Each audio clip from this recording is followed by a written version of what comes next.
Hi. Good morning, everyone. Hello. Which Joe said this, David? There's no way Spadoni said this. Actually, Spadoni might have said this. There's no way Shasky said this. Shasky might have said this. Which one said it? I gotta know. Warren, we are up in here, and he gets the belt today. Congratulations, Warren. Nice job. Yeah, salute to Chris Ochoa's Halos. Winners of 5 in a row. Look at him go. Only 3 games under now. Taking the first 2 out of the 4. They sweep the Dodgers in LA, then come home and win their first 2 against Oakland. Or the A's, Sacramento, whatever.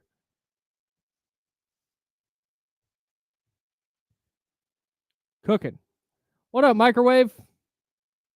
This is good, David. That's funny. What's up, Coach? Thanks for dropping in. What's up, Brian? What up, Chris?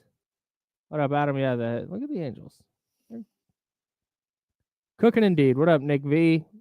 Casey Tucker's here. Our guy Ramsey's here. We'll talk about the Tush Push for sure. Second morning to David. Oh, Rust Dog. What up, Rust Dog? Joe Brazil is here in spirit today. What's up, West Sac? What's up, Wheezy? What's up, TJ? Oh, I have to do things. Okay, let's see. The board is live. Oh. All right, we have 1 minute, guys. 1 minute. Uno minuto. Oh, Brett Huff is here. That's big time. What's up, Brett Huff? What's up, Brett Huff? Oh, Kyron. Hey. Because I'm loving it. Going backbone, never suffering.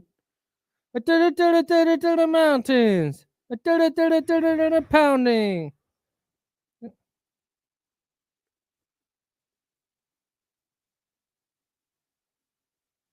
It's Mountains by Stray Kids. Great song. What's up, Dill? 30 seconds, everyone. 30 seconds. What's up, Mrs. Mac? Yeah, dude, I'm flying up. We fly up Friday. Learned I got. I'll tell the story on her. All right. Here we go.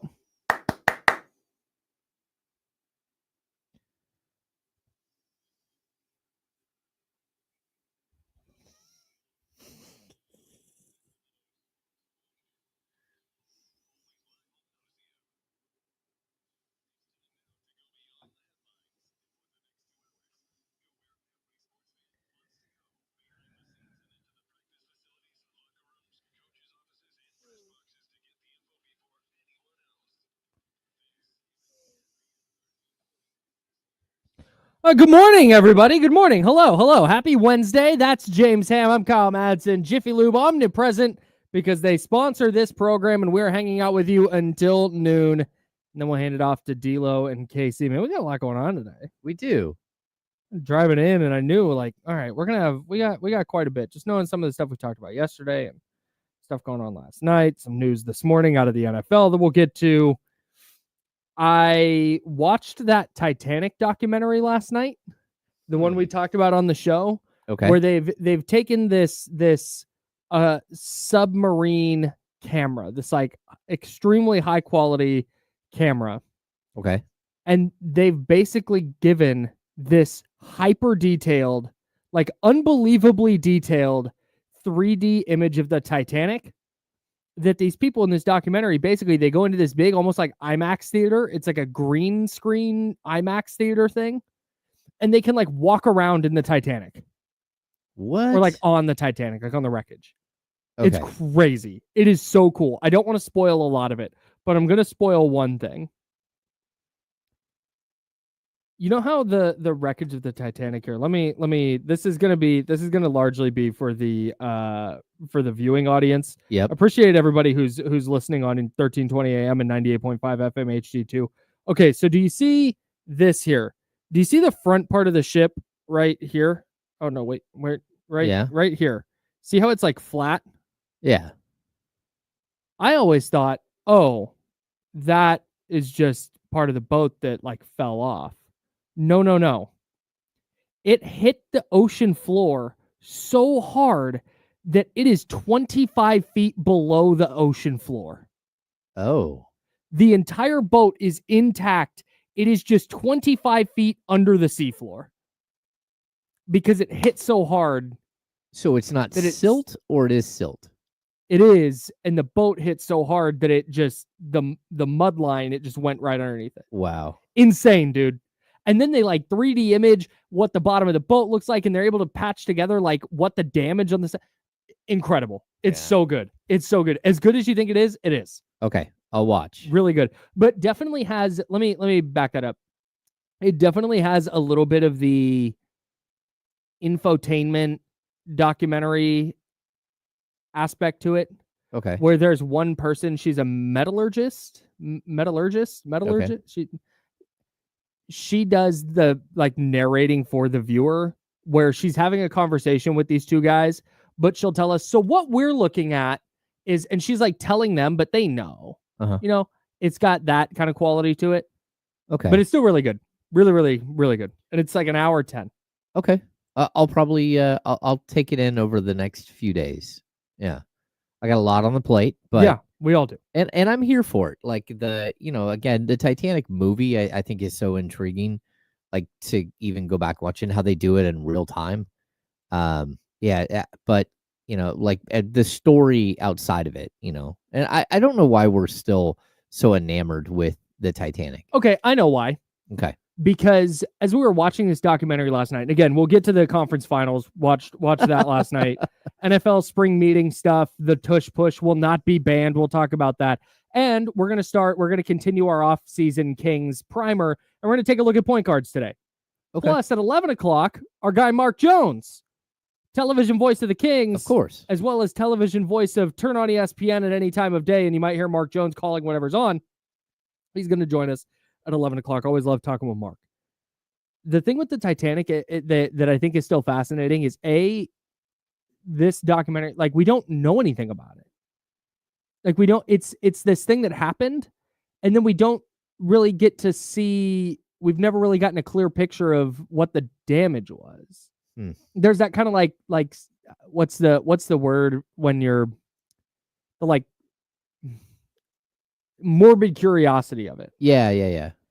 We've never really gotten a clear picture, and that's what this documentary kind of does. I think the other thing is, it happened so long ago. The Titanic happened before World War I. Oh yeah, that's crazy.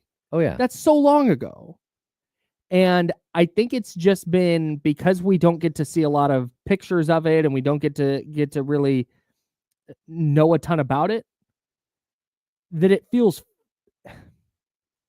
surreal. It feels fake. We know the movie with Leo DiCaprio and Kate Winslet. Yeah. That's kind of what we know of the Titanic. But no, it's a thing that happened. It's a real thing that 1,500 people died.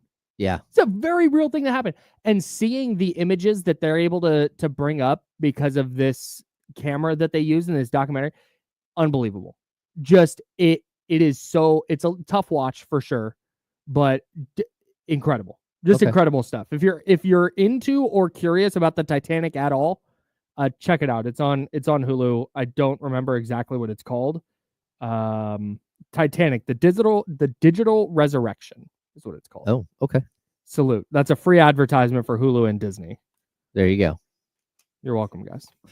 Send that to Joe, send that to the right people so they can send it to Disney and they can send us to Disneyland. That's right. We will go to Disneyland. All right. Before watching the Titanic documentary last night, though, watched game 1 of the Western Conference Finals, Oklahoma City against the Minnesota Timberwolves. And man, I got to tell you, I'm not ready to say the NBA playoffs are over. It's as close as it can be, though, without actually being over. Yeah. That was dominant from Oklahoma City. Game 7 of the previous round showed you a young team that figured everything out. Yes. And from then on, I do not think that they are beatable. They might lose a game. They might lose 2 games. They might lose, 4 games over the next two series, but I don't think they're going to lose this thing. This, to me, it really does look like OKC's like championship to win.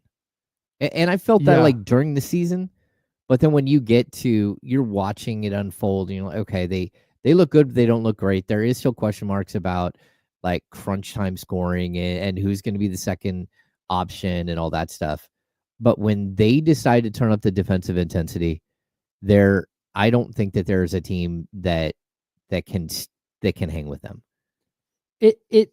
I do this. I am guilty of this, and I know a lot of other people are too, where sometimes we try to overcomplicate what we're watching. Oh yeah. And it's fair. With Oklahoma City, it's fair. If you've doubted or you still doubt Oklahoma City a little bit, that's fine. Because for me, like the year Denver won the title, they were the best team in the league. Mm-hmm. But for me, going into that playoffs, I said it, like, bro, they've been, like, Jokic has been there. Like, I got to see Jamal Murray stay healthy for a whole playoff run. I need to see it. And then sure enough, they steamroll through the playoffs and they go and they win the finals. And I think they dispatch the Heat in 6 games, and they win the title. And it's like, oh yeah, Minnesota or Denver was the best team in the league. I think that's what we're watching happen with OKC right now, where I'm 68 wins. I'm not saying that Oklahoma City didn't have an awesome year. They did, but I think my mindset on it and being like, oh, this thing's wide open, this is wide open because I've never seen Oklahoma City make a run to the finals and win it. And until they do that, I'm going to have a little bit of doubt. But man, that game 7 and then turning around, and last night being down, was it 9 or 10 they were down? Mm-hmm. Might have been 11 at one point. They're down at the half. They're down 64-60 with 7-ish minutes left in the third quarter. I'm thinking, man, okay, all right, Minnesota's here. And then 58-28 run from Oklahoma City. It's like they're a Terminator, dude. Yeah. They just, they sit there and you can throw shot after shot after shot. They're going to learn what you're doing, and then they're going to go, okay, cool. We're going to shut off that faucet, shut off that faucet. Here's a fast break. Here's a fast break. Sorry about that 4-point lead. You're now down 8, and you don't even know what happened.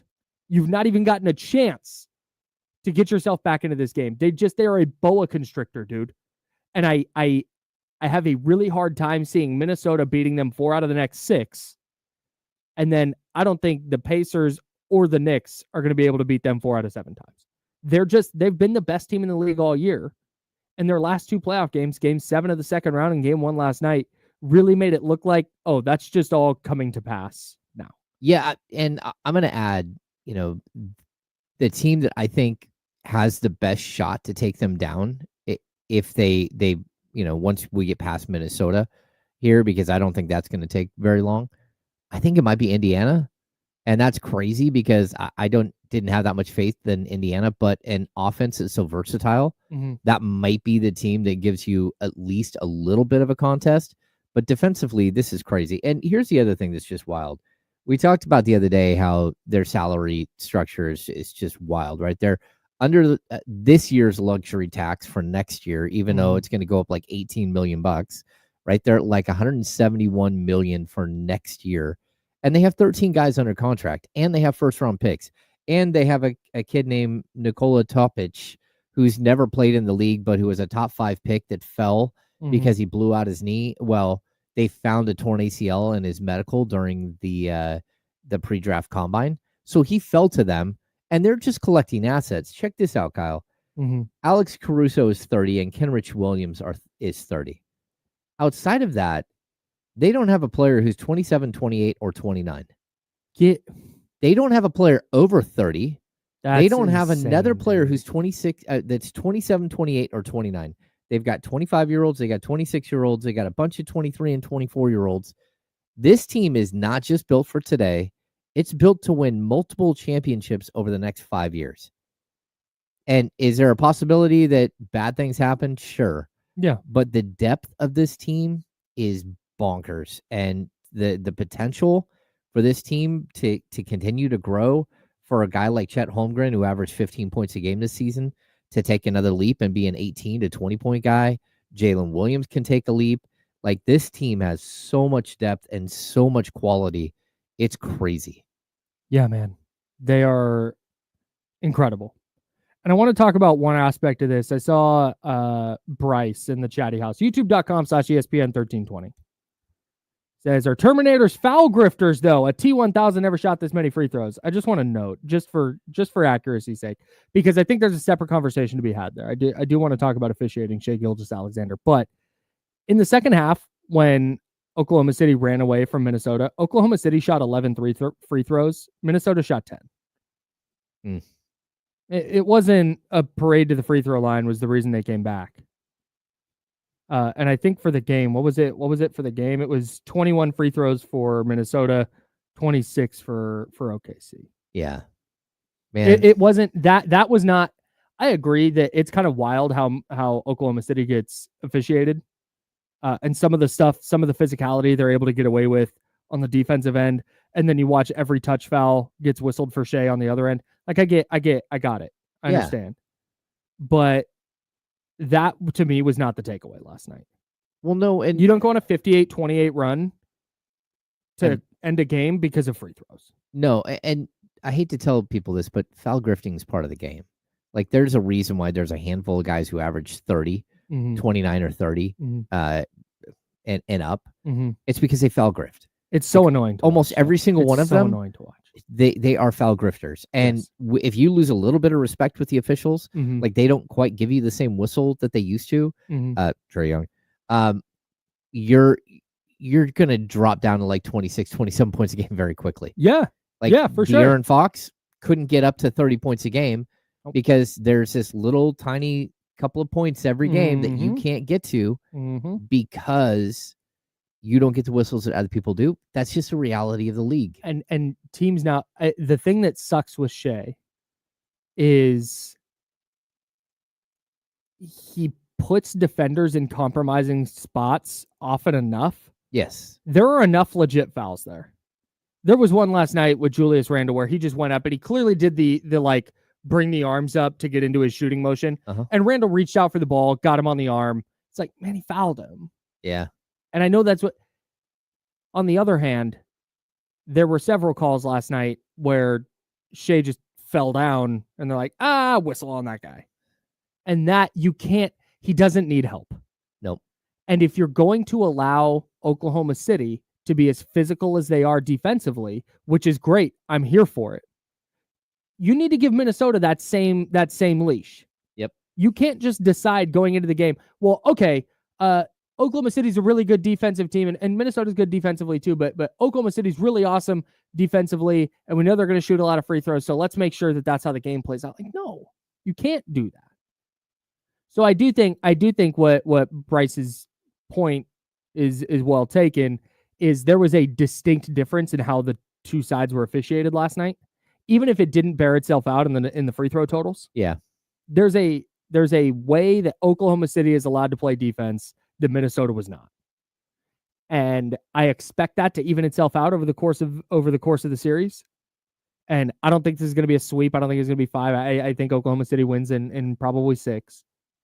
But I was a little annoyed last night watching that. Well, I think this point that Will makes in the chat, that's the issue. It did not change. Did it change the result of the game? No. But it makes it unwatchable. Foul grifting is hurting the product rather than the results. I agree completely. I totally agree. I just, like, I don't know that there's a way to change it. Yeah, well, the reason the playoffs have been so exciting to watch is because, like, man, they haven't allowed a lot of that. Yeah. It's like they might get away with it for a game or two, and then officials catch on, and now physicality is all in play, and it turns into a football game. Because they're so worried about the foul grifting that they stop calling anything. Yeah. Which to me is preferred. At least there's some flow to the game. I would love to watch. I love watching NBA basketball when it gets fully physical and it's like a real game. Yeah. And you can't be tackling people. Like there's people who go over the top with it, but I would way prefer a few non-calls with flow in the game instead of the alternative where just every touch foul is getting whistled. That's where the game bogs down. It slows down, and people go, "Oh, the 3-pointers." It's like, no, it's a foul grifting. Yeah, Will's right. That's what makes it unwatchable. All right, we'll have plenty more on the NBA playoffs coming up. Eastern Conference Finals start tonight. Pacers at Knicks, 4:30 p.m. right here on ESPN 1320. Coverage begins for game 1 of that series. Might be an all-timer, so tap in right here on ESPN 1320. The NFL has voted down a couple of things. Well, voted down one thing, tabled another potentially massive rule change. And then we didn't finish our Kings roster check, and we didn't look at their unrestricted free agents. We'll do that today as well. That's all coming up next right here on the Insiders. That's James Ham. I'm Kyle Madsen. Joe Brazil at the home office today. We're the Insiders, sponsored by Jiffy Lube on ESPN 1320 and Sacramento Sports Leader.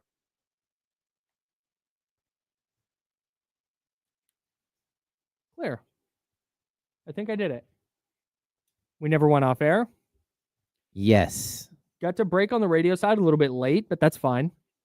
I want to finish the story I was telling before the show, and then I'll shut up about it. I found out yesterday that so my wife and I are big into this K-pop group Stray Kids. Okay. And they are touring in the US starting on Saturday up in Seattle.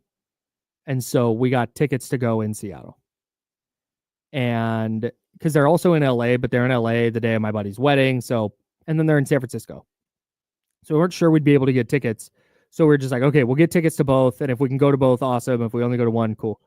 So we got floor seats in Seattle. Because did you say 4 seats or floor? Okay. Like, and it's standing room. It's like pit. Yeah. Because this is the last chance we're going to get to do this. Just kind of fun thing. I've never done this at a concert before. Okay. If they ever tour again, it'll be in a few years probably, because they've got their military service coming up, their mandatory military service. So it's like, okay, hey, here's my one opportunity to go do this thing.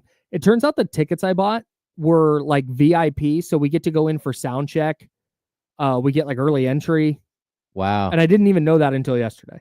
Wow. So super fired up for that. Oh, that's really cool. Gonna be really cool.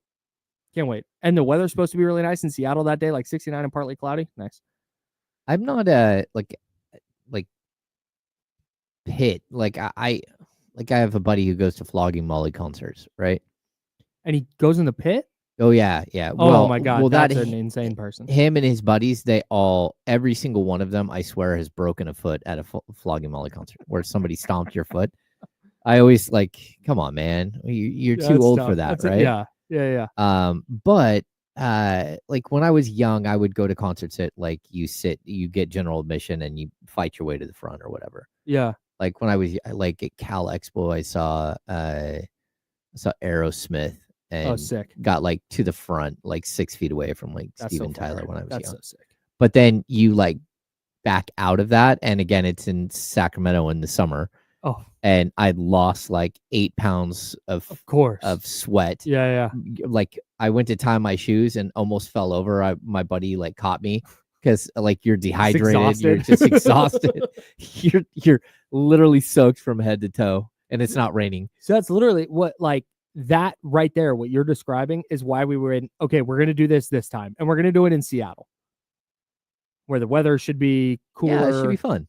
I like Seattle. Seattle is probably the one time, because man, standing for a whole concert, like man, I'm 34 years old. That's like, I don't know if I got it in me. But well, Disney, that was the worst. I can walk all day. I can't just stand. It, dude. Yeah. Give me 30,000 steps at Disneyland. Like, bet I'm in there. You need me to stand for 2 hours? Ah. Nope, can't do it. Yeah. Somebody asked to. Yeah, I don't agree with this take from my guy Joe. Love Spadoni though. Salute. Do you have an answer for Jim here? It's coming soon. I'm working on it. We had a lot going on. We're gonna have a Kings Beat podcast tonight. That will probably go live around like 8:15. But so keep that in mind. But soon, the happy hours are gonna get rolling very soon. Subscribe to the Kings Beat podcast wherever you get your podcast. Yeah, they might gentlemen sweep. They might. But a proper one. Up 3-0, lose a game, win game 5. There you go. Yeah, you know what, Daniel, that's a good point. We're going to save that. Okay, here we go.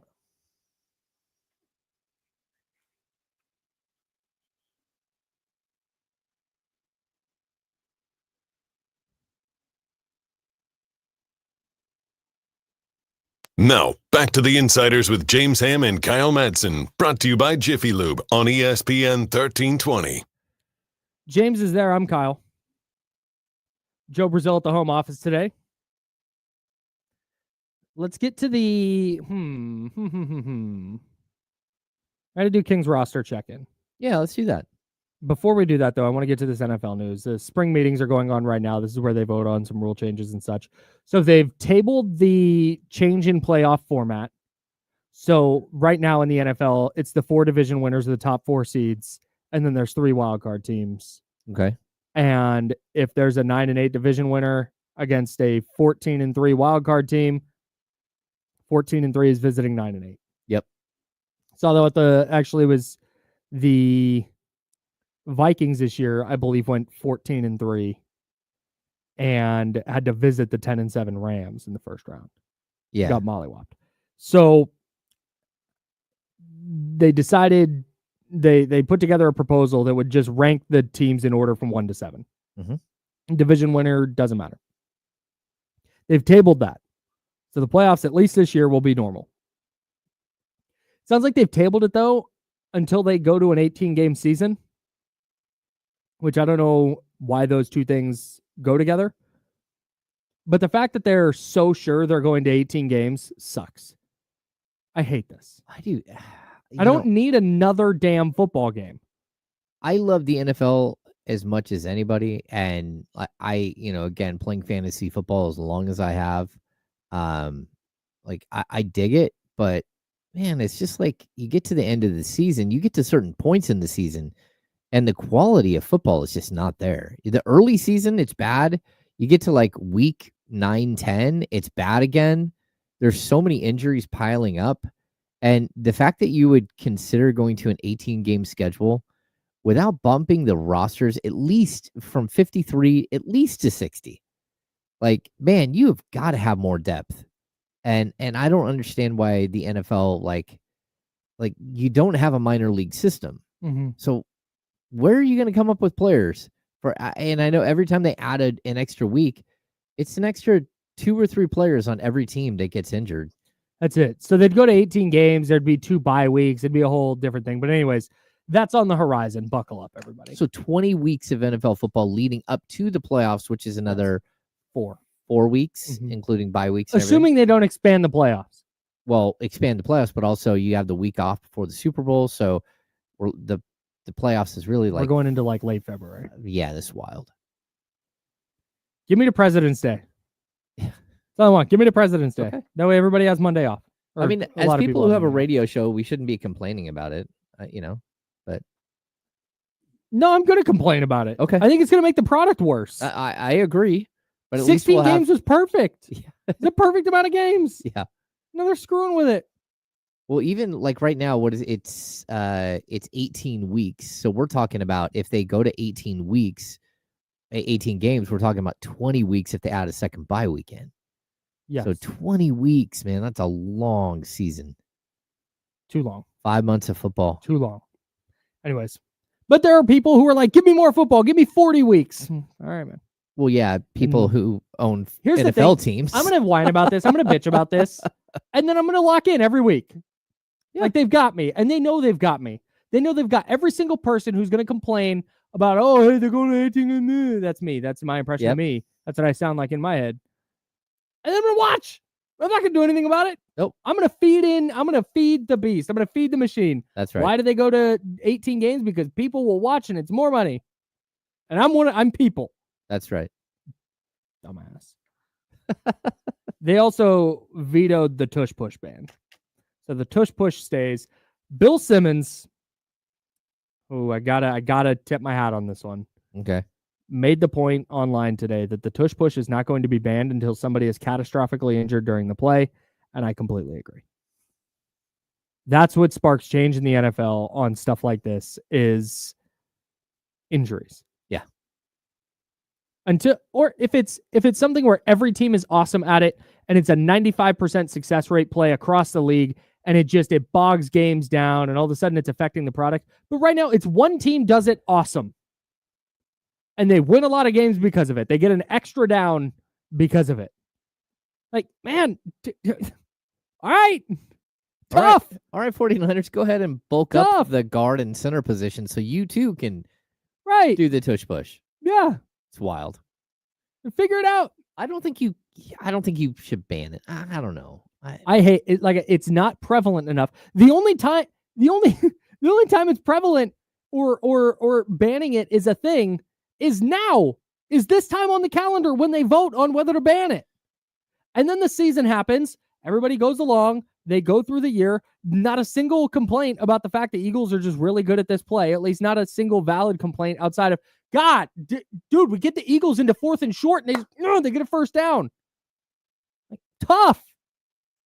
We watched the Bills fail at that play a bunch of times in the playoffs against the Chiefs. Of course.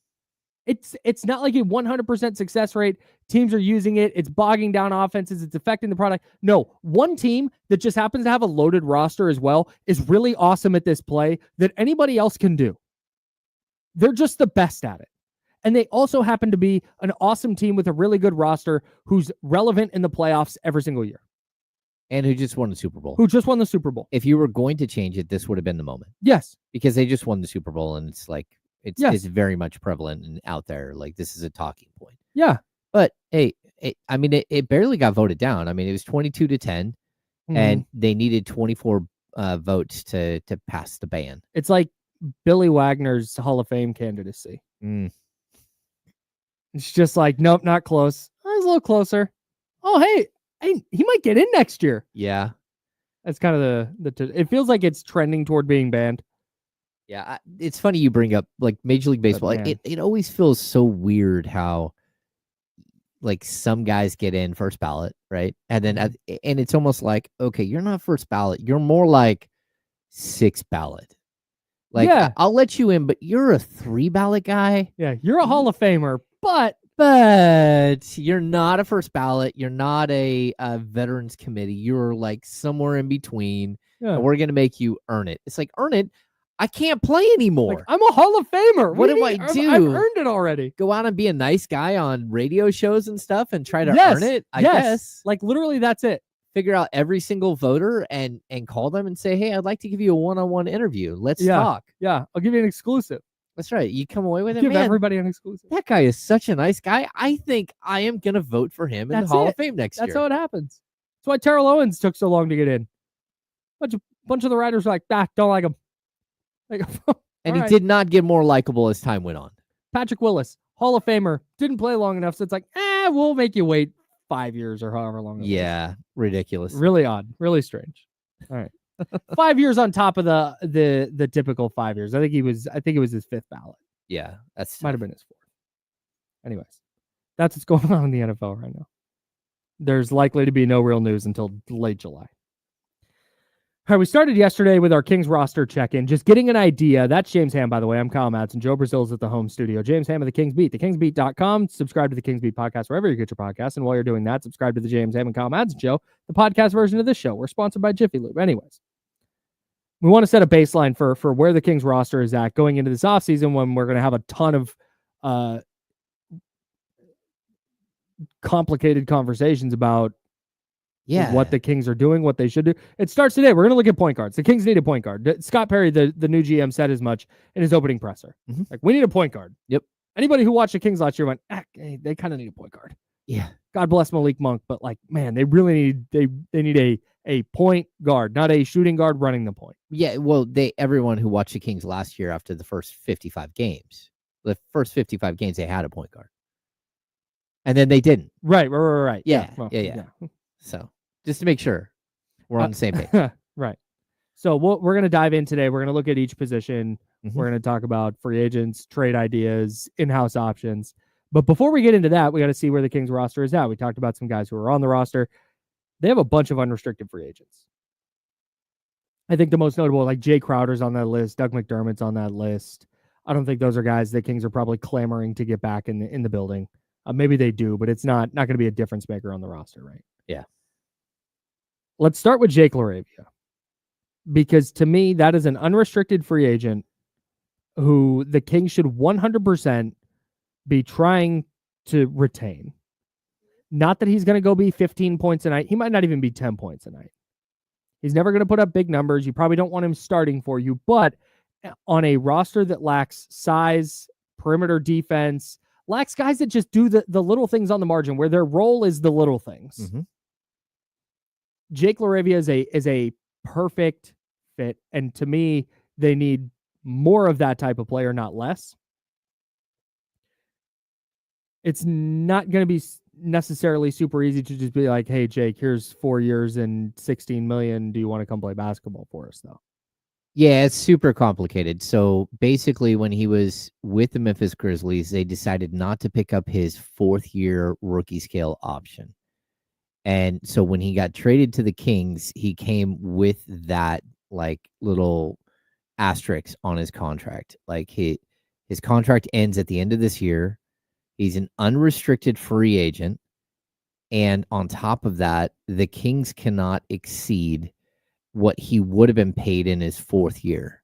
So this is a way that the NBA gets around superstar player plays out his first 2 years. You know he's a superstar. Then you don't pick up his 3rd year, his 4th year. So in that way you can give him a massive extension a year early. Basically what they did with Malik Monk. Well, Malik, kind of. No, it's a little different. 2 years with the. Okay, well, Malik wasn't coming off his rookie scale, so he was a free agent that they signed him because they had only signed him to a 2-year deal. They didn't have full Larry Bird rights; they only had early bird rights to him. So but he didn't sign a 4-year contract. No, but rookie scale is different because Jake Laravia initially signed it was a 2-year deal with a 3rd year and 4th year option because that's what rookie scale contracts look like in the NBA. Okay. And then every October, it's right around Halloween. Yeah, I think it's October 31st. You have to pick up the next year option, right? Okay. Well, Memphis decided not to pick up that 4th year option.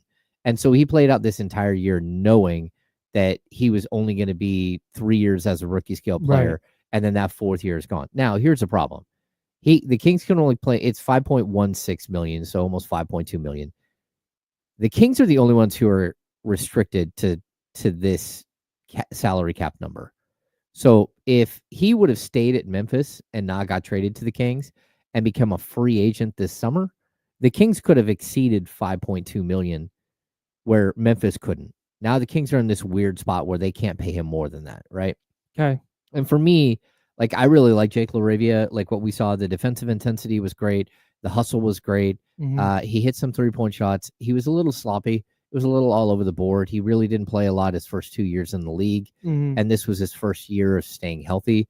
But then he didn't. When he got to the Kings, he had some bumps and bruises, and then he ended up missing the final, I don't know what it was, 8 games of the season or whatever, because he had a thumb injury. And the thumb injury was very different from the injury that kept Domantas Sabonis out.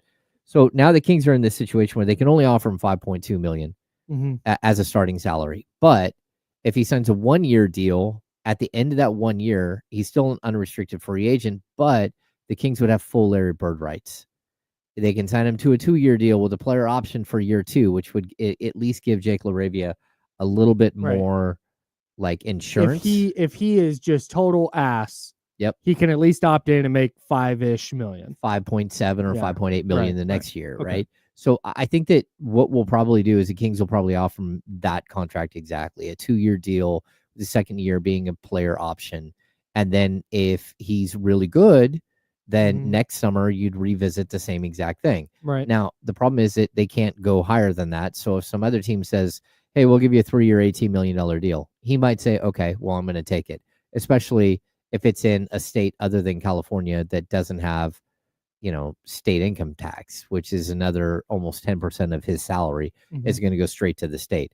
You go to another city, you go to, anywhere in Texas or Florida, you're not going to have to pay that state tax. So that might be something that weighs on him. But at the same time, if you're the Kings, I like Jake Laravia, but Jake Laravia, because of the injury question marks, has played himself into more of a 4th forward, a 3rd or 4th forward.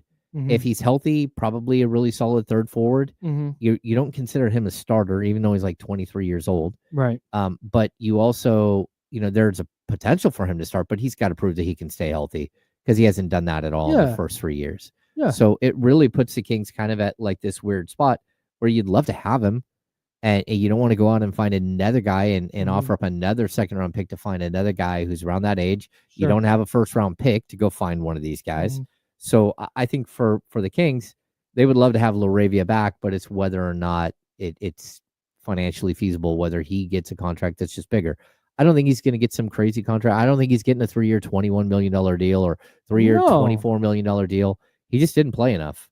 I think there are going to be a lot of teams who see Jake Laravia making whatever he could make with the Kings, a little over $5 million, and go, well, we could probably find someone cheaper than that in the second round. Yeah, it just because that he's not going to produce at such a high level where you're like, I need Jake Laravia specifically.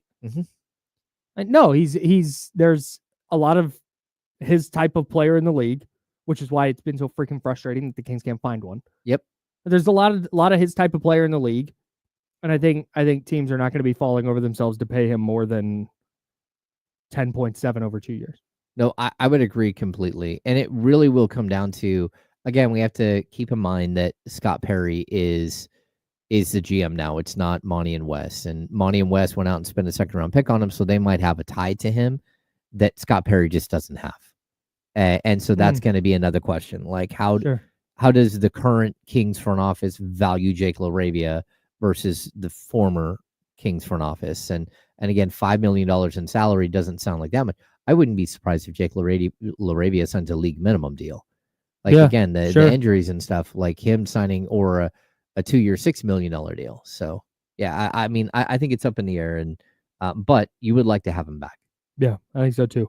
There's one other unrestricted free agent we got to talk about. We got to talk about Trey Lyles. Yep. What the hell's going on with Trey Lyles? We'll get to that next. We've got Mark Jones, voice of the Kings, and voice of a bunch of other stuff on ESPN, hardest working man in show business. He's going to join us at 11 o'clock. We also might be looking at a weird offseason ahead in the NBA, and we'll discuss that as well. He's James Ham, I'm Kyle Madsen, Joe Brazil at the home studio today. We are the Insider, sponsored by Jiffy Lube. This is ESPN 1320, Sacramento Sports Leader. We're clear here.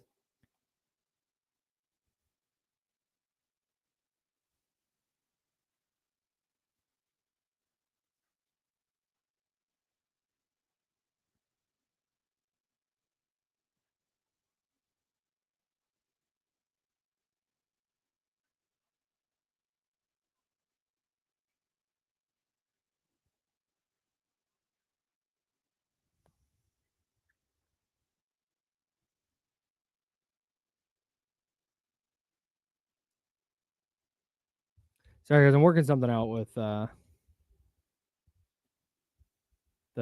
buddy of mine. Stray Kids is Wednesday in San Francisco next week, and then Kendrick Lamar is Thursday. Oh man, you're catching both, right? Yeah. So that's I'm crazy. trying to work that out. But then I thought I had a ticket plug, and then I didn't. But now I do again, and so I'm trying to iron all this stuff out. Okay. Sorry, that's why I was a little absent. No, that's okay. That's okay. Do you know the get-in price, the get-in-the-door price for Kendrick Lamar at Oracle Park on the app I use? Uh-oh. Because I get these tickets for a little different price. Okay. The get-in price. So I have a friend flying up from Arizona. So we can't just punt this concert. Like, he's coming up for this. Yep. Our other friend who's coming up for Stray Kids is also coming up for Kenny. Like, she's a big Kenny fan as well. So this is like, oh my God. The get-in price for Kendrick Lamar at Oracle Park was $300. That is the cheapest ticket you could find. It's like, oh no. Yeah, I don't even want to talk about James Taylor tickets. It is right around that price. Man. Yeah. Ooh. Yeah, that's tough. I mean, concerts are so expensive now. Yeah. Shout out Johnny G. Sorry to hear about your pet.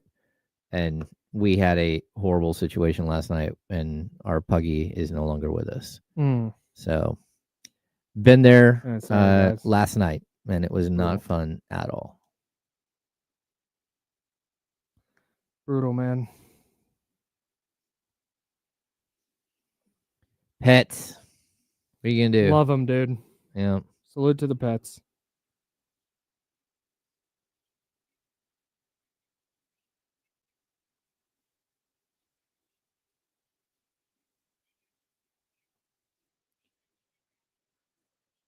Let's see.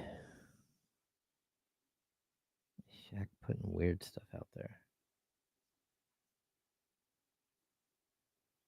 Wow. DeMarcus Cousins talking about how the Warriors lost Jonathan Kuminga because of Steve Kerr.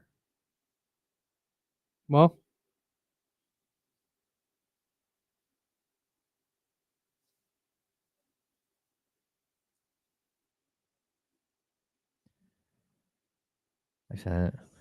Out of the years he's been there, we've seen one guy develop under Steve Kerr, and they ran him off as well, and that was Jordan Poole. So when it comes to young talent, I just don't think they handle it well. I don't think it was Steve Kerr that ran Jordan Poole off. I think it was Draymond Green's right fist that ran Jordan Poole off. Yeah.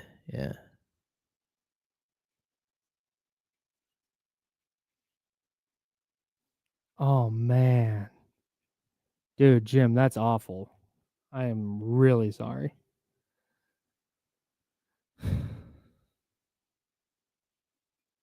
Now the chatty house has just turned into a sad place.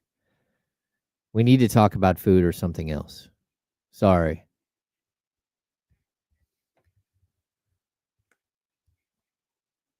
And hit you guys with more Titanic facts if we want an uplifting topic. Did you know the two sides of the Titanic are a third of a mile apart? Oh, that's wild. Isn't that insane? I've thought about buying the Titanic Lego and building it. But it's I'm not going to say what. I think it's 6 feet long. So once you build it, you've got to have a place to put it, and that's a bigger issue. Yeah, that's a lot of Lego. Yeah. What section is it? Looks like 130-ish. Oh, here we go.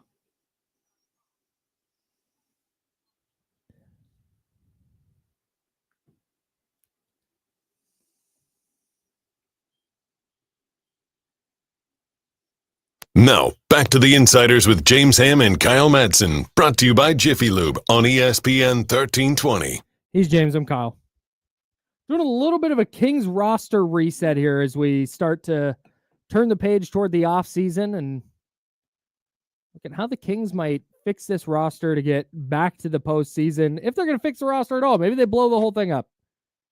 Maybe this is foolish, looking at veterans and stuff they might add and trade for. They might just blow the whole thing to smithereens and rebuild instead. I doubt that very seriously, but it's one of the avenues, I guess. I think all options are on the table. Yeah, they have to. You have to. Yeah. It's tough. I really like Trey Lyles, and Trey Lyles is the other big unrestricted free agent the Kings have. They also have a whole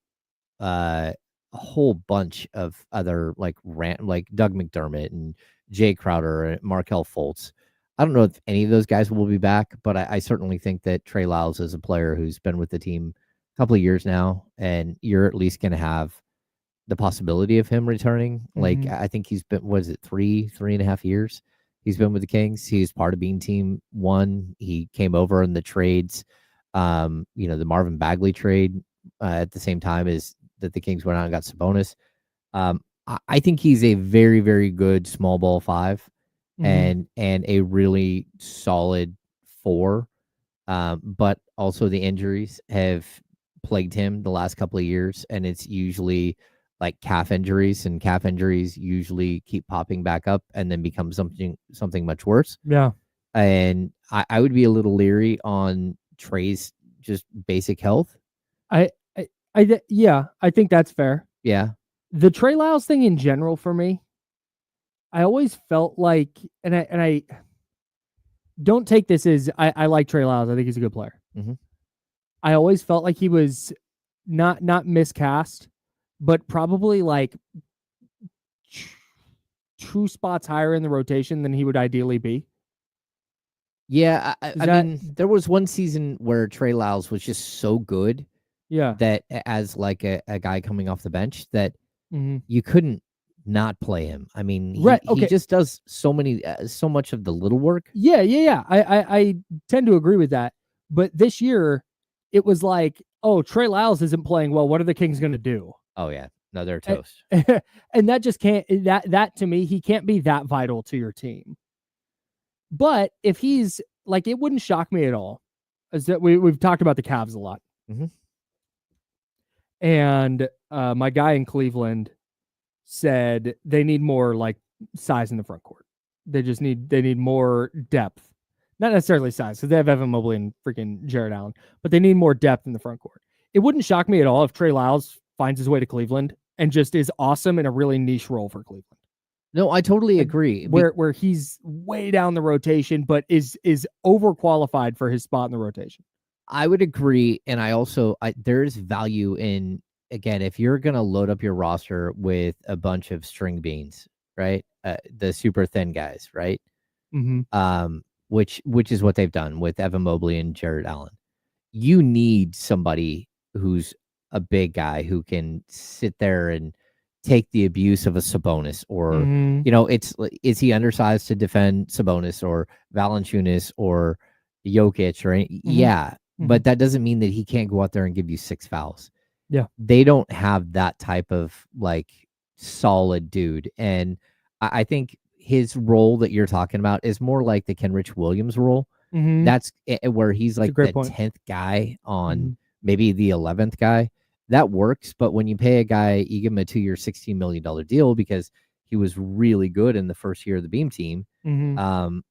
It made sense too.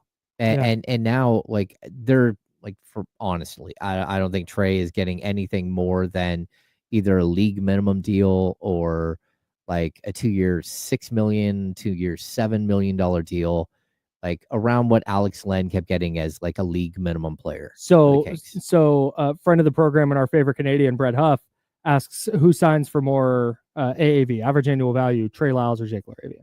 Sounds like you think Laravia is going to get more on an annual basis than Lyles. No, I still think that I think it's very possible that they're around the same dollar figure. And again, if I'm choosing between, if you're the Kings, I think this is the rub, right?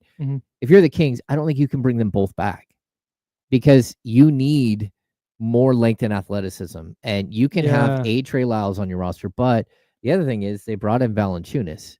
Right. And, if you're going to move Valanciunas this summer, which is, again, that's totally possible. Valanciunas on a $10.4 million contract. A lot of teams would take that. And he has a non-guaranteed 3rd year on the deal.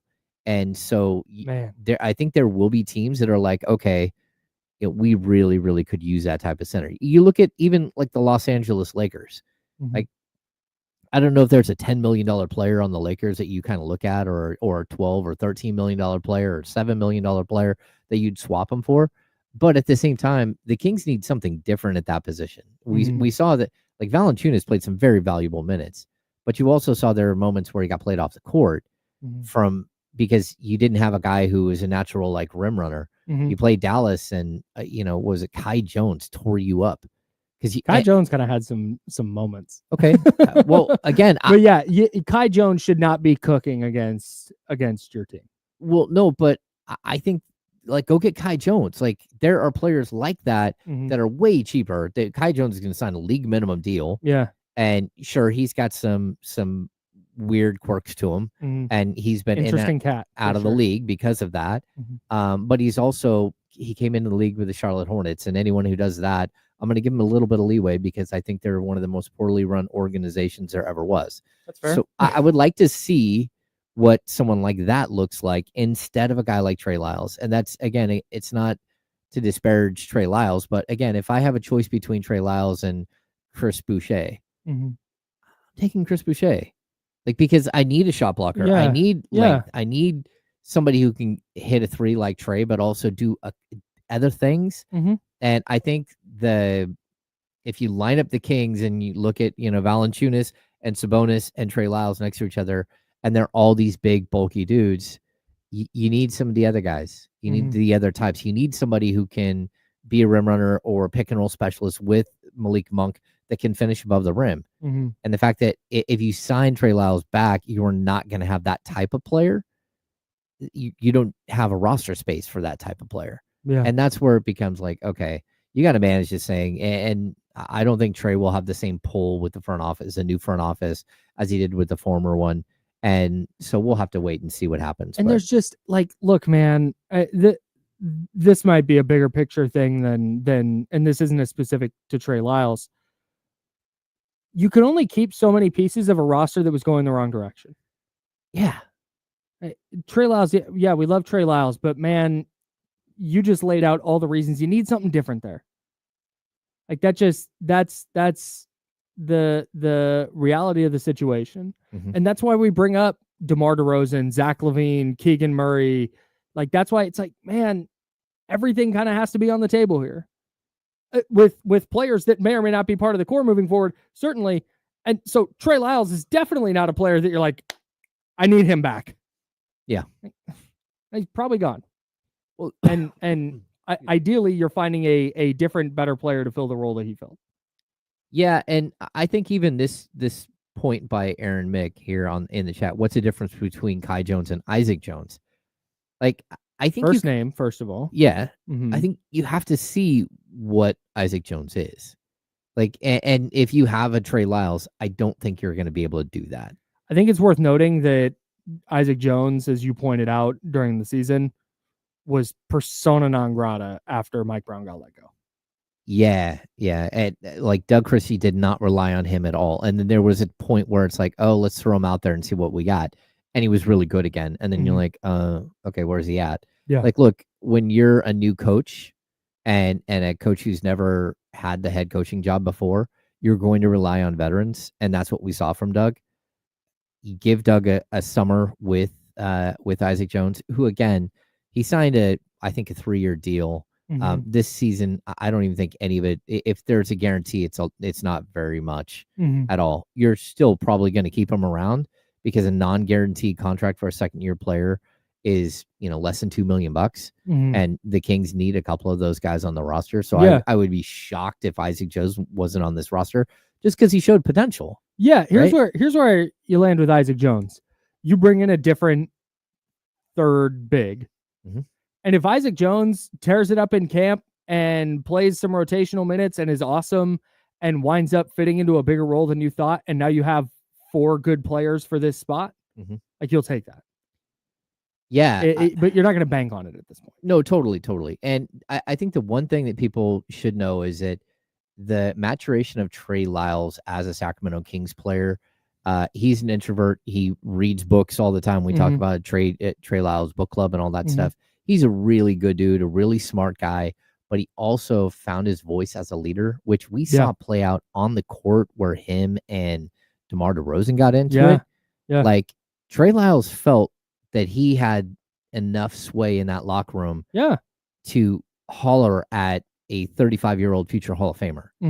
And that's something that if you're going to lose Trey Lyles and you're going to replace him with Isaac Jones, you have to understand that you're losing something that's more than just the numbers on the court. And you've got to find ways to replace that. No doubt. And so that's going to be another piece of this if Trey Lyles isn't back. But hey, look, if he's back, I don't think it's horrible. I just think that you can't have Sabonis and Valanciunas also on the roster, and you've got to lean out that spot a little bit.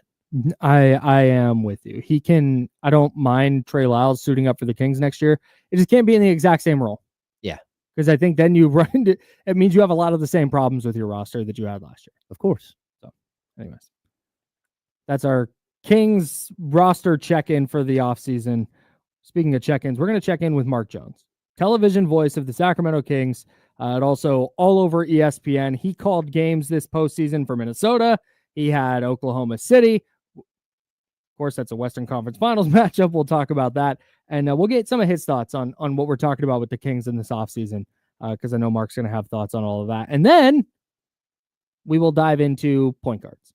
Kings need a point guard, and we're going to dig into a ton of options, trade, free agency, in-house options. We'll get into all that in the second hour. That's James Ham. I'm Kyle Madsen. Joe Brazil, our producer, at the home studio today, where the Insiders and Jiffy Lube sponsors the program. Mark Jones joins us next on ESPN 1320, Sacramento Sports Center. Clear.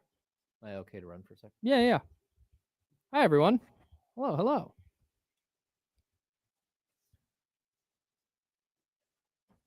Yeah, man, this is I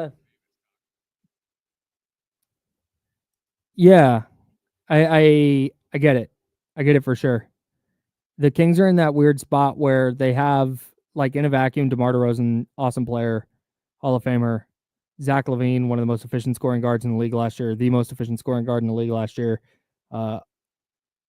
Incredible shooter, but like, this is what James and I talked about all last year. It's all the fit stuff. The Kings have enough good players that they're not going to be terrible, but they don't have enough of the right players to probably make noise in the playoffs. It's just a weird spot going into this offseason. The 49ers at this point, I don't know if Von Miller wants to sign with him, then great. But nobody at this point that I'm like, oh man, they got to go get that guy. I might actually write about this. That's a good idea, Lizzie. Thanks. I'm not a big anime guy. My wife is a huge anime fan. I've not gotten into it yet. My nephew got me into the first couple episodes of Demon Slayer. That was a fun watch. But like I said, I've only gotten a couple episodes into that. I have not gotten further into that. And is it Oron High School? Oron something High School Club? What was that one? We've watched some of that too. My wife pushed that one on me.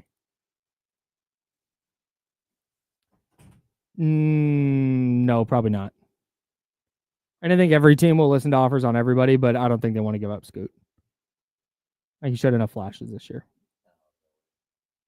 We don't even have him on our list here. You know, Probably. It depends on Ayuk's health situation and where they think he's at. But yeah, I wouldn't like, I know Gabe Davis visited. It wouldn't shock me if he winds up on the Niners. Especially if DeMarcus Robinson's going to be suspended for 3 games. Subtitles for sure. I can't do a dubbed television program. Oh, you can't? Nope. Oh, see, I watch a lot of like Scandinavian. It throws me off so bad. Yeah. I watch a lot of like. It's just when I know if I'm gonna watch Squid Game. I've not even watched season 2 yet, but if I'm gonna watch Squid Game or something, I'm gonna lock in and read the subtitles. Okay. We did miss someone brought up Scoot, but we don't have Simons on our list. It's an interesting one. Oh, favorite superhero movie? Man, that's tough. I'm gonna have to think about that one. Ask me again next break.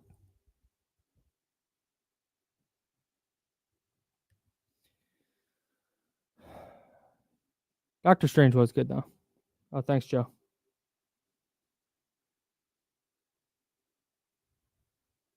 Oh no, season 4, The Bears coming out? I have not started season 3.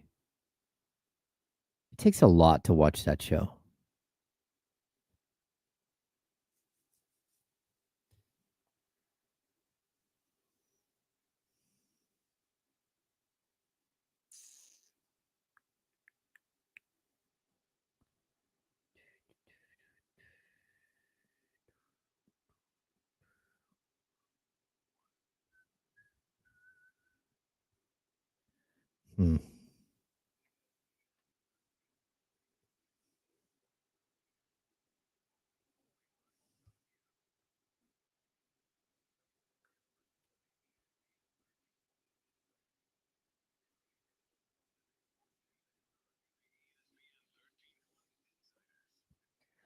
Hour number 2, that's James Ham. I'm Kyle Madsen.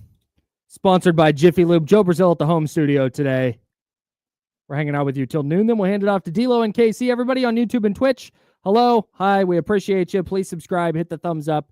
It costs you no money, and it helps us out. That would be great if you could do that. Thank you so much. Everybody listening on 1320 AM and 98.5 FM HD2, we appreciate you as well.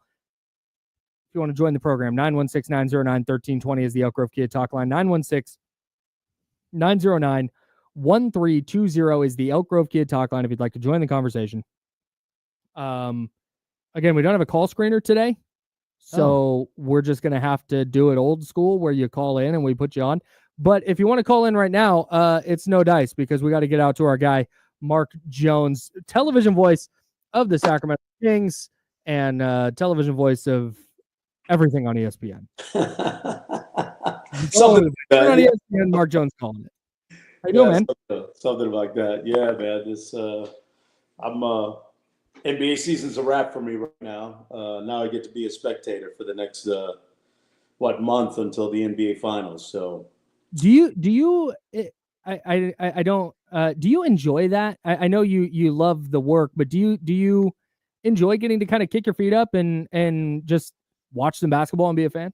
I love it. Like I build my whole day around, like my wife and I'll get up in the morning and say, okay, Knicks-Pacers, 8:00 tonight. Okay, it's workout, it's brunch, it's get some errands done. What are we doing for dinner? Yesterday it was Taco Tuesday. We had Seabass tacos. Oh, 30 game tonight for the 8:00 game. We shifted up a little bit. I think we got some chicken for tonight.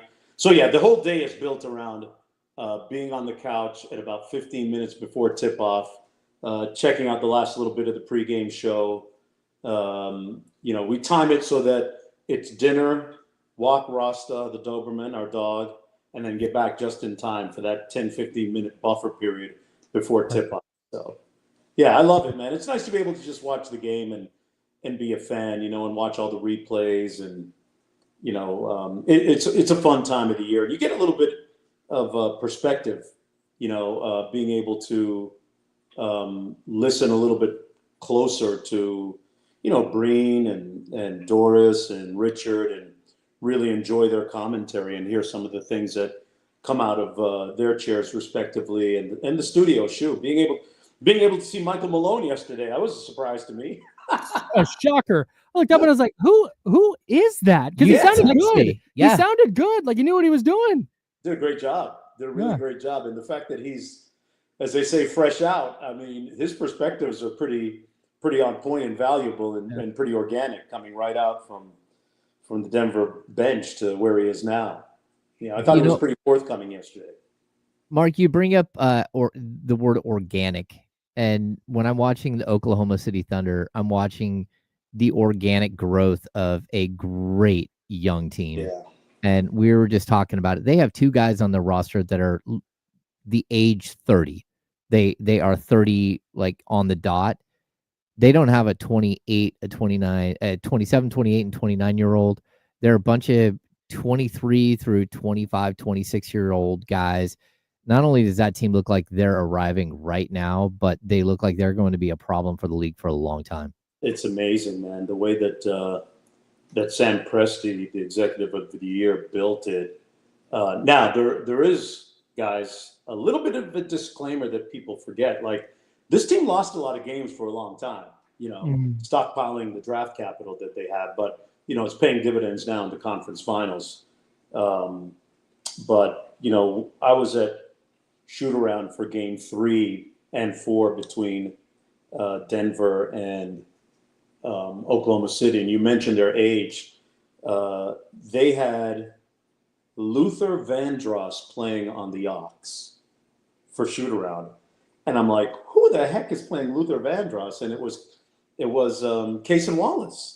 I'm like, Cason, what do you know about this? Is old people music, man. What are you doing? He goes, nah, man. He goes, my mom and dad used to play this all the time. And so there's a bunch of old, kind of mature souls on that team, right? Mm-hmm. And they were having a shooting contest, and they were teasing Alex Caruso. He had missed a couple shots at the end of their shooting competition. They're calling him Unk. I'm like, Alex, how are they going to call you Unk? You're 31 years old. He goes, yeah, I've been going through that all year. So it's just part of the deal with them. But that's a very, they have a prototype player that they have. There's a blueprint, very much like, when San Antonio used to draft people and bring people in back during the days. They brought in people who Pop used to say, quote, had to be over themselves. They have a same type of blueprint there that they do and have in Oklahoma City. And, man, it fits really well, and it's showing on the court. Mark Jones, television voice of the Kings, joining us on the Insiders here on ESPN 1320. So Minnesota lost game 1 to Golden State after a long layoff. They looked a little bit rusty in that game. Steph gets hurt. Yeah. Golden State pulls away and wins that game. Obviously, Oklahoma City, a much different beast than the Steph-less Warriors. But was there any of last night to you that was, oh man, Minnesota looks a little rusty, and you think it's going to go different moving forward, or is OKC just that dominant? I think we're going to see a different Minnesota in game 2. I thought they were rusty. I think that was manifested in the number of three-pointers that they missed. I mean, wide open looks. Yeah. I don't know how many uncontested threes they had, but, just watching the game, I don't need analytics. The eyes are much more trusted. And they missed a lot of open looks in that game. And I don't think they're going to shoot as badly as they did last time. I was down on their process a little bit.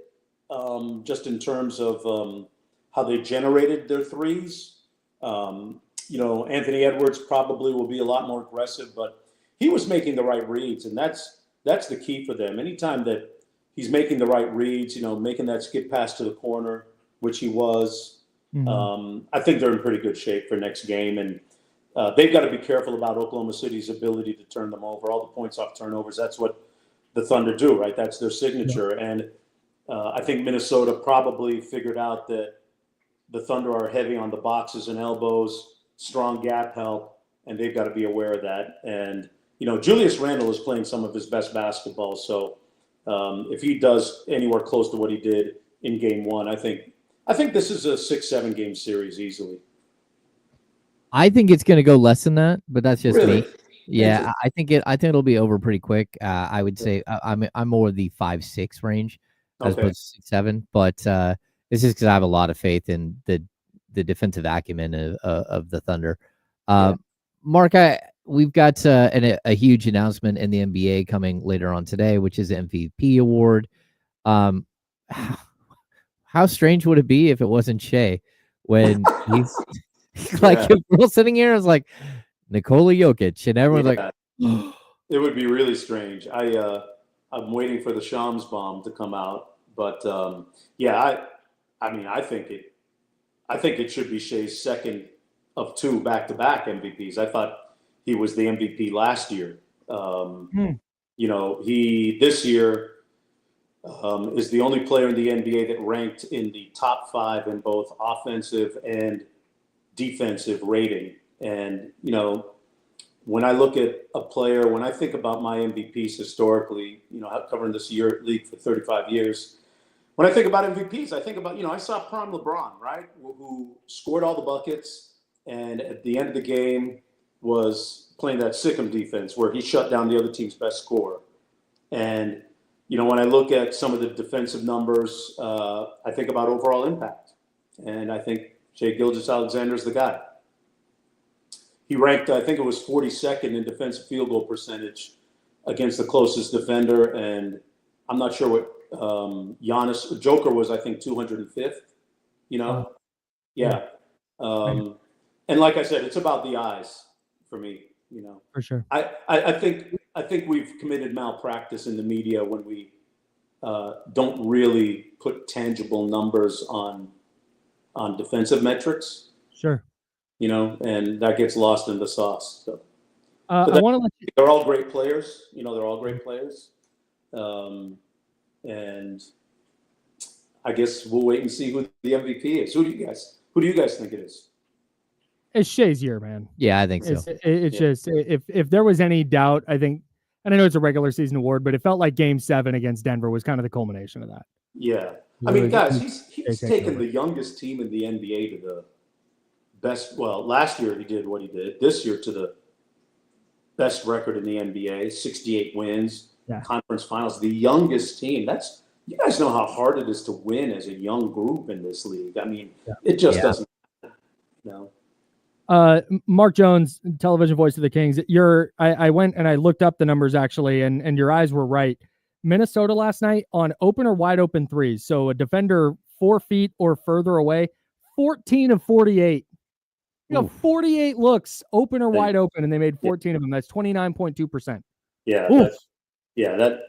There has to be a progression to the mean at some point, and I don't think they're shooting that badly again. But, man, OKC, they make you work for looks, man. I mean, we saw it in the previous series. I was talking to Jamal Murray after Game 4, And he was like, Mark, let me catch my breath for a minute because he was spent. He was exhausted.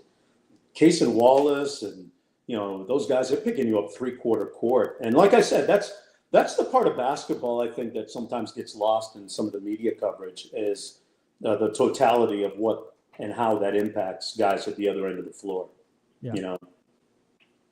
You know what, Mark? Of course, you are the television voice of the Kings, so Obviously. we've got to talk some Sacramento Kings here. For sure. We're seeing Doug sort of build out a staff. We've seen B.J. Armstrong join Scott Perry's staff. Just what are your thoughts so far on what we're seeing from both the front office and the coaching staff over the last 2 weeks? I think it's all lining up. There seems to be cohesion of everybody's philosophy, and I know that they're having talks about what directions they want to go. And I think the first kind of smoke coming out of the Vatican will be what, if anything, happens with arguably the team's three best players, right?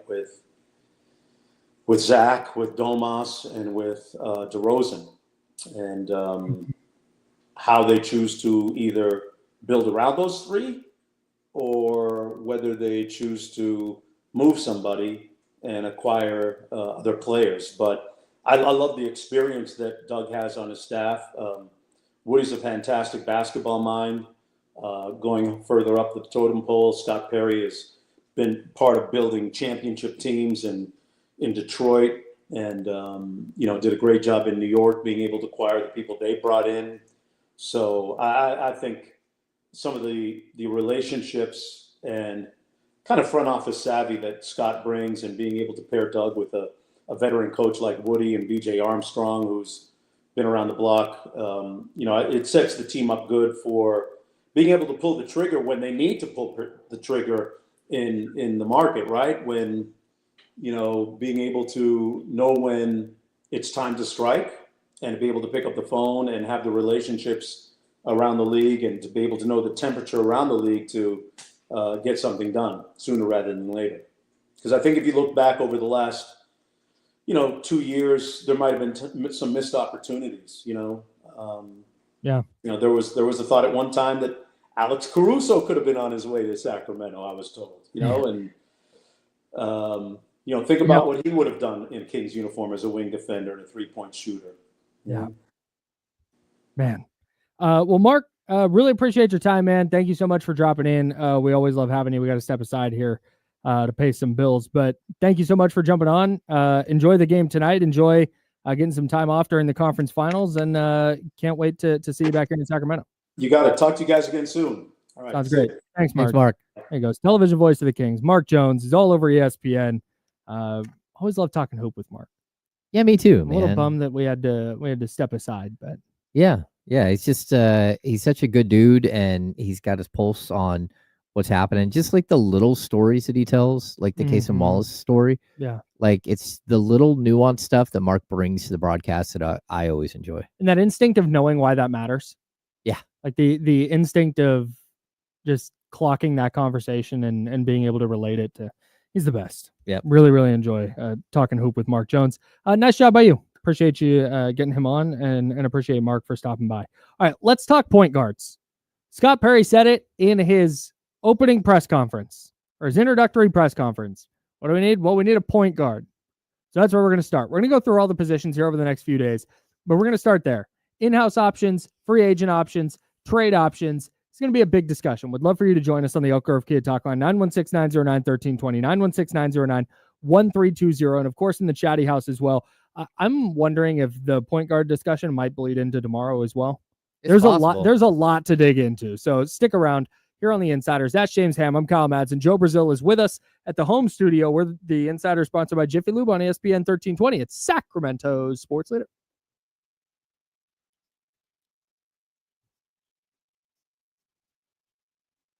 Hey, that's facts. I do need this.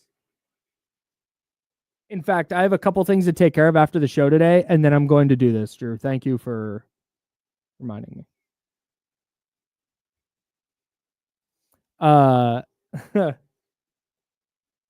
Speaking of this, there's a bunch of other drops I want, but we can't get them because they're things that people on that station said.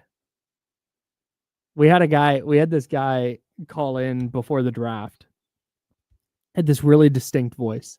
And I'm going to try my best to mimic the voice. I won't do a good job of it, but just try and follow me. Talking about the draft, and it was the Obi Toppin draft. Mm-hmm. And the conversation, I think it was on, was it Bonte Steiny and Guru? It doesn't matter. Anyways, the conversation was just like, who should the Warriors draft?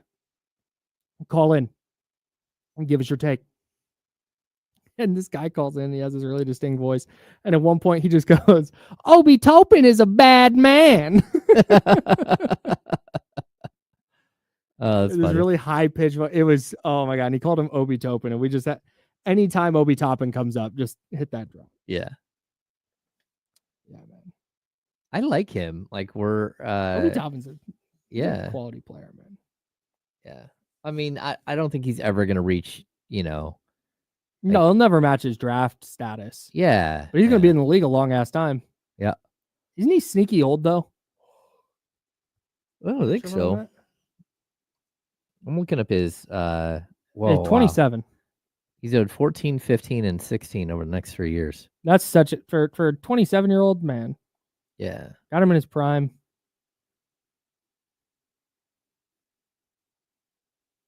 It's funny.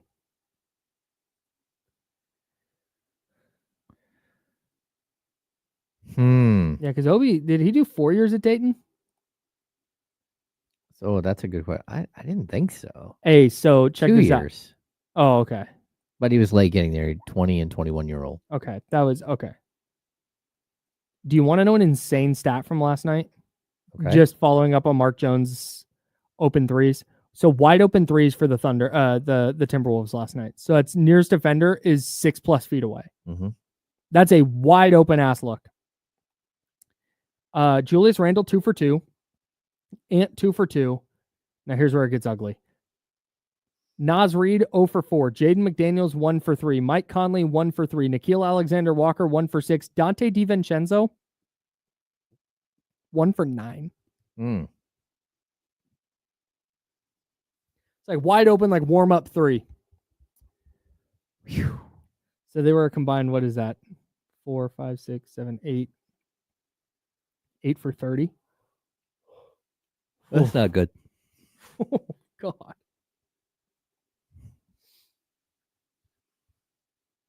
It's the other reason Mark Jones is good. He's like, anecdotally, they missed a lot of wide open threes. And then you go look, it's like, wow, they sure did. Yes. Yes, it wasn't they did. 1 or 2 shots that he was just.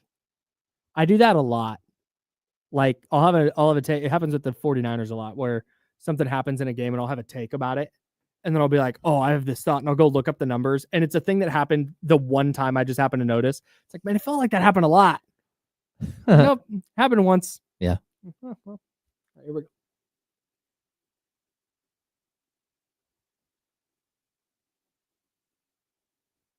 Mm-hmm. I got a complaint. The voice guy was too loud. So here you go.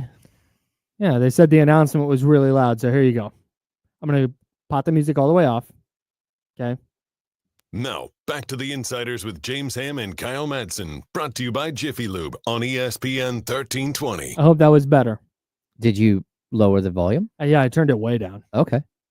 I hope that was better. I'm trying not to, because it's really difficult. I don't know what volume people are listening at. I don't know. Yeah. I don't have it dialed in exactly. I have the sliders where they normally go. Okay. I don't know what you want from me, man. I'm no Joe Brazil on the board. Joe Brazil from the home studio. That's James Ham. I'm Kyle Madsen. We're the Insiders, and we're hanging out with you until noon. Then we hand it off. D-Lo and KC will take you from noon to 4. And then at 4:30, coverage begins. Pacers Knicks. Ooh. Right here on ESPN 1320. We might be getting a classic in the Eastern Conference Finals.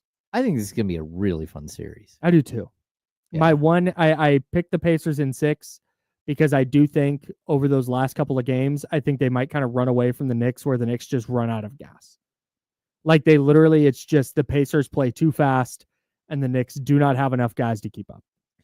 Yeah, I think it's interesting too because you're looking at a true like flow offense versus great individual defenders in what the Knicks have. And I don't know how that's going to work out for the Knicks. Yeah. Like, in order to defend the Pacers, your team defense has to be off the charts good. Yeah, and you have to be really good in transition too. Yeah, and that's where I've always made the point that the Knicks are built to beat the Boston Celtics. They're not built to beat the Indiana Pacers. Just like a lot of teams that were left were not built to beat Nikola Jokic. They were built to beat the Celtics. They were built to beat OKC, or they are OKC. Yeah, sure. So. It's kind of funny. Like you hear people talk about, and I know I refer to this all the time, but Austin Rivers' podcast, Off Guard, he talks about why defending Tyrese Halliburton is so difficult is because he's just awkward. Like, he's unconventional in the way he plays. His style is not the same rhythm as a lot of other guys. That's how the Pacers as a team feel to me. And that's kind of what you were just describing. You're into the, like, this is how offenses flow. This is how defenses go. This is how everything works. And then you play the Pacers and it's like, wait, where did that guy come from? Yes. They just subbed out that guy, but that's the same guy. Yeah. That's the same. They made and I think it's just they're built so different and their play style is so different that I do think it takes teams a little bit to kind of get their bearings against them. Yeah, and then before you know it, it's a 3-1 series. Yeah, and then they have players who are just so crafty and good. So you talked about Halliburton being crafty, but also, look at TJ McConnell, who just adds so much off the bench. And you think everything's going great, and they pulled their starters, and you're going to make a little run, and then that dude goes off for 12 points, and you're like, what just happened? Yes. And I think Siakam is very similar, where he's just so crafty. Yeah, not a superstar, but just awesome, really good player. Yeah, and then you look at the Knicks, and it's like their players are conventionally good. Like, again, Brunson might be the craftiest of them, but outside of that, like, you're not going to get a lot of, like, different looks from Mikal Bridges or OG Anunoby. Even Karl Anthony Towns. You're going to get the three, or you're going to get a couple of post moves. You're not going to get a lot of in between.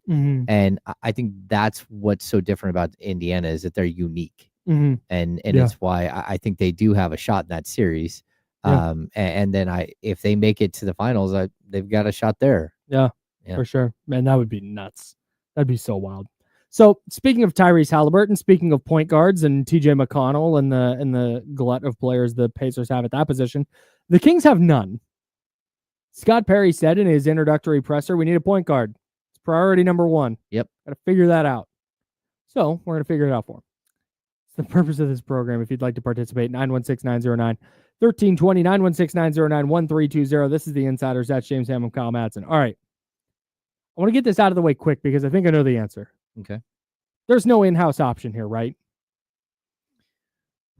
So my first reaction is no.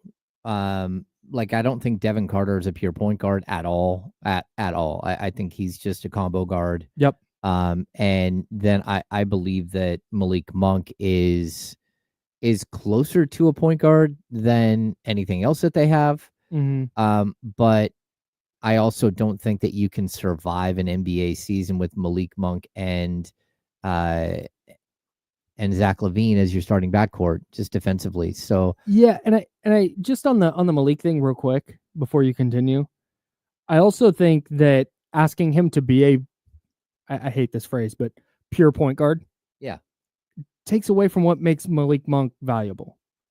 Oh, I totally agree with that. So I don't know that you want him to be your starting point guard, because in an ideal world, if he is, well, then he's not helping in the ways that he's best at helping.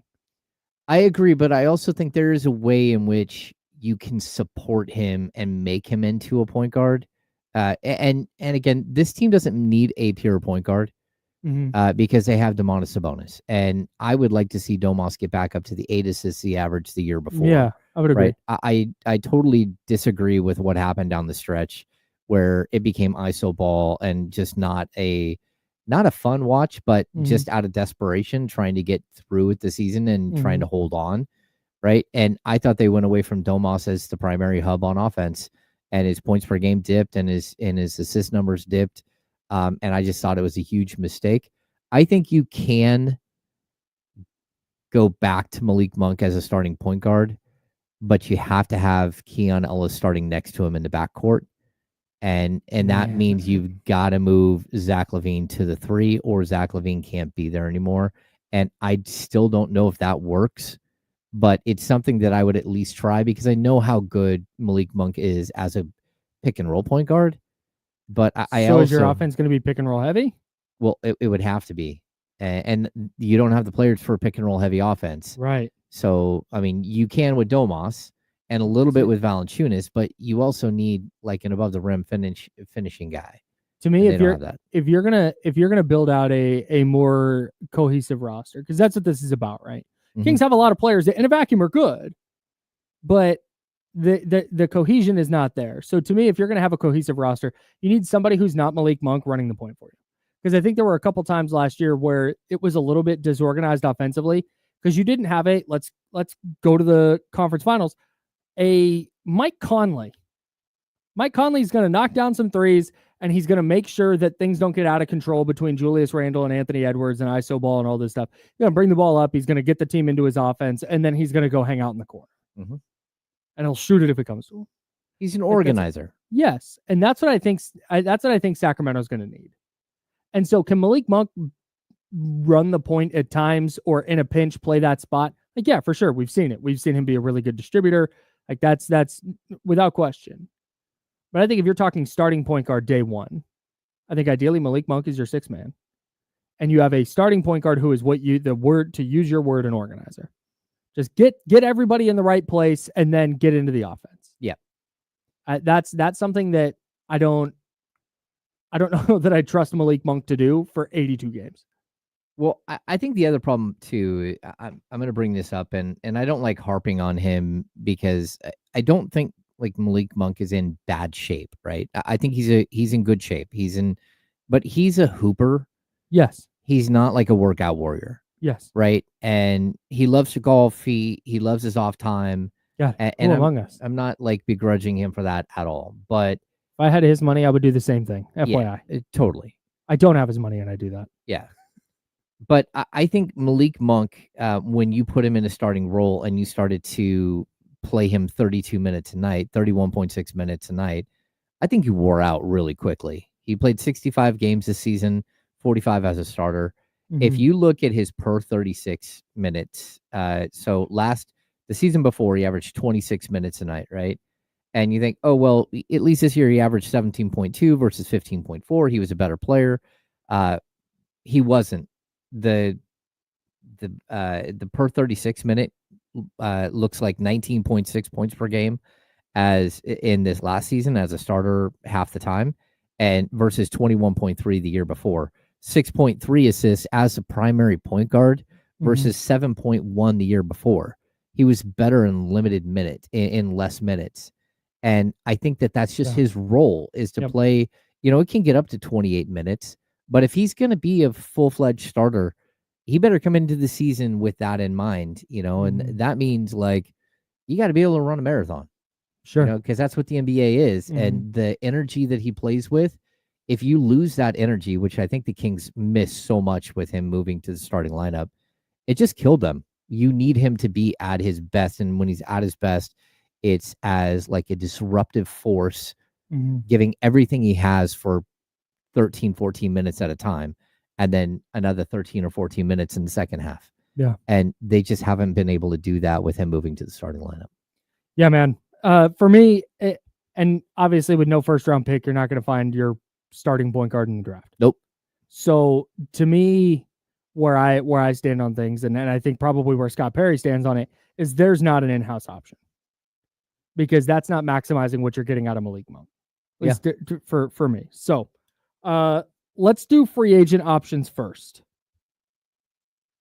because this is a list of dudes that is primarily what you talked about yesterday. What was the issue you've had with how the Kings have added point guards in the past? Yeah, I mean, the problem is if you go out and get a bunch of players who they're solid NBA players, right? Like Darren Collison, solid NBA player. Ty Lawson, solid NBA player. Even, the version of Isaiah Thomas that they had. And you just keep looking at, like, until they got to the De'Aaron Fox era, They didn't have a true like number one dude. And these guys, they're fine. But if you're going to have a mid point guard, if you're going to have a guy who is in between 20 and 30 in the league and NBA point guards, you're not going to be very good. You're going to be limited by how good your point guard is, especially in a league that it's so point guard heavy. So, teams that don't have like really, really strong point guards typically aren't very good. And the only way around that is if you have sort of this all-in-one combo dude, right? Which we see from, the Shea, Gilgeous-Alexander. We see it from Luka. You see it from LeBron, like the guy who has the ball in his hands the whole time. He's not the point guard, but just a singular offensive force. Yeah. You're James Hardens of the world who, has been a true point guard for points of his career, but still more of a scorer. So, like the Kings don't have either of those, because Zach LaVine is not that. No. And that's okay. Like I'm not, that's not a dig on Zach LaVine. No, it's just not. Yeah, it's just not. That would be like saying they need a center. Zach LaVine is not that. Yeah. It's not the role he plays. I mean, go back to like the early 2000 Bucks. Zach LaVine is more Ray Allen than he is Sam Cassell. Like, that's as a player, that's who he is. So, all right. So let me give you a bunch of names that fit that exact description. Yep. If you want to stop on any of these names, let me know. I think Ty Jerome can run the point for you. Okay. Going to be a free agent. That's a possibility. Not inspiring for me. Ty Jerome is a starting point guard. Feels like the kind of thing that happens, and 40 games in, you go, oh no. Like, he was good off the bench for a really good Cleveland team. He's not a starter for a team that's trying to get back to the playoffs. You could say he's a poor man's Malik Monk. Sure. In certain avenues. Yeah. So, okay. How's Chris Paul grab you? I don't think Chris Paul is going to come to Sacramento. Probably not. But he's also it's fine. He's an organizer. One of the great point guards that we've ever seen. But at this point, he's 39? Yeah, he played 82 games last year. Look, if Chris Paul is available, and San Antonio might just want him back. Yeah. To be a mentor, player, coach type of guy. Well, he's 40. He's already 40. Is he 40? He's 40. Oh my God. Yeah. Hey man, I'm not a big Chris Paul guy. I'm still in on the Chris Paul idea. Just be a teacher, run the point, play 20 minutes a night. Can I tell you the problem with that? You'd need another point guard to play the other 28 minutes he's not playing. Who is he teaching? Everyone. Just where to be on the floor. But the problem is you don't have the star pupil to put next to him. So organizing. It's one thing if he's organizing and he's teaching Stephon Castle how to be a point guard. You don't have Stephon Castle. You don't have an NBA point guard. Okay. Zach LaVine after a year under Chris Paul. Yeah, no, I guess I see what you're saying. Okay. What about Fred VanVleet? Fred VanVleet has a $42 million team option this year. It would just be so difficult to get Fred VanVleet, and then once you got him, because I don't think he's opting out, and if he does opt out, he's not going to sign him. I think it's a team option, isn't it? You're right. You're right. It is a team option, but they push the team option back a little bit closer to after the draft. I just don't know that you can trade for Fred VanVleet, because again, it's $42 million in order to get assuming they pick up that option. Yeah, which they probably might, because I don't know that are they ready to just give Reed Shepherd the keys. Well, you're right. They're probably going to pick up that option, but also what sense does it make? Because in order to get him financially, you're going to have to give up Zach LaVine, and so at least you would have a point guard, I guess, would be the answer there. But and now is Malik Monk you're starting too? Or is Keon Ellis you're starting to? Maybe you can figure that out. Sure. But at the same time, I don't think that Houston is going to trade for Zach LaVine. And I don't think they're going to take on $49 million. So I don't think he's an option, because in order to piece together another deal that included DeMar DeRozan, it would have to be DeMar DeRozan, it'd have to be Valanciunas, and it would have to be Devin Carter for one season of Fred VanVleet. at $42 million. All right, we're 0 for 3. Keep in mind here, guys, I just want this to be abundantly clear in case anybody's coming in mid-conversation. These are just names. These are not people that I'm like, Yeah, you're not pining these for are, any of right, these. Yeah. okay. We're 0 for 3, though, on names that I wrote down. Malcolm Brogdon. I love Malcolm Brogdon as a player. He just can't stay healthy. Now, Malcolm Brogdon would be a great backup point guard if you had a legit starter. Yes. D'Angelo Russell? No. D'Angelo Russell running the point? No, D'Angelo Russell, I'm out. like one of my least favorite players to watch in the NBA. Super out. So inconsistent. Dennis Schroeder. He's the first one that you're at least like, okay, but again, this is Darren Collison. It's the same thing. It's like you're looking at a guy who's going to be maybe the 22nd best point guard in the NBA. Yeah. Maybe a little lower than that. Like, again, if that's your answer, you're pretty mid. He's another one that I don't mind him as a backup. But if you're signing him as like, yeah, hey, he's going to be our starter. He's going to play 34 minutes a night. Probably in a little bit of trouble. Yeah. And pesky defender, though. Yeah, I don't hate a lot of big games. I don't hate the idea, but if you're going to get Dennis Schroeder, that means that you have to get such an incredible player at the small forward position. Sure. That it makes sense. Okay. Got me. What about Trey Jones? Tyus Jones' brother. 25 years old. Yeah, like both of the Jones brothers, again. Get both Joneses. Yeah. Have a lot of Joneses. Just have, twice the Joneses. Jones squared. I would be okay with one or both. And I just don't, again, it's not a needle mover, and it is very much a game manager minus, right? Like this is like 2 years ago, Tyus Jones was on Washington. He had a $10 million salary. They tried to trade him for a first round pick. No one would take it. They tried to trade him for a second round pick. No one would take his contract and he was an expiring contract at $10 million. Yeah. And then it got down to like the wire, and they were asking for a second, and it was too late. And teams were like, yeah, we've already moved on. And then he signed for a league minimum in Phoenix. Yeah. And I thought that would be a really good thing for Phoenix. But again, I thought it'd be a really good thing for Phoenix because they had Devin Booker, and they had Kevin Durant, and they had Bradley Beal, and a great shooter. And, like overall, I thought that would work. It didn't work. And so I'm now kind of at the point where it's like, okay, that is really, really a low. Like if you make that move, that's fine. But you've got to have somebody else that you're bringing along to be the next actual point guard. I was so certain that this conversation was going to bleed into tomorrow. It's certainly going to bleed into the handoff with, I think it's Kenny Caraway today from D-Lo and Casey. He's going to join us next. I want to keep running through these free agent options because there's a couple of names left on here. Well, there's a few names left, but there's two that really jump out as, to me, intriguing. Okay. And we'll talk about that next. That's James Ham. I'm Kyle Madsen. Joe Brazil from the home studio. We're the Insider, sponsored by Jiffy Lube. The handoff with one of D-Lo or Casey is going to be next. You're on ESPN 1320 at Sacramento Sports Leader. We're clear. Man, Malcolm Brogdon just doesn't play basketball anymore, which is too dude. bad. So many injuries. What a brutal career. I do like him, though. Like 23-24 for Portland. He averaged 29 minutes a game over 39 games. He 15.7 points, 3.8 rebounds, 5.5 assists, shot 44% from the field and 41.2 from three. I would take that. And he also has ties with Domas, but Lizzie, I don't think they're moving Levine. Like we can like pie in the sky, and I don't think there's a deal in Orlando. I haven't worked all the salary cap stuff, but like Cole Anthony's not a great basketball player, and Jonathan Isaac's not a great basketball player. I'm not just trading somebody just to trade him.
Hey, I do think like if you can move Levine, that's fine.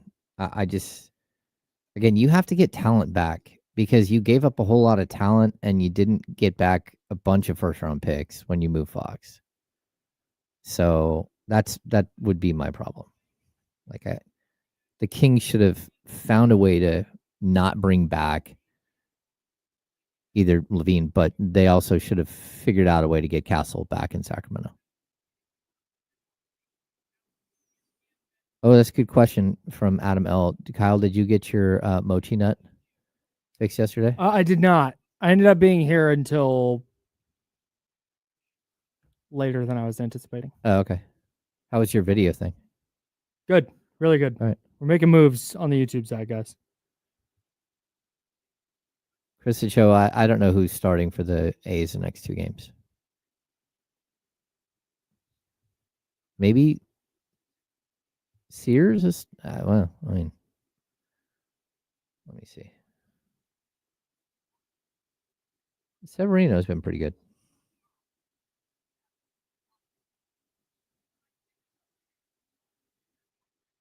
Oh, we get Sears today. Sears has been good. He's 4-3 with a 3.31 ERA. 38 strikeouts, 10 walks. I like it. I don't know who's starting the next game.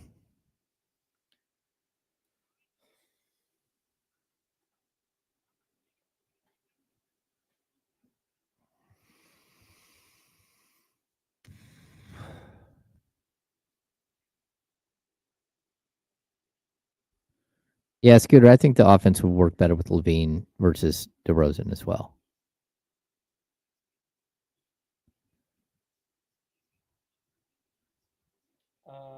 Okay, 10 seconds. Here we go.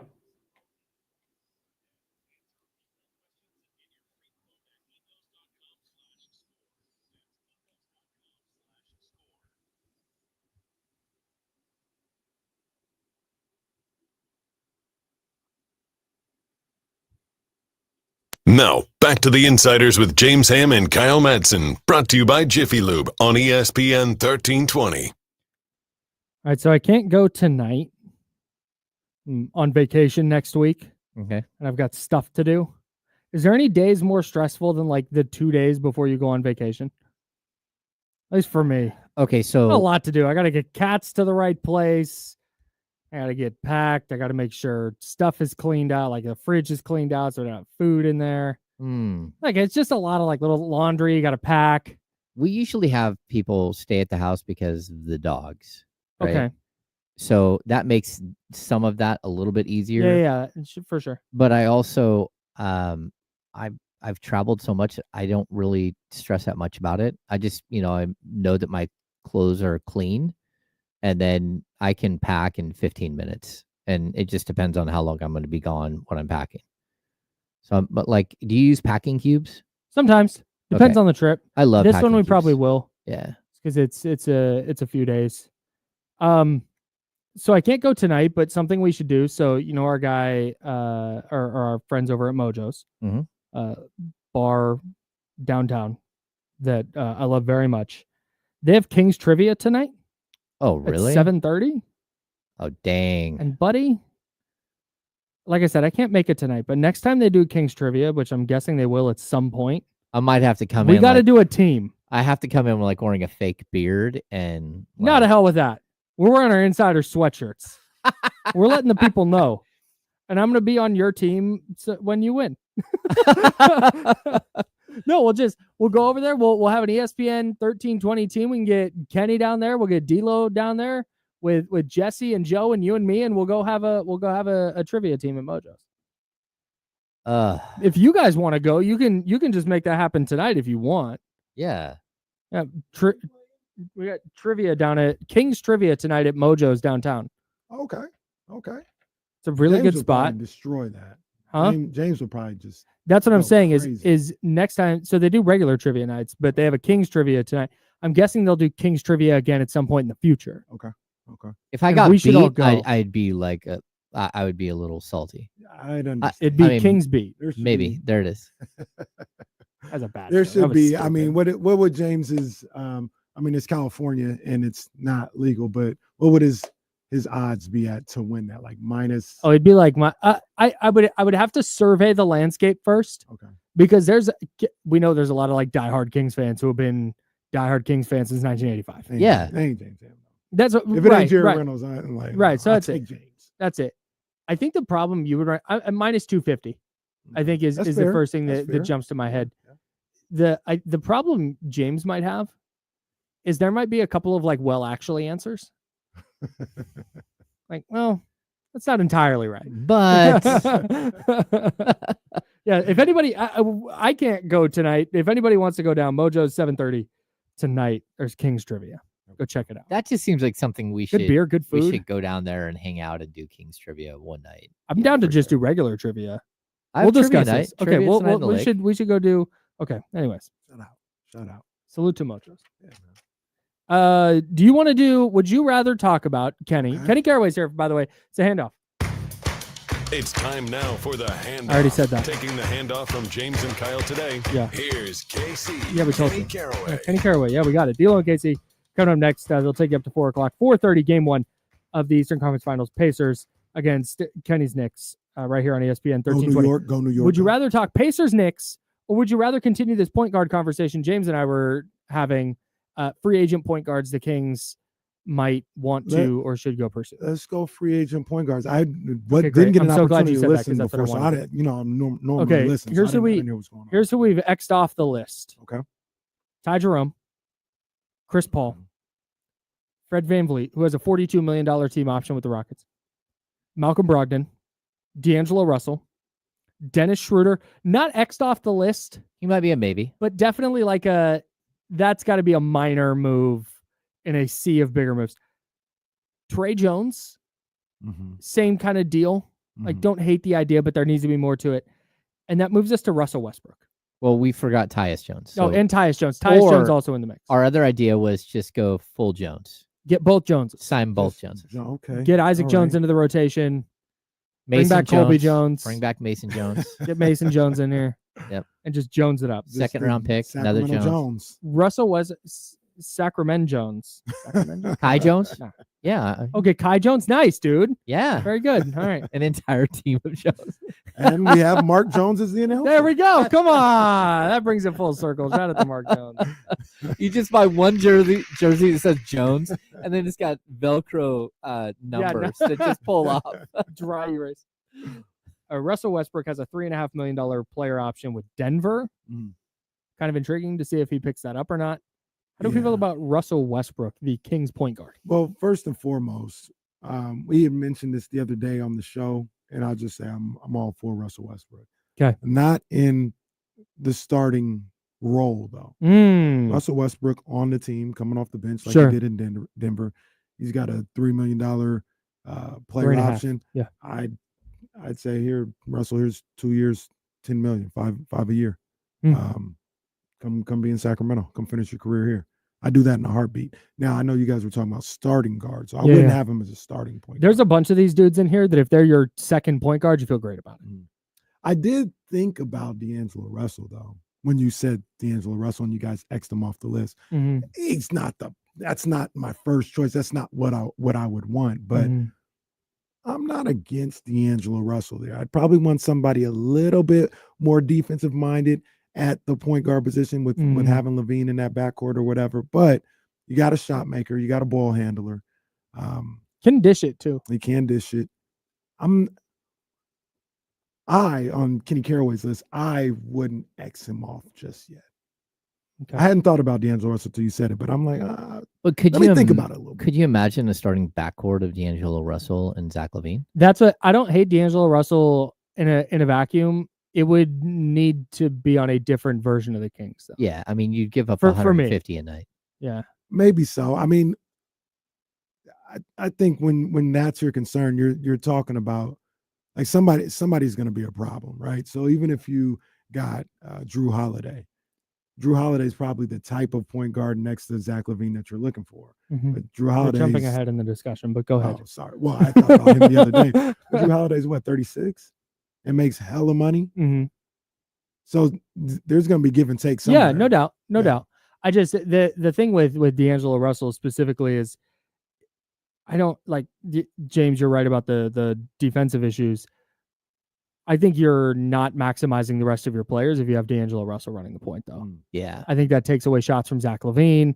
I think that takes away touches from Domantas Sabonis. I think you wind up with Keegan Murray averaging like 13, 14 a game again, where I think you're hindering the team more than helping it there. At least this version of the Kings. That's where I sit with Sure. D'Lo. All right, D'Angelo Russell, not Damian Barling. What about Dante Exum? Dante Exum do anything for anyone? No. And we're just naming free agents. No, he's a bench guy though. Yeah. So I think there is a world in where Exum works as like a defensive specialist and just a savvy veteran, but the injury problems, like the dude has never been able to stay healthy. Yeah. It just like, again, if you're taking a flyer, I told you earlier, I think let's get to one of the guys you would take a flyer on. Well, he seems more like a Warriors signing. Exum does. Anyway, go ahead. Guy who's going to get hurt, not be available in the playoffs for sure. Yeah, just redo that. Salute to D'Anthony Melton. What about Trey Mann? I like Trey Mann. Trey Mann is a little more offensive minded than once again you'd probably want next to LaVine. But I like him as a player. Like I like his skill set. James, you said earlier before the show, like they got to take a flyer at some point. Yeah. So for me, like if you were going to go get a veteran, you go get, say, a Tyus Jones or something like that, I would go get a Trey Mann as well, because then maybe you've got a point guard for the future. Maybe he's 24 years old. Yeah, and he's had injury problems this last year, but before that, it was more of he just couldn't break through with Oklahoma City. They had too many players, and he ended up being one of the odd men out. Like, I just think that there's I think there's a ball player there, and whether he's a starter or he's coming off the bench, I kind of look at him a little bit like the Malik Monk signing. Like, I think you could find a diamond in the rough there and really find something. James, I want you to think about this when you come on the show later on today. Kyle, you can too. How do the Kings get involved in a $45 million a year player, Trae Young type guy? Is there a pathway? And the question I'll ask, and you can answer it later, is can a DeRozan trade exception combo? No, that doesn't work, but that was one. I'll one explain. thing I was thinking Yeah. of. But is there a way, just yes or no real quick, is there a way to get into the conversation of a $40 million a year yes. player? Yeah. Okay. Yeah. We'll do trades tomorrow. We'll continue this discussion about point guards tomorrow with trades. Sounds like you guys were doing that today on D'Lo and KC. What do you guys got coming up? We just, it's the Knicks pregame show. Knicks pregame show. Lock in, everybody. 4:30 coverage begins. That's what we've been saying, but actually coverage begins at noon. D'Lo and KC coming We're up live next. at Penn Station today, for this Knicks pregame show. We outside. They took Kenny's jet out to New York. That's very cool. Kenny Caraway, Damian Barling coming up next on D'Lo and KC. For James Ham and Joe Brazil, I'm Kyle Madsen. We're the Insiders. 10 a.m. tomorrow. We'll be back right here on ESPN 1320, Sacramento Sports Leader. Shout out to Jiffy Lube. They sponsor the program. And until tomorrow, drink water. Be nice, people. See you. Thanks, everybody. I forgot that Joe doesn't. That went out over the air. It's fine. Oh, I also... Just put that out over the air as well. There we go. All right. Now we're good. I forgot what I was doing. I didn't even send us to break. Oh. Oh.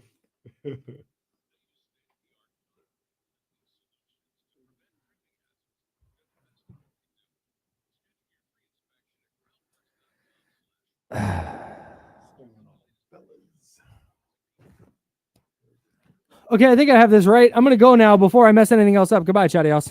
Don't break it.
We got them screaming D-Lo, KC, D-Lo, KC, D-Lo, KC, D-Lo. We got them screaming D-Lo, KC, D-Lo, KC, D-Lo, D-Lo. We a number one spot. We a number one spot for some sports, huh? Got the city going crazy when we work, huh? We top two, but we ain't two, we in first, huh? And when you need the real, we is who you search, huh? D-Lo, KC, D-Lo, KC, D-Lo, KC, D-Lo. We your number one spot. Go, baby. Hey. Yes, sir. Come on, man. Conference finals. Eastern Conference finals start today. Let's go. Let's go. You're awfully hyped over there for a supporter. My Cheryl Gross, she definitely is. I will salute her. She's been a Knicks. She would say she's a Knicks fan. She's been a Knicks fan since Spreewell. She been to the Garden twice this season. Of course, she a Knicks fan. Yeah, she a Knicks fan. I You ever been to obviously, the Garden? Never been to the Garden, man. I gotta go. She went. My cousin, he got season tickets, and like he's close enough where they can get into some of those clubs. You know what I'm saying? Like he's not on the floor, but he's close enough where he gets some of them clubs. One of them, one of them he was in. She met Larry Johnson. So you know, I was like, man, I gotta get out there, man. I gotta get to the Garden. I want to go when the Kings play though. I'm gonna wear a Kings jersey when I go. I'm a Malik Monk joint. Cheryl was so angry she went with the Kings play. She went right back. Like, I'm gonna book a whole other trip to New York so I could watch the Knicks play somebody other than Sacramento. I said, don't do that, Mom. Don't do that. We welcome you in here to the Wednesday, May 21st edition of D-Lo and KC.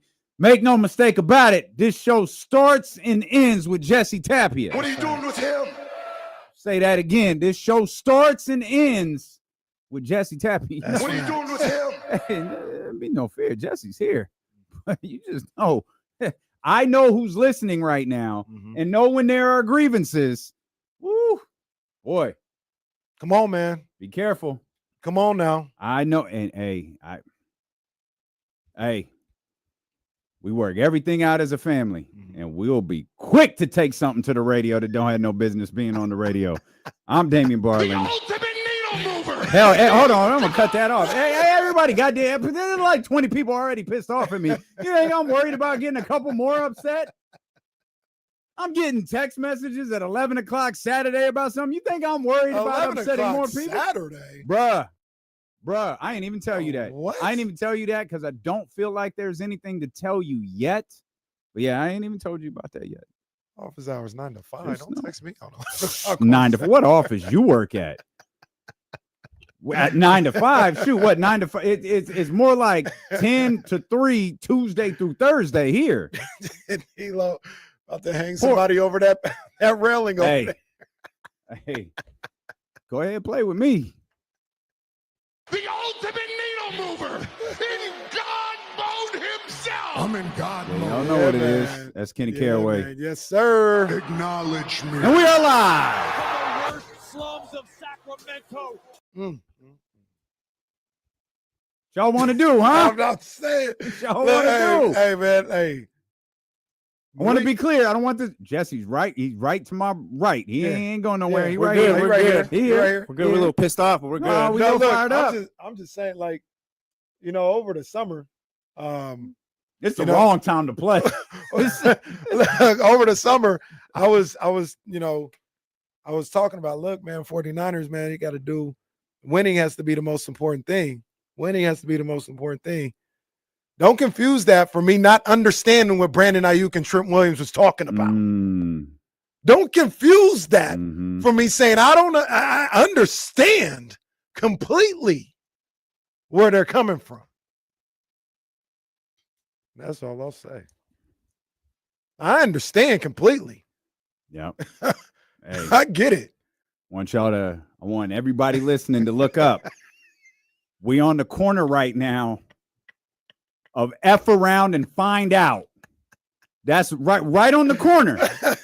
F around and find out. What did they say? Kitty corner? We're kitty corner from Try Me. That's where we at right now. People gonna be a hold in. They're gonna show up to work and just sit there. I'm about to. Can I move these over there? I'm about to get up here like CM Punk. If I can get my legs like this when I used to when I was a kid, I'm just gonna sit here like this. It's like Punk used to. You're gonna be like that. Somebody else gonna be sitting next to Sylvia. I'm here. Yeah. You can't find me for not being here. I'm here. Shout out to you guys in the chatty house. I see you guys. I'm just not participating in this. They both OTA. said, ought to see these hands. Hey man, I understand what Brandon Ayuk and Trent Williams is talking about. I get it. No, see, and that's the thing too. Yo, Kings win a double overtime game last night. Hey, we got a job. Y'all gonna mess around with us this time of year? Come on, man. Come on, man. We got a lot of time. All right. Why? A lot of time. Nah, we'll talk. We'll talk. Man, we've been. What the hell was that, Rudy? We've been fighting, bro. Rudy sucks, bro. Oh my God, What's that? Rudy Gobert is awful, bruh. You are 8 feet tall. How is he so sloppy at the basket? That's ridiculous. He is dreadful. Come on, man. Like, what was it It was Timberwolves Warriors because it was the same game. It was the same game that Buddy got yanked. Because I remember he had an 11.5 demon on Prize Picks. That's why And I it was a remember so demon for a reason. Man, his goofy ass, bro. You're under the. Do you even have to shoot it? You just kind of have to like drop it in. He can't catch the ball, Bro, this is Rudy Gobert. He's one of the people that makes me say, what have you been doing for the last 10 years? That right? Here, 10, 11 years into your career, you still can't execute a jump hook. What have you been doing? It's like Ben Simmons not being able to shoot. Ben Simmons, you've had access to a gym since you were 11. A jump hook, just do something. Just do something. What if Rudy catch the goddamn ball? What have you been doing for 10 years, Rudy? Rudy is If this is still an issue. Terrible. It is. I get. Be careful. I don't know this man, but I'm beginning to understand why everybody hates him. Not even just the silly stuff he did on social media, but it's not just that he's 7 feet tall. Bro isn't Sean Bradley. No. Bro's 7 feet tall. He's built and he's useless. It's like he's one of them dudes who someone was like, oh, come on. Man. Oh my God. Oh my God. That was Shatton. That pass was Shatton. He just threw the ball straight to, who was that? Luke Dort? Who was that? It was SGA. There was no Timberwolf in the frame. Bro. And he did it like Magic Johnson, like left. Rudy is absolutely one of them people who someone said to him, hey, man, you're tall. You should play basketball. And Rudy was like, all right, I guess. And it's worked out. He's been rich because of it. The game 916 says, Rudy just gets nervous sometimes. Every game. Every possession. Dude plays with jitters 47 minutes into a 48-point game. Oh, man. Rudy, if now hear me when I say this. Oh, look at and got hat jewelry like Kenny. Oh, yeah, that's a blip. That's a blip right there. You know what I mean? Man, you guys really are rich. That's not, bro. I can show you where to get one. It's not an issue. It's like, well, I think he moved a little too aggressively and it went to the top of his hat. But you see it. He got one on. Yeah. There it is. Yeah, I know exactly where he got that. Well, I don't know where he got that from. Maybe he got that. He from probably got somewhere it the same place you did. Maybe. I think if Julius, maybe cut his hair and had it done like he was on national TV, he might have played better last night. That's the look. They're roughing it right now. That ain't they're roughing it. Mm-mm. I mean, it's not the look for me. That ain't it. You got to have some sort of taper, lineup, cleanup, something. You can't.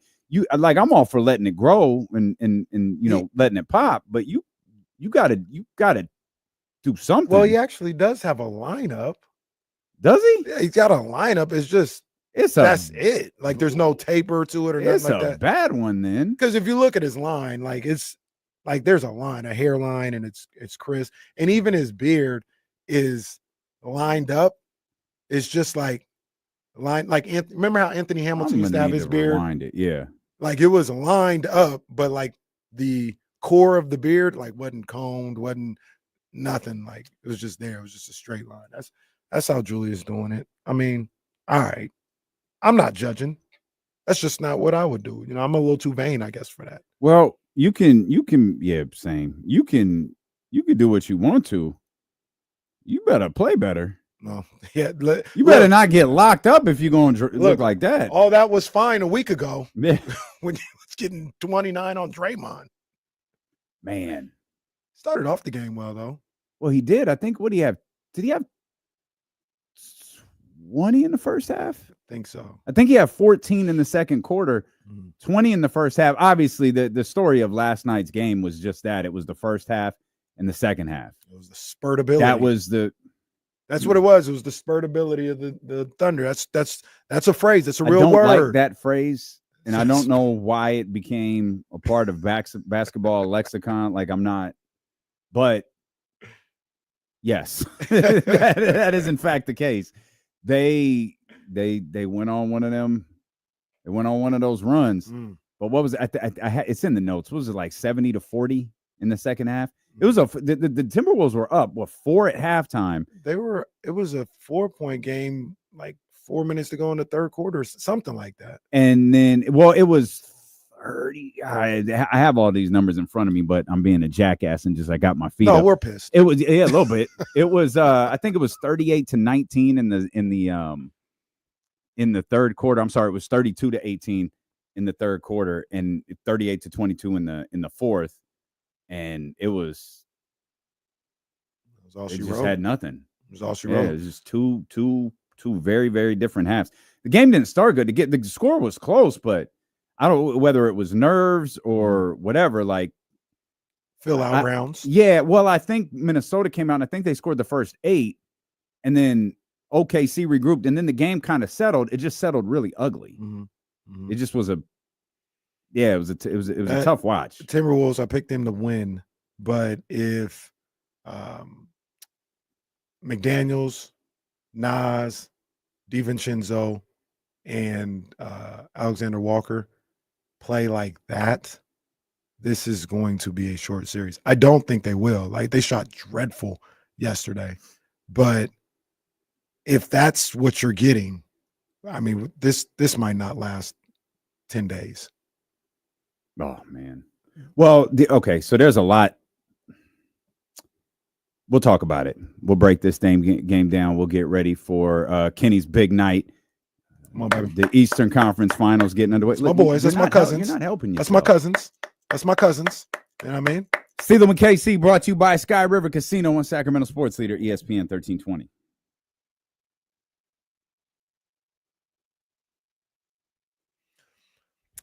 They won't take me out of my elements.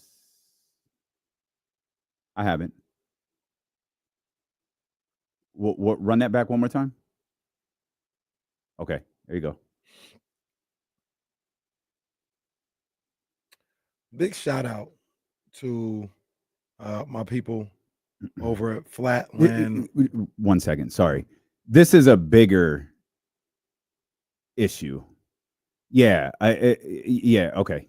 Yeah, I got you. Yep. Once again. Sorry. No, you're good. You're good. I just showing love to my people, man. Shout out to my people over at Flatland Brewing Company, Elnell Grove. My people, Andrew, Michelle, great people. Shout out to my guy, Landon. Shout out to Ryan's best friend, Mackenzie. You know, Mackenzie. Mackenzie's, I think she's like 9, and that's Ryan's best friend. Ryan's 2. But yeah, man, Flatland Brewing. Bomb. I'm not really a beer guy. Beer's bomb. They got they got their winery set up now as well, and the food is good as well, man. So they play with their son plays with Reese on the All-Star team, man. And this spot is good. It's a good little spot out in Elk Grove over by Sky River, man. So nice. They got merch. That's why I got the trucker hat on, man. So I had to show love, man. Shout out to my people over there, Andrew, Michelle, Flatland Brewing Company. Big ups to them,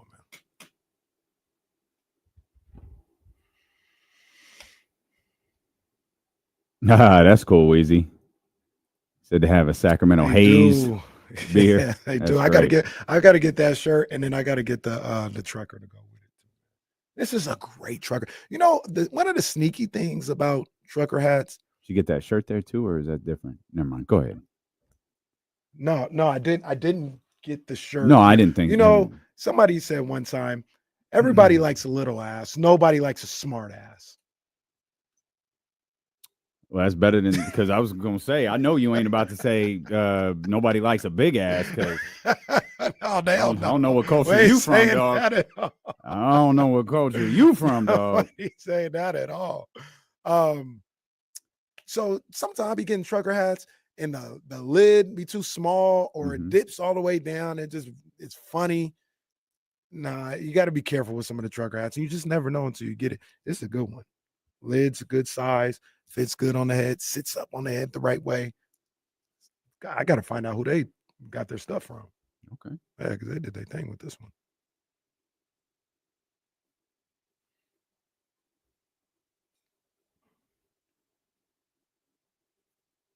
Oh, well, you're right, guys. Nobody likes unwashed ass either. This is true. Yeah. I agree. Hey, are my boys, Aldrin, are my boys playing for great picture, by the way, great having. Are my boys playing for the Champions League? Nah, Europa League.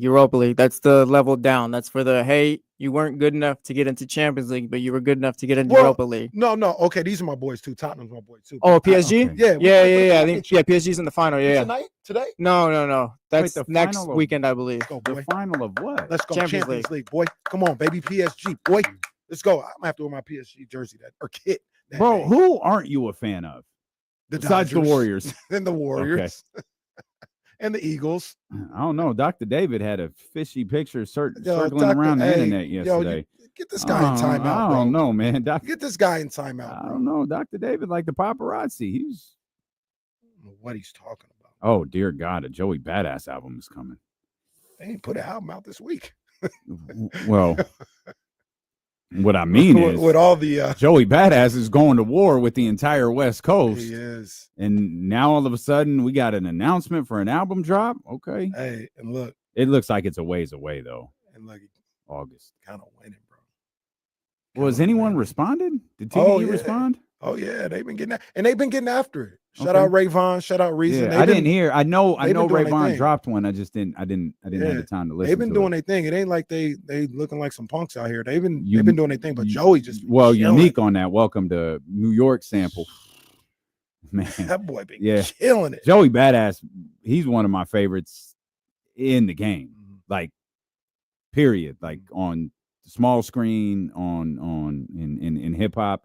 I don't like that he's going after my man, but hey, I like Joey. But let's go. Yeah, let's go. I don't think you ever I don't see a response. I was gonna say I don't think Doc's gonna respond, but I love this, man, because at least so far from everything I heard, it's just bars, man. These dudes, both of these guys are just having bars left and right, man. So I love it, man. I think Joey getting it though. I think Joey's taking on the West Coast and winning right now. Yeah. Ray Vaughn surprised me though. I didn't know Ray Vaughn had it like that. When his first disc. So I really got to go hear that. The first one was dope. The second one, GoldenEye. Well, I heard the first one. Yeah, that one was dope. He did the GoldenEye joint. But that's the one that just dropped, right? Yesterday. I think. Okay. No, maybe the day before. Yeah, yesterday. it dropped within the last few days. Yeah, and it's cool. I didn't think it got Joey. I didn't think it got him out the paint. So I still got the win with Joey, but it was cool though. It was GoldenEye joint. I think they used the what beat did they use? He used something. No, I didn't hear it, but I read about it. Yeah. I did something on Corners of the Culture with it. I don't remember what it was. I looking at something for Not Like Us been on the charts 53 weeks. I saw that. It's like no hip hop record's ever done that yeah, it's before. all timer. That's I mean 53 weeks is kind of insane, but I didn't realize no hip hop record had ever been on the charts for a year before. Yeah, and that's not even, I mean, and now you've got Luther, they've made history. How much more history will Luther make over the course of the next week, 2, 3? You have it going 2 more. Got it going 2 more. I might push that out a little bit. I was going to say yeah. you speculated on the other show on 102.5 if it actually might hit 20, which it doesn't feel like it's slowing down. I think part of it is that tour is going crazy.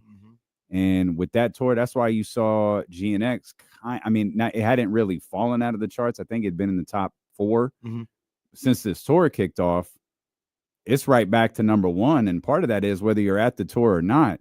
If you're a fan and your algorithm is like mine, I'm getting videos I still getting videos from the Charlotte show where it was raining. It was raining crazy in Seattle. Okay. So maybe it was a different show that I was getting. It was raining crazy in Seattle. rain been coming down everywhere.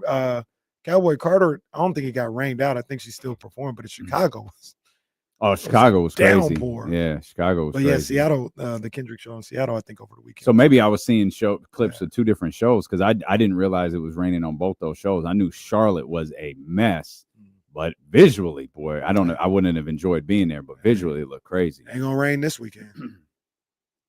Well, I mean, he's here. He's in Northern California. What, a week from tomorrow? Yeah. Well, this weekend though, it's in SoFi. SoFi. Yeah. Ain't got to worry about that. Speaking of SoFi, you see, shout out to Kamara, man. You see, he went viral for the Le'Veon Bell tweet. Well, he did it. Well, yeah. Le'Veon did he respond to Le'Veon? So no, he tweeted. Yeah, he tweeted, and Le'Veon responded to him. Okay, and then Kamara quote tweeted Le'Veon, and he went viral with that one too. Oh, did he? I don't know. Because the original one that Le'Veon responded to yesterday had like 10,000 likes. Oh, okay. It went super viral, but I didn't know, maybe he quote tweeted and went viral again. Oh, maybe he did. Where Kamara at? Where's Kamara? Man, Kamara tweeting. There he is. Yeah, so Kamara's original tweet was Ryan Clark said RG3 uses his wife's skin color as a prop, and she should be seen as more than that because she's actually quite a lovely person. And this man responded by saying, "Stop insulting my wife. CTE is real, and this is what we call gaslighting." 2.9 thousand retweets, 15,000 likes. It's been viewed over 479,000 times, including by Le'Veon Bell. And I don't know where he had a quote. Oh, there he is. Le'Veon said, "LOL, I'm guessing you think RG3, the quarterback, has CTE, but not Ryan Clark, the safety. Boy, oh boy." Kamara quote tweeted him, "You might want to sit out this conversation, champ. I've seen the way you dress. You're definitely suffering from chronic traumatic." I can never pronounce the last word. Nope. And canopathy. No, forget it. CTE. Kamara, get out of here. I've never even seen the words for CTE. Yeah, those are the words right there. Sage Steele commented on Ryan Clark, saying, "Another classless, divisive, gross, unnecessary comment from Ryan Clark, but it's par for the course. We should expect nothing less." Kamara quote tweeted that, "I hate when white people comment on black people business." The man is right. Sidebar. Yeah, Kamara did go crazy with that one. Goodness gracious. RG3, I see what he's doing as of late. And to me, I'm just going to say this to me, he looks like an ass. He's not, I don't know if this is if he's aware of it or not, but he is using this situation. He's using it. Like, he is not, there's fake hustle with almost everything he's saying, and he's using it for promotion. He's using his wife for promotion. He's using his wife's skin color for promotion. And that's so whack. That's hella whack. Like, I'm just seeing what he's done like in the last 48 hours and the way he's moved and his tweets and stuff like that. And to me, there's nothing genuine behind it. It's all for gain. It's all for attention and all for gain. And it makes everything else. Just acknowledge that's what you're doing at this point. He's been doing that with his wife. Even when he was at ESPN, he had been using his wife. Like, he had built like some sort of brand on having a wife that's white. Like, don't shy away from it now. Don't make her a part of what you're doing and then have the nerve to tell Ryan Clark he's attacking your wife for no reason. She's a civilian. Don't do that. Right. Like, you made her a part of this. Right. That was your doing. Yeah. And he's turned it up a notch in the last, well, maybe not turned it up a notch, but he's trying to take advantage of the situation right now in the last 2 days. And it's actually deplorable. Like, that's your wife. Stop using her for your gain in this respect. Man. Man, oh man. Well, we're all caught up on the Ryan Clark RG3 issue. Boy, I just got served a link for them Kobe's. Size is available too. Oh.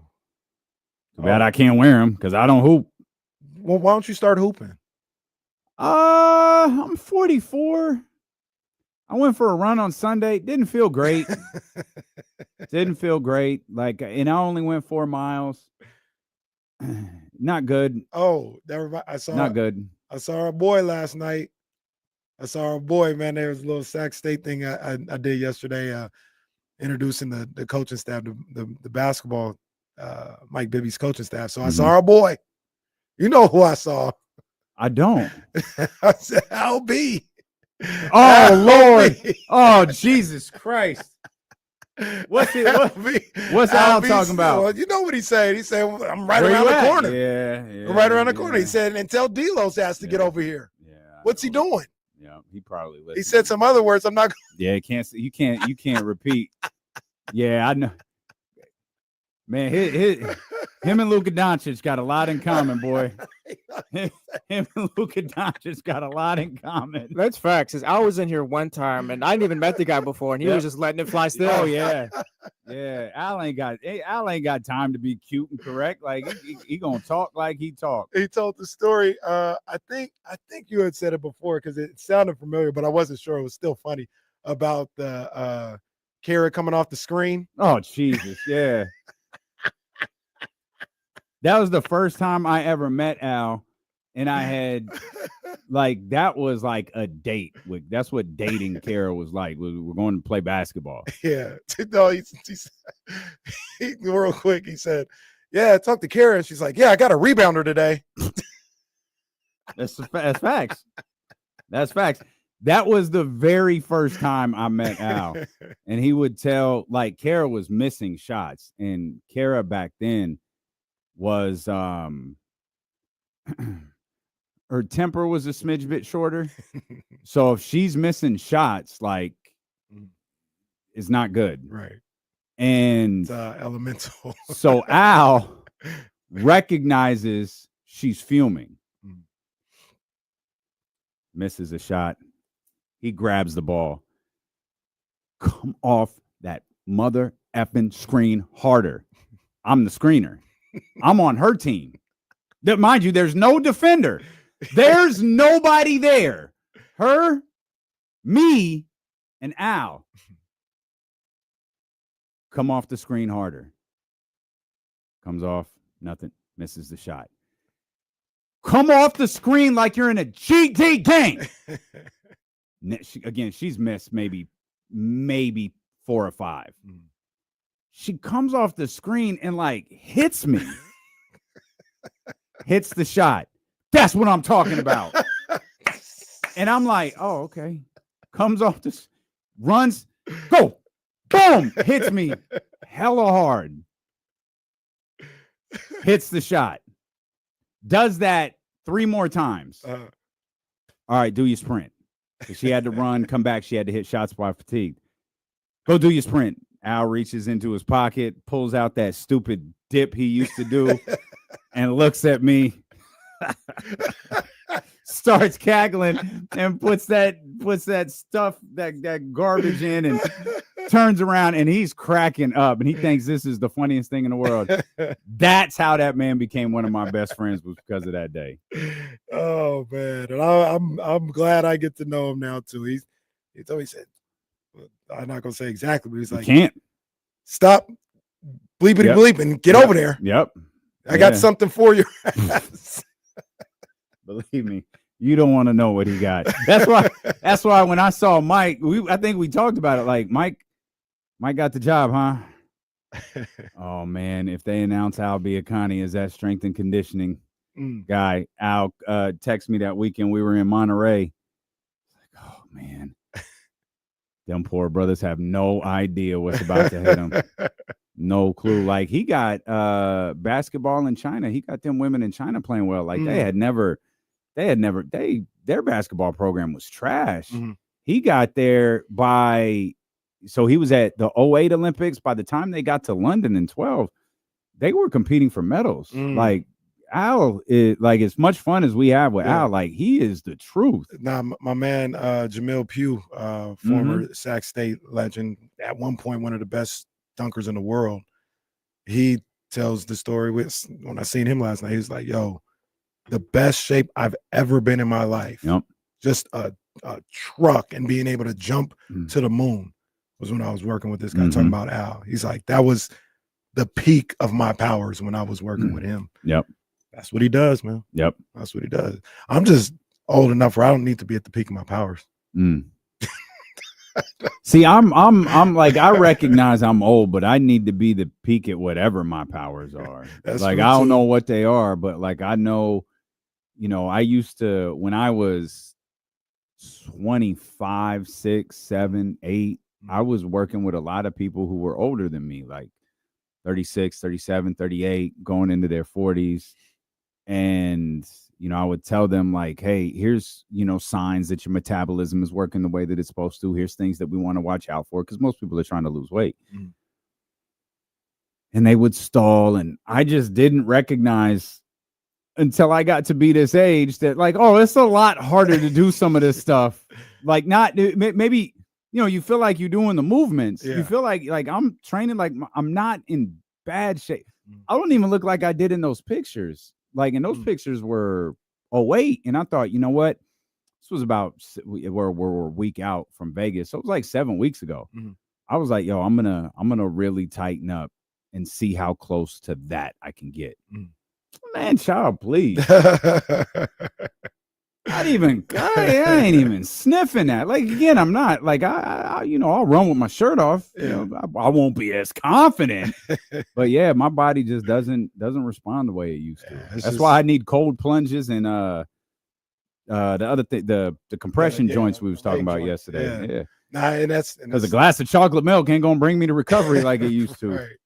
I did like I said, I play on the weekends. I play basketball and all this other stuff, and I said it the other day, but I see everything. Like, oh, he's got the ball. There's a guy over here to my right. If I make him think that I don't know he's gonna pass it there, I can get him to pass it there, and I can steal it. And that's exactly what happens. I just can't get to the basketball. I just can't get there. Like, I see it, I manipulate it the way I want to. I just can't get there. Yeah. Because I'm always worried about getting hurt. Like, if I move too fast, too quick, like change directions too quick, I don't know what's gonna happen. So I see it, and it just gets past my fingertips a little bit. And that's like, that is, I mean, there's a million reasons why, but LeBron James is 40 years old. I can't imagine. He's 40 years old. And at this point, like, he's going to turn 41 this year. He is literally playing against men who are half his age. It's crazy, bro. Doing what he's doing. Crazy. And I mean, even you go to Steph at 37, KD at 30, you look at what those, like, man, Ed is, it's just amazing. He's at the point he's playing father-son combos now. Right. I played your dad 20 years ago. Right. Now I'm playing you. Right. It's crazy. I can't imagine like playing on that level, talking about the NBA and performing at that level, performing the way LeBron does, the way Steph does, all that. It's shout out to them, man. Yeah. Shout out to them. And when you talk about LeBron, oh, he doesn't look the same or he got tired or whatever, like, yes, it's completely understand. It's not a knock on LeBron that he's tired or can't move the same way or whatever. Like, he probably is. All his peers retired like 5 years ago. Right. Yeah. Dwayne Wade. Dwayne Wade's in the Hall of Fame. Like, Carmelo's going. Like, right. LeBron's still playing. Come on, Chris man. Bosh is in the Hall of Fame. Yes. All of these guys, they've already they've been retired so long they've gotten their accolades. Yeah. Meanwhile, I go for a run in the middle of the day Sunday, and I guess Abby, the 16-year-old, goes home and says to Katie, "Hey, I don't know if Abby calls me D'Lo or Damien, but I saw Damien running. Oh, how'd he look?" Not Right. the- Damn. Apparently, she said tired. I ran 4 miles, man. That was it. It's not even the tired. It's the noise. Yeah, and then I started thinking, where was I at my worst? Because that's probably where she saw me. Either that or the whole thing was bad, and I just thought I was moving better than I actually was. That's a long way, 4 miles. Though. It's not It though. feels Like I used to run though. That was my thing. That's what I did. I hate running. Sometimes I told Katie that sometimes I just run because I just want to hear music. Like I just want to put earbuds in and like house is a little bit different now. So I just get out, run for 45 minutes. Listen. We need milk. I'll go get it. I'll go get it. I'll be back. Yeah, I got a meeting with Complex. No, Complex is still talking. Maybe it's 8:00. Yeah, Complex just won't. We got to talk about Exhibit. I don't know. Bro, I can't wait. He's like that. I can't wait for Exhibit to get here. I was talking with Complex yesterday after the show, and he put up that post that we were tagged in, and we're like, "Yo, this show on Friday is gonna be crazy." Yeah. But we're looking up Exhibit stuff and talking about Exhibit, the whole thing. So our phones are active, they're buzzing, and I get home and I'm like unwinding. Game is over. I don't really want to invest in the WWE thing that I'm trying to finish, so I just start scrolling. And I'm swear to God, I can't wait to ask him about this. I get to a TikTok that says Exhibit at a chiropractor. Bruh, this man snapped his neck. Oh, so tough. Exhibit looked confused as to what just happened. He hit the first one and you got the, oh, man. Oh. And he was like, all right, you good? Yeah. Oh, man. No, and like man. Exhibit's face was like, you good, big fella? Like, yeah. Oh, it was amazing. No, I man. can't wait. I swear to you, that is the first thing I'm gonna ask that man about. That's crazy. Yeah. My wife, she loves watching those videos too. She will watch those videos like I watch sneaker videos of people, the chiropractor ones. I used to be on that vibe for a bit. I don't know what it is. Have you ever seen the dog chiropractor? Yes. Yeah, those ones are crazy. They're kind of sad. But it's not like the dog. It's sad because the dog was feeling like that, I guess. Doing all that pain. Yeah. They always scare me because I'm always like, how's the dog gonna react? How's the dog? But it gets and then it like. Well, that's the thing too. Like you tell the person like, oh yeah, don't move this way, just relax. Like the dog's not gonna know. Hey, doggy, relax. Like I'm gonna snap your neck real quick. Doggy, relax. Man, no, I don't even think I'd trust a human being enough to do that to Sprout. I don't blame you. I don't trust a human being enough to do that to me. Yeah, no, well, like I'll never go to a chiropractor. Like it's not even their fault. It's just more my stuff to deal with. But look. Like we were talking about Final Destination the other day. Like what? I feel the same way. I don't want to. And it's a me and Kenny thing. I'll acknowledge it. These people are professionals. They are, yeah, and it happens perfectly fine on a daily basis, hourly basis. But I'm scared. It's happened. I've had the neck snap. I went to the chiropractor one time. The only thing I don't love about it's a tremendous relief, but I don't think it fixes anything. It's like a temporary, and I don't mean to insult anyone who does this for a living. This is my experience. I feel like it's a temporary thing where it's like, all right, wow, what a like endorphin rush. That shoulders feel better, back feels better, but you have to go and do it again and again, and it doesn't actually fix anything. Well, some people would say it parallels something else. It's an experience. It parallels another type of experience. Say it, dude. I mean, I don't even say it. All right, I don't even know what you're talking about. No, I'm gonna text it because I don't want to get in trouble. I don't know if you can. That's a good point. I know no, you ain't about this. I know you. I know you're not gonna text what I. Okay, everybody, sit here quietly. Yeah, everyone, chatting off. Check your phones. I think it's fine, but I don't know. Are you trying to say orgasmic? Huh? Because you said organic. Oh, I must have. I don't that's what I was thinking. Organic, not a new one. This man texted us organic. I feel better now. No, definitely orgasmic experience. I didn't know if I could say it, so I was. Yeah, you can say that. You can say Okay, that. I was just. Being, can say that. I've being been short. to the chiropractor. I don't think that was my experience. Not for me. Now I'm just watch some of these videos. Neck snap really gets people going, then, huh? Apparently it's not the same. It is parallel. I've heard. It's not the same. It's not the same thing. But the release and everything is the same. We got footage of. Man, your boy from private school just sent a video to the group chat, and I'm It's chiropractor. What the hell? No, it's a chiropractor helping a giraffe. No, man, come on. No, I'm gonna hit play. I need to see. I'll let you watch it first. But it comes from our boy. So I never know, man. God, them animals are. Oh, I don't know which. You do that from like the third story of your house? Would he do? He's definitely on something. Would he do? Our WCW? Would he do like he'd send the Sid Vicious injury? Would he do that? No. So it's okay. No. I'd have to imagine drafts just have all neck problems too. Then I gotta imagine, right? Yeah, like now that I'm thinking about it, yeah, that makes a lot of sense. Like, how do you have to like pinpoint what part of the 4-foot neck is in pain? That's crazy. All right, that's not okay. That's not bad. There's nothing crazy on there. It looked like there was a bad injury on Raw. Girl, the one that was being carried off. Yeah, I don't know who that was, but I didn't. Yeah, I didn't. I saw she was in pain. I didn't stick around. Yeah, I don't know if it was around. graphic, but I think she. They had to end the match though. Yeah, no, I don't think they ended the match. They took her out of it. Oh, okay. And Like kind I of said, because I there didn't was stick around. two. Because I saw the guy come in the ring. Yeah.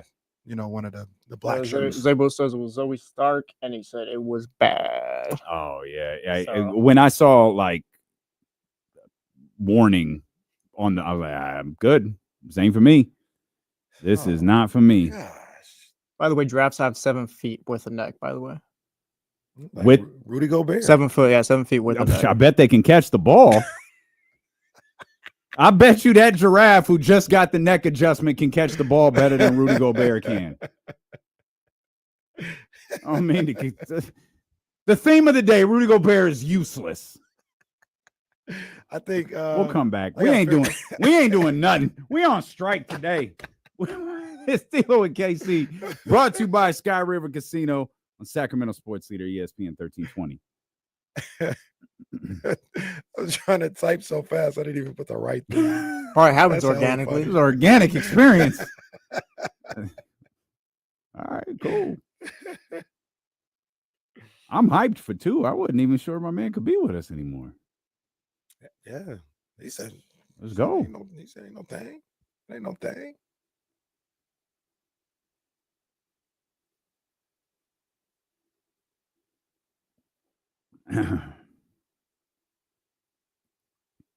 All of that was planned, by the way. Says right here in the rundown, how can we bring chiropractor into the conversation? Right there, 12:28. Going back to that LeBron. And if we could work a giraffe into the conversation, that'd be great. Going back to the LeBron thing too, to the 2004-2005 drafts, like there's no players left from there. 2006 there is, but there's PJ Tucker. He doesn't count. JJ Redick is there. He retired and became LeBron's coach. And then 2007 is where there's KD and Al Horford. Goodness Wow. gracious. Wow. And that man averaged 24 points per game last year. Yep.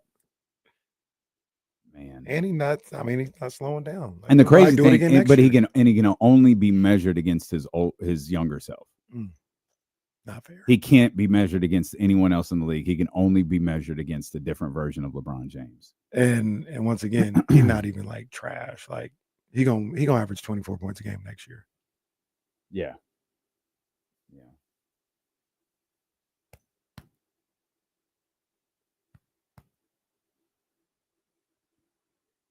Was that right, Lizzie? Chris Paul's 40? I figured he had to be close. I still forget he's in the league. Oh. He's looking to play next And year. he played. Did he play? Played all 82, last yeah. year? He played 82. Sorry for But disrespecting Yeah, you, Chris Paul, sure enough, turned 40 years old a couple weeks ago. I'm a Chris Paul fan, though. I am too.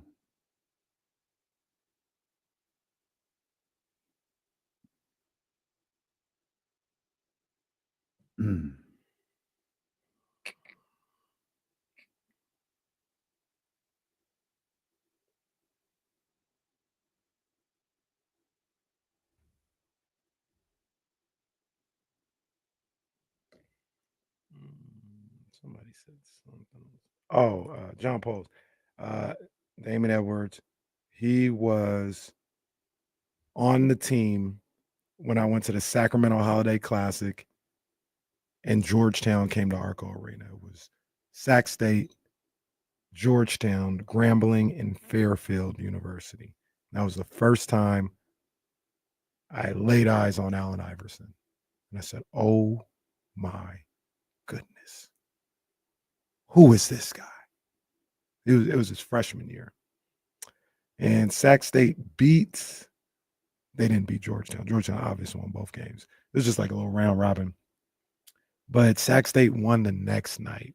I think they might have played Grambling and won the next night. And Damon Edwards had a big time game. Casey, would you like to address this? Well, hold on now. You can say no, you don't have to address it. I still have one room left just in case. She was there when it happened. I don't think that was the question, sir. We'll take care of it. Don't worry about it. We'll take care of it. We will take care of it. But are you actually answering the question? Last time we marked someone's words, Frank Mason wasn't supposed to lead the Kings in the future. Yep, that's facts. Well, I mean, but she was right. She was right there.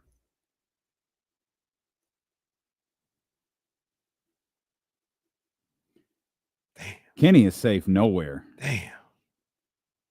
You want you want to go get some milk and cereal, or you just want to step away? I'm just get out the house here for a minute. Yeah, I'm just trying to. I'm gonna do the show. I'm trying to survive, man. You could be a professional.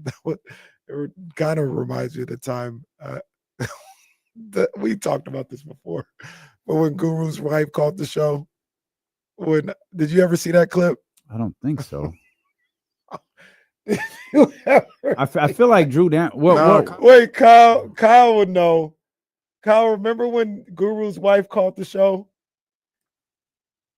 Oh man, Kyle says no. Kyle didn't see it either. Oh, what happened? Did he get cussed out?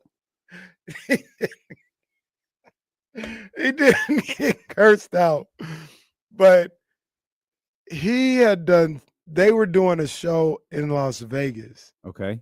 And he had told his wife something about they were doing a show in Las Vegas, and I guess that it came up.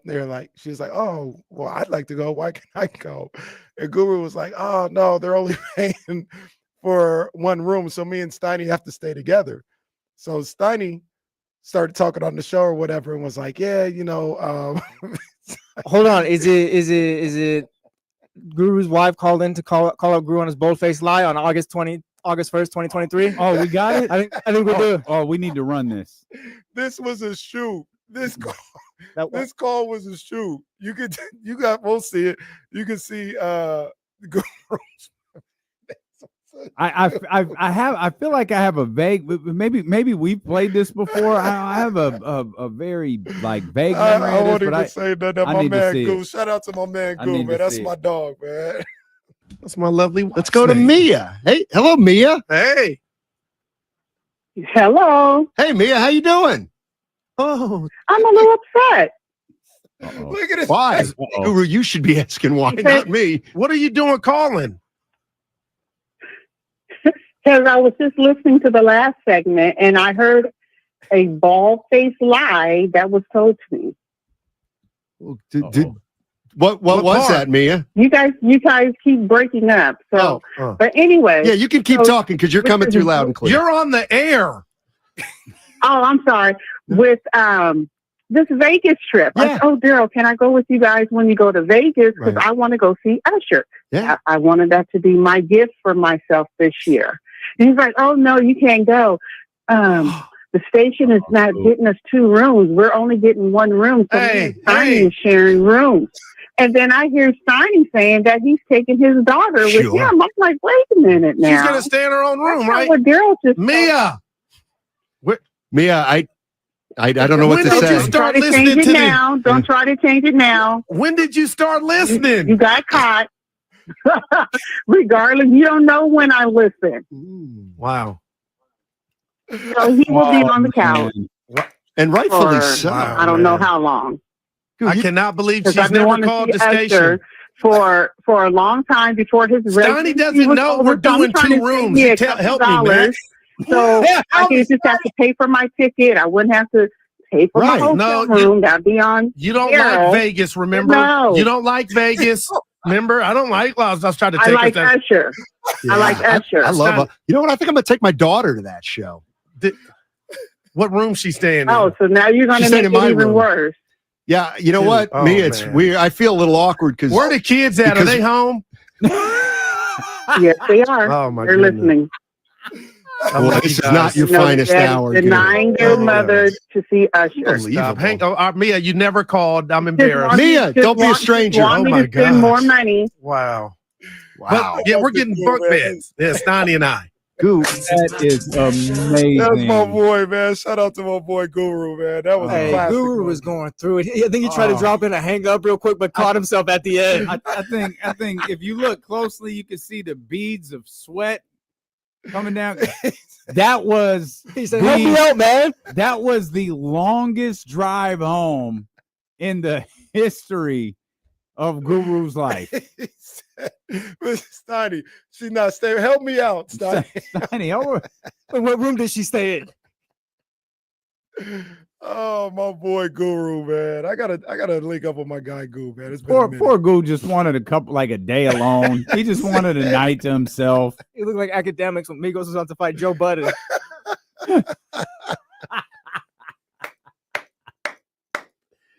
Oh man. Sham Sharani had just tweeted that Shea Gilgeous-Alexander is the NBA's MVP. Congratulations to SGA. He's having a better day than Guru did that day, that's for sure. Steiny almost got in trouble too because he was like, "Oh yeah, I almost took my daughter to the Usher show." And I don't know if his wife thought that was Steiny Guru being the talking. instigator here. If I ever get in trouble on the show, don't instigate. Oh, you man, child, please. I'm afraid of Jasmine. You know, I'm gonna be like, hey, I know Jazz. He not telling Jazz. We got like 3 rooms. I'm gonna be honest with you. We got like 3 rooms. Yeah. You know, Nikki listens to the show sometimes. Hmm. Crystal. Word? Yeah, Crystal? like on her way home from work, she's like, "Oh yeah, I was listening." And we're always talking about nonsense too, but she always laughs. She says, Obviously. she said we're funny. Shout out Crystal, man. Big Word. ups. If she says we're funny too, by the way, the show's great because she don't like listen to any of this stuff. We don't know. I mean, they don't know anything about Crystal Yeah, no, like, other than she wakes up early. yeah, we kind of keep it that way too. Okay, nothing wrong with that. Nothing wrong with that. I did that for years. Now, well, a lot more people know my girl than me, so that's just life. I was on her show talking about a spider that she tried to kill me with over the weekend. Oh, My wife goes to work and she comes home. What else do you guys need to know? Yeah. Well, there it is. Shout out SGA. Congratulations. Guess I assume he'll get his trophy tomorrow. Yeah, thanks. For game 2. Thank God. Got it. He might not. Luckily, they did it today. He almost wasn't going to get it before the finals. Would have been so much more Would awkward. have been great if they did it like game 6. He's about to win the NBA championship. You think if Jokic were to get it, like it were to have won it, they would have announced it earlier then? Yeah. Because that would have been kind of awkward. Like, hey, Jokic, here it is, even though you guys just lost. So this is Shams. This isn't the NBA. Mm-hmm. So when the NBA announces it, whether that's today or tomorrow, they'll put the voting out. Mm-hmm. I'm really curious to see how close the vote was, because there are some people who think that this is just Jokic could have done it. Like it was a really close vote. Right. Maybe it will be. I just remember the Russell Westbrook, James Harden conversation. This is going to be the closest vote in history. It wasn't. Mm-hmm. Like Russ, the first triple-double year, just ran away with it. Yeah. And maybe it was a conversation. It wasn't a shade to the year that James had. It was just he did something historic. I think most people saw it that way. It felt like Shea had been the MVP, and this is kind of the frustrating thing with the award is it felt like Shea had been the MVP since like Christmas. And and this isn't the way that this should work, but the way, Jokic had a great season, period. But when it became clear he's not tapering off, like he's going to finish the season strong, then all of a sudden it was this conversation like, man, Jokic could do it. Jokic could win another one. But it's like he was running the race from behind. Yeah. When it shouldn't be the case. Maybe it's human nature or whatever. But that seems to be really, really common with the NBA MVP. Yeah, it got to a point where Soren brings up a great point too. Before you continue, the MVP trophy just fouled Shea Gilgeous-Alexander. Well, so going to the line for 2. He's going to shoot 2. The MVP trophy just threw the ball at SGA. It got to a point with SGA, like you mentioned, where all he could do is lose the award. You know what I mean? Yeah. And somebody else, like a Jokic, and the way they finish off the season or something like that, he could, I don't want to say unfairly, but he can gain momentum when SGA was just his already great self the entire time. So I'm glad that didn't happen. No shade to Jokic or anything else like that, but I just think SGA deserved it. Everything that I've ever seen with the NBA in basketball and the way they give these MVP awards says SGA checked off every box to win that award. He deserved to win it this year. Not that Jokic didn't deserve, like by his play, Jokic was amazing. He deserved to win it that way, but they were 4th seed or something like that. Compared to a guy that won 60+ games. His team won 60+ games. That's always been the MVP. So there was no argument for me around the All-Star break. It was like, yeah, it's the MVP. No. There's no argument about it for me. And that's the tough thing, man. Like, Jokic had a phenomenal season, just as Giannis did, just as Giannis and Jokic did the year Joel won it, just as Giannis did the years that Jokic won it, just as Joel did the year that Jokic won it. Those seasons don't have to be forgotten. It's tough if Shea could walk away with the MVP. That won't be forgotten. He could wind up walking away with the NBA championship. Like Jokic's season's over. So, the triple-double, everything he did, it's just going to kind of be a footnote on his career. But he had a phenomenal year. He did. Again, as did Giannis, as has been the case with those two. And, go back a year or two ago, you throw Joel into the category or into the conversation. It's been like that for like 4 or 5 years now. I think I saw or heard something saying Giannis has finished top 4 in MVP voting for like 7 or straight 8 years. Oh my God. That's crazy. I don't know if that's a record or what, but man, 7, 8 straight years of finished top 4 in MVP voting is crazy if that's exactly what it was. It's crazy for a dude who won most improved once. Right. Let's see. MVP, 4th, 3rd, 4th. And I assume he's 3rd because it was the 3 finalists, right? Mm-hmm. So I assume he's 3rd. I do think Jokic is going to wind up being 2nd. So yeah, he's going to wind up finishing 3rd. So it's 1, 2, 3, 4, 5, 6. This year will be year number 7. Wow. The year before he won his first MVP, he finished 6th. The year he won most improved, he finished 7th. That's amazing. That is. Now you got me. Now that stats has me. It's not. I guess I don't know if that's a stat or not. It has me curious.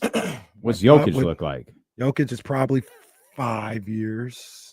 He's 5, and it's thrown by the 2019-2020 season because he finished 4th in 18-19, which I would not have guessed. He finished 4th and then dipped off and then went back into the top 5 or top 4. No, he won. He went from 4th to 9th to the MVP to the MVP to 2nd to the MVP. I assume to 2nd. So that will be 5 straight years for Jokic. That's 6 or 7 years for him in the top 4. Mm-hmm. Wow. Wow. Do you think Jordan did that? Yes, I think Jordan did 8 or well. Don't No. don't forget he went to play baseball. Yeah, no, I don't think he did. I think the most he probably ever did was 5 seasons. That'd All be my right. guess. Second in 86, 87. MVP in 88. Second, third, MVP, third. I lost track. What's that? So did that's I. 8 seasons? So did I. I was counting with my hands and still lost track. 1, 2, 3, 4, 5, 6, 7. Goes to play baseball. Comes back and plays those 17 games. Then wins the MVP. Finishes second. Wins the MVP again. Goodness gracious. So now we're looking at 11 of 12 years, or excuse me, maybe 11 of 13 years where he was top 3. You could even say top 3 with him. It ain't top 4. He was top 3. 7, 8, 9, 10. It's 10. Man. Well, it's 10 of 10 years that he played. That's crazy. Otherwise, it's 10 of 12 years. He played 17 games. He finished 11th in MVP voting, but he played 17 games that year. That's crazy. You throw that out. How he finished 11th? Now, like, what are we doing? How he finished 11? What are we doing? You'll be stunned to know he did not finish top 3 when playing for the Wizards. Well, that's just wrong. Who were the voters? I demand a recount. There are only 2 years that Michael Jordan did not receive an MVP vote. His second year, broken foot, and his final year with the Wizards. He did not receive an MVP received one vote. the year before. He did. He finished 13th. Yep. He finished 13th that year. Now that we're here, hell, LeBron might have 12 straight years, man. right? Oh man, I don't know. LeBron, it felt like it stopped happening a few years ago. But LeBron, I would say LeBron from the year before they went to the finals. Oh boy. Oh man. The second Lakers year. I don't know when it would stop. I'm gonna need some help on this one. Okay, I got my hands ready. He finished 9th his rookie year, then 6th. Then he finished 2nd. Then he finished 5th. So it was top 4, right? 2007-8, he finishes 4th. Then he wins the MVP. He wins the MVP again. Then he finishes 3rd. Then he wins the MVP. Then he wins the MVP again. Then he finishes 2nd. 3rd, 4th, 2nd. That's 11.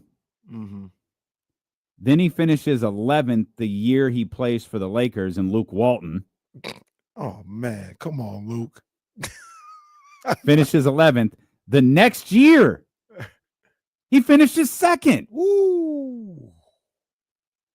Man. So what do I lost count with my hands again. We went 11 13 of 15 years. We went 11 straight years in 12. We went 11 straight years in 12 of 13. That was the last time, that 2019-2020 season was the last time LeBron James finished in the top 3. LeBron James averaged 30 points per game. 30 points per game, 7 rebounds and 8 assists, and finished 10th. Wow. 30. Wow. 30. Oh, I did that wrong. 38 and 6 were his numbers. 38 rebounds, 6 assists. How is that possible? And the man finished 10th. Yo, I need to see who voted. I need to see who didn't vote for LeBron, I guess. 28.9 points per game the next year, 8 rebounds, just shy of 7 assists, didn't even get an MVP vote. LeBron James hasn't gotten an MVP vote in 3 years. Now, to be fair, I don't think he's deserving. Oh, man. He hasn't deserved to win in 3 years. That's fine. Yeah. But that's fine. That year that you talked about, Yeah, come on, man. Come on. And when you say no vote, that's like no first, second, third, or fourth, or fifth. Didn't get a single vote. Yeah, didn't get a single vote. Jeez. I don't agree with that. 3 straight years. Didn't get a single vote. I do not agree. Is there anyone else who could approach that? I'm looking up Bean just in case. Steph is at 10 years right now from his dominance. Kobe might get them, but Kobe might have like 4, 3, wins it. 2, 3, 4, 4. Then he finishes 5, so he went 7 straight years. Yeah, that sounds about right for Kobe. I don't know that this would work. I'll try one on school one, and we'll leave this alone. Oh, well, Kareem finishes 3rd his rookie year, wins it, 2nd, wins it, 5th, breaks the streak right there, wins it, 4, 4, wins it, 3rd. So I think I had him at, if I got that right, 11 out of 12. Oh my God, then he finishes 4th 2 more times. At 36 and 37 with the Lakers in 84 and 85, he finishes 4th, and then 5th in 1986. I got one, and then maybe we can stop. I don't know. We got 2. I hope this is as entertaining to everybody else as it is to me. This is fascinating. I got 2. Okay. I feel like Magic and Larry might have 9 apiece. They both might have done like 9. Irvin. They literally dominated from 80 to 90. Rookie Bird of the year probably ended at about 11, 89. 8. Okay, here the streak starts in Magic's 4th year. 4th year? I was thinking the 2nd year. Oh man! Don't yell at me. His 4th year, 3rd, 2nd, 3rd, wins it, 3rd, wins it, 2nd. 9 straight years, retires November 7th, 1991. What's Bird? Sorry, dude. The people are like, why are they doing this? We're looking fascinating. To see, it is. This is we're looking at who has the most top 4 finishes in MVP voting. Okay, Larry Bird. I'm putting Bird. I'm putting him at 11. Rookie year, Larry Bird was 23 years old. real Monty McNair kind of guy right Monty here. would have drafted him in a quickness. 4th, 2nd, wins it.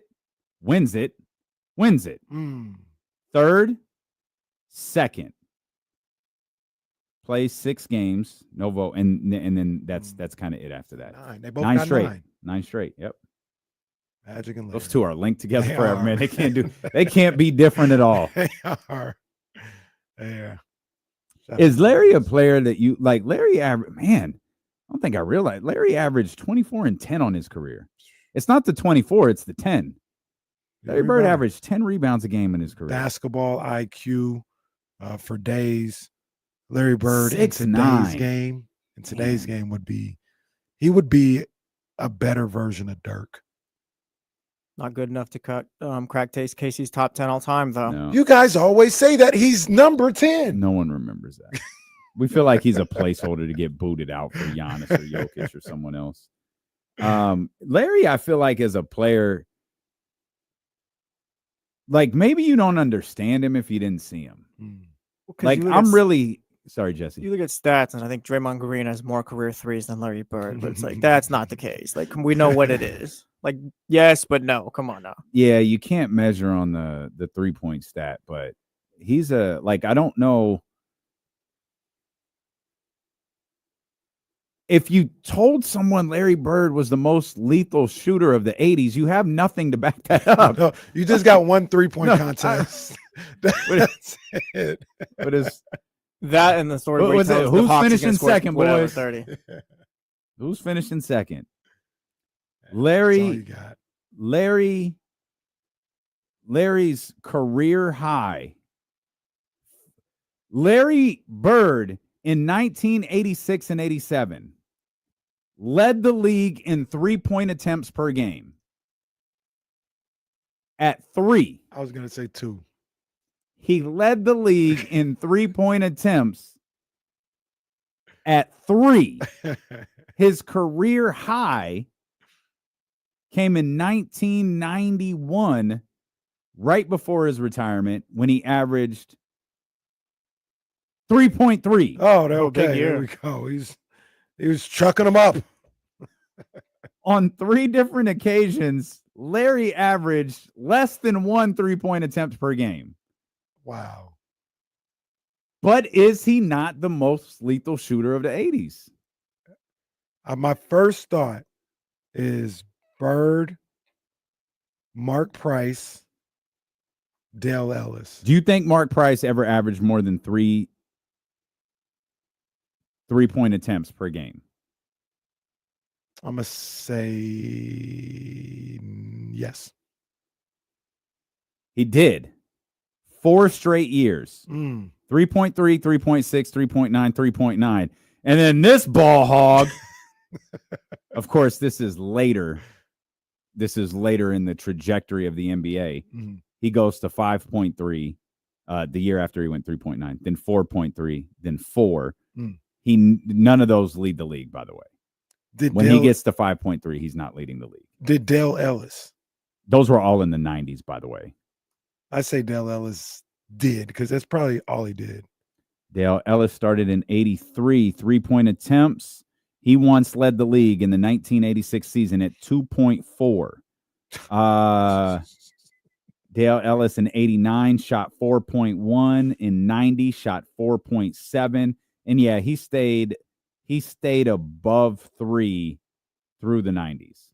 In the 80s, 0.4, 1.5, 2.4, 2.9, and then 3.5, 4.1 to close out the decade. But to your point, Larry Bird's the most lethal shooter of the 80s. It's Bird. Who's finishing second, boys? It's Bird for me. Somebody at the and then someone says why? Because he was. Because I saw him. Yeah, I saw how he shot the basketball. Yes, Steph has 4 million more threes than he does. This would be fascinating. I mean, what's up? What's up?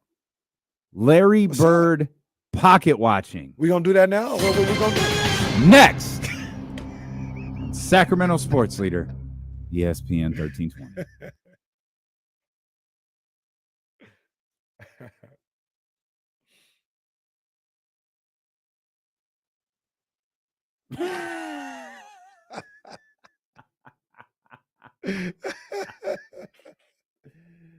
Oh, man.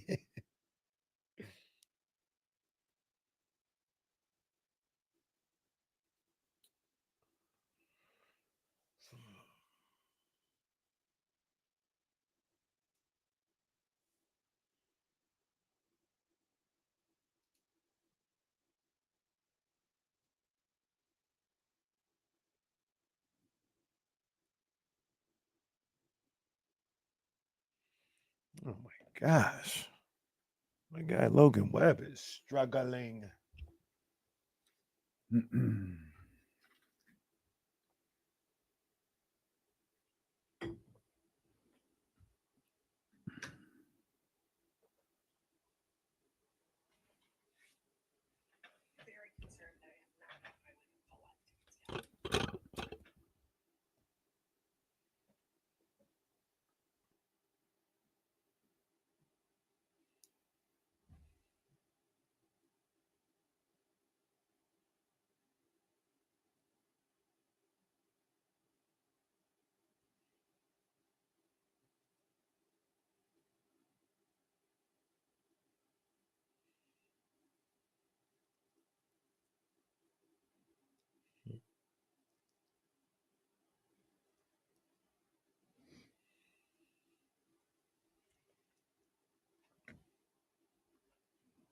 These videos have been making me laugh.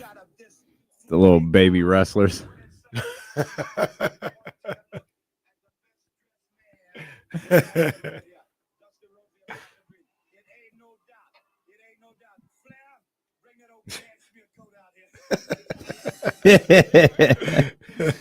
There's a whole baby wrestlers account. I think this was the first one I saw. I hadn't seen that.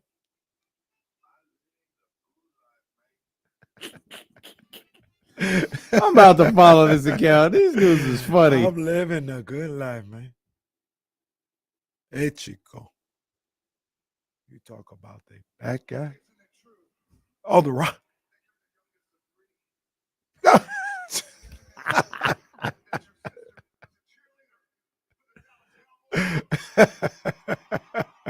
Did they go? There's no way they go all the way to the slap.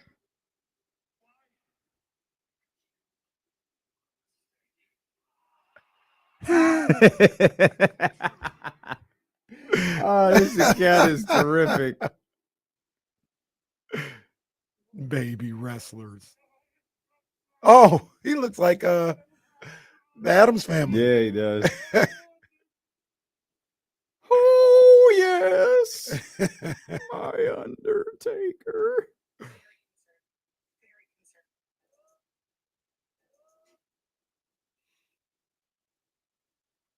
Oh, man. No, I did not see that. Cat got a bodega. Sure, I'm about to see what it's talking about, man. Hold on. Hey. Hey.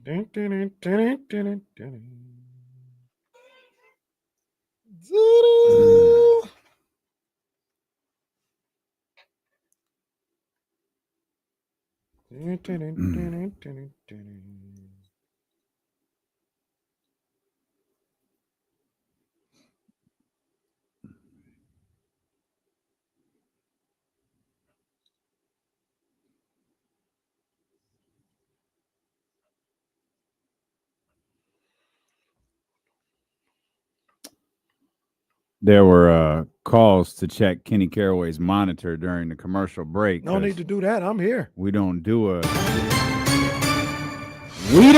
pocket watching tease very often.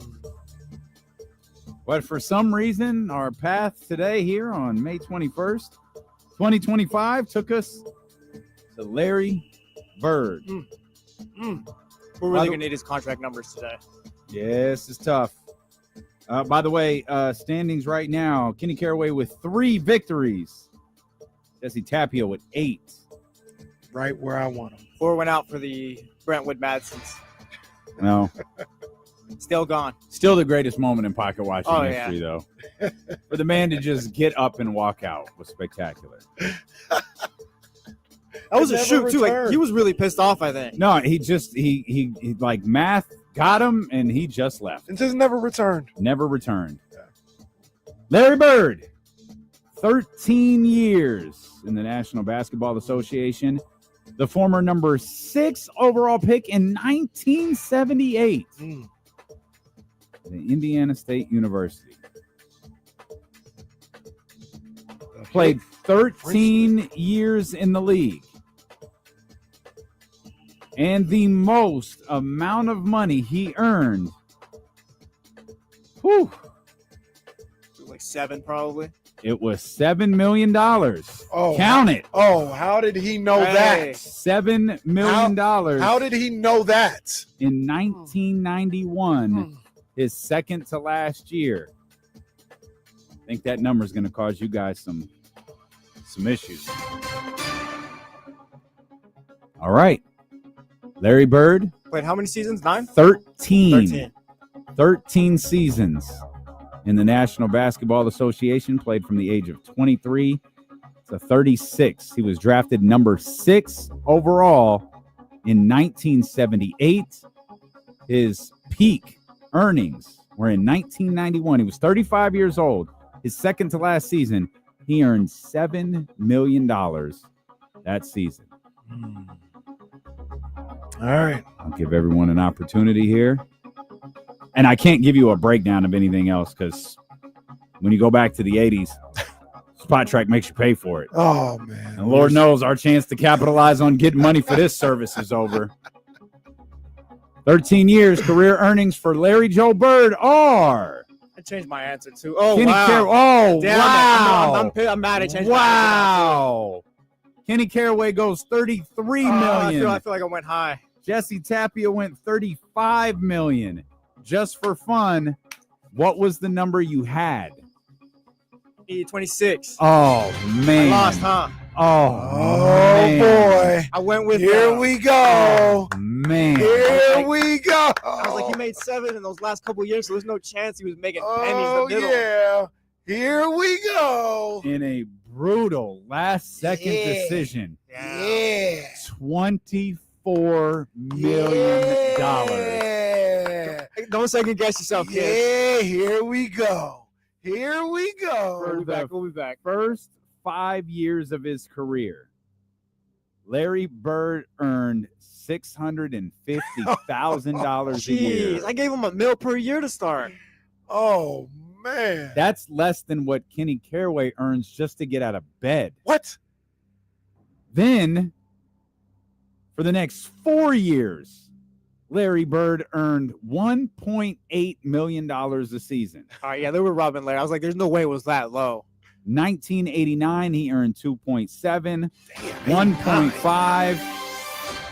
And then his second to last year was the $7 million year we spoke of, and then 2.3 to bring the total to $24 million.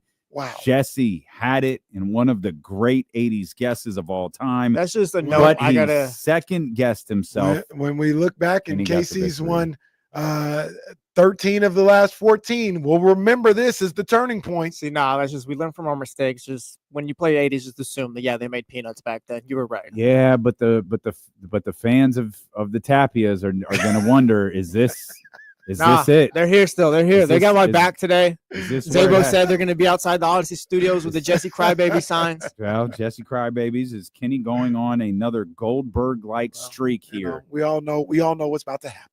Means he's Your gonna- boy's about to cook. I don't think we do. He's about to cook.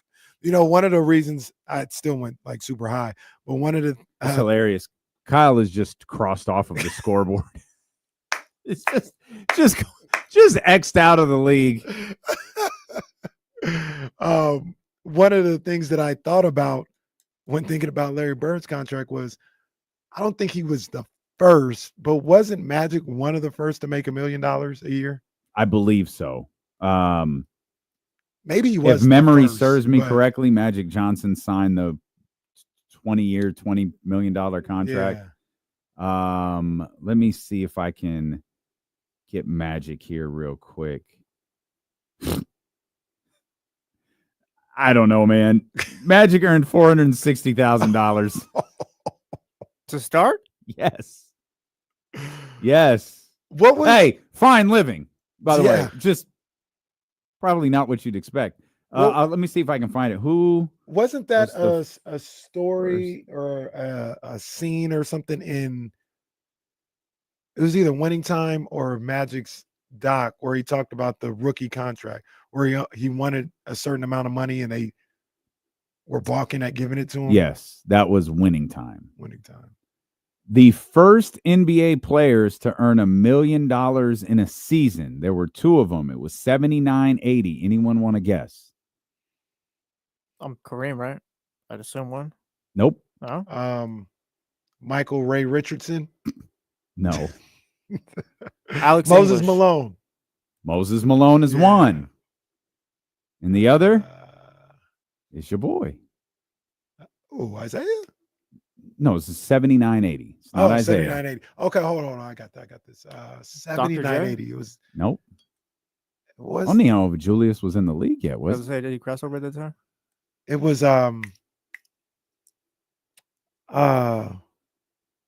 oh man, is it Artist Gilmore? Well, shout out to Soren. He got it. Is Bill Walton. Oh. Bill Okay, Walton I and was way off. Moses Malone earned $1 million in the 79-80 season. Mm. Moses Malone also became the first athlete in any sport to, To what, Damien? no, hold on. This is the AI overview. Oh, I just want to point that out. this could be a No, serial I just killer. want to point that out. Moses Malone and Bill Walton absolutely were the first. Just according to artificial intelligence, Moses Malone became the first athlete in any sport to sign a contract with a guaranteed annual salary of at least $1 million when he signed a 3-year, $3 million contract with the Houston Rockets. Moses gets slept on as one of the greats.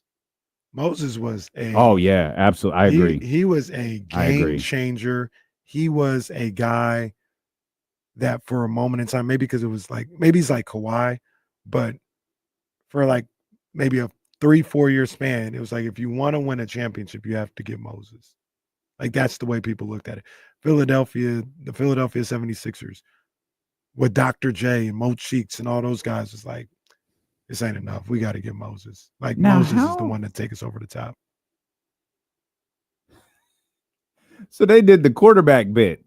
So Moses signed his contract for 3 years, $3 million, $1 million per year. Bill Walton signed his after. So technically, yes, Moses Malone was the first. Bill Walton signed a 7-year, $7 million contract. Well, I was right. That's one for me. For what? I said Moses Malone first. Yeah.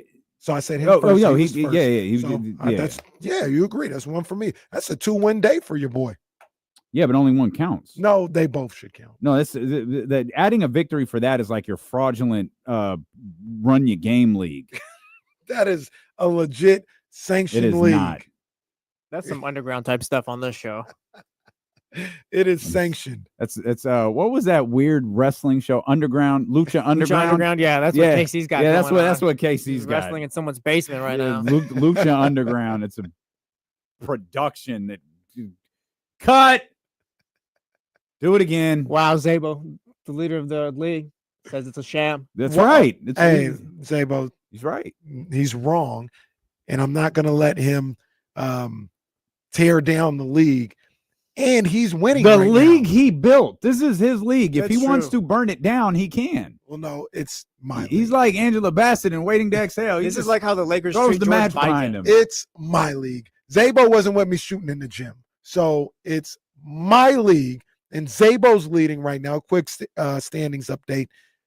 12 for Zabo, 6 for Johnny, who's second place. Zabo with a sizable lead right now. Also, I'd like to point out Zabo was in fact shooting with you in the gym, I believe. Like when you were doing this read, like he was the only one doing the little slogan. Yep.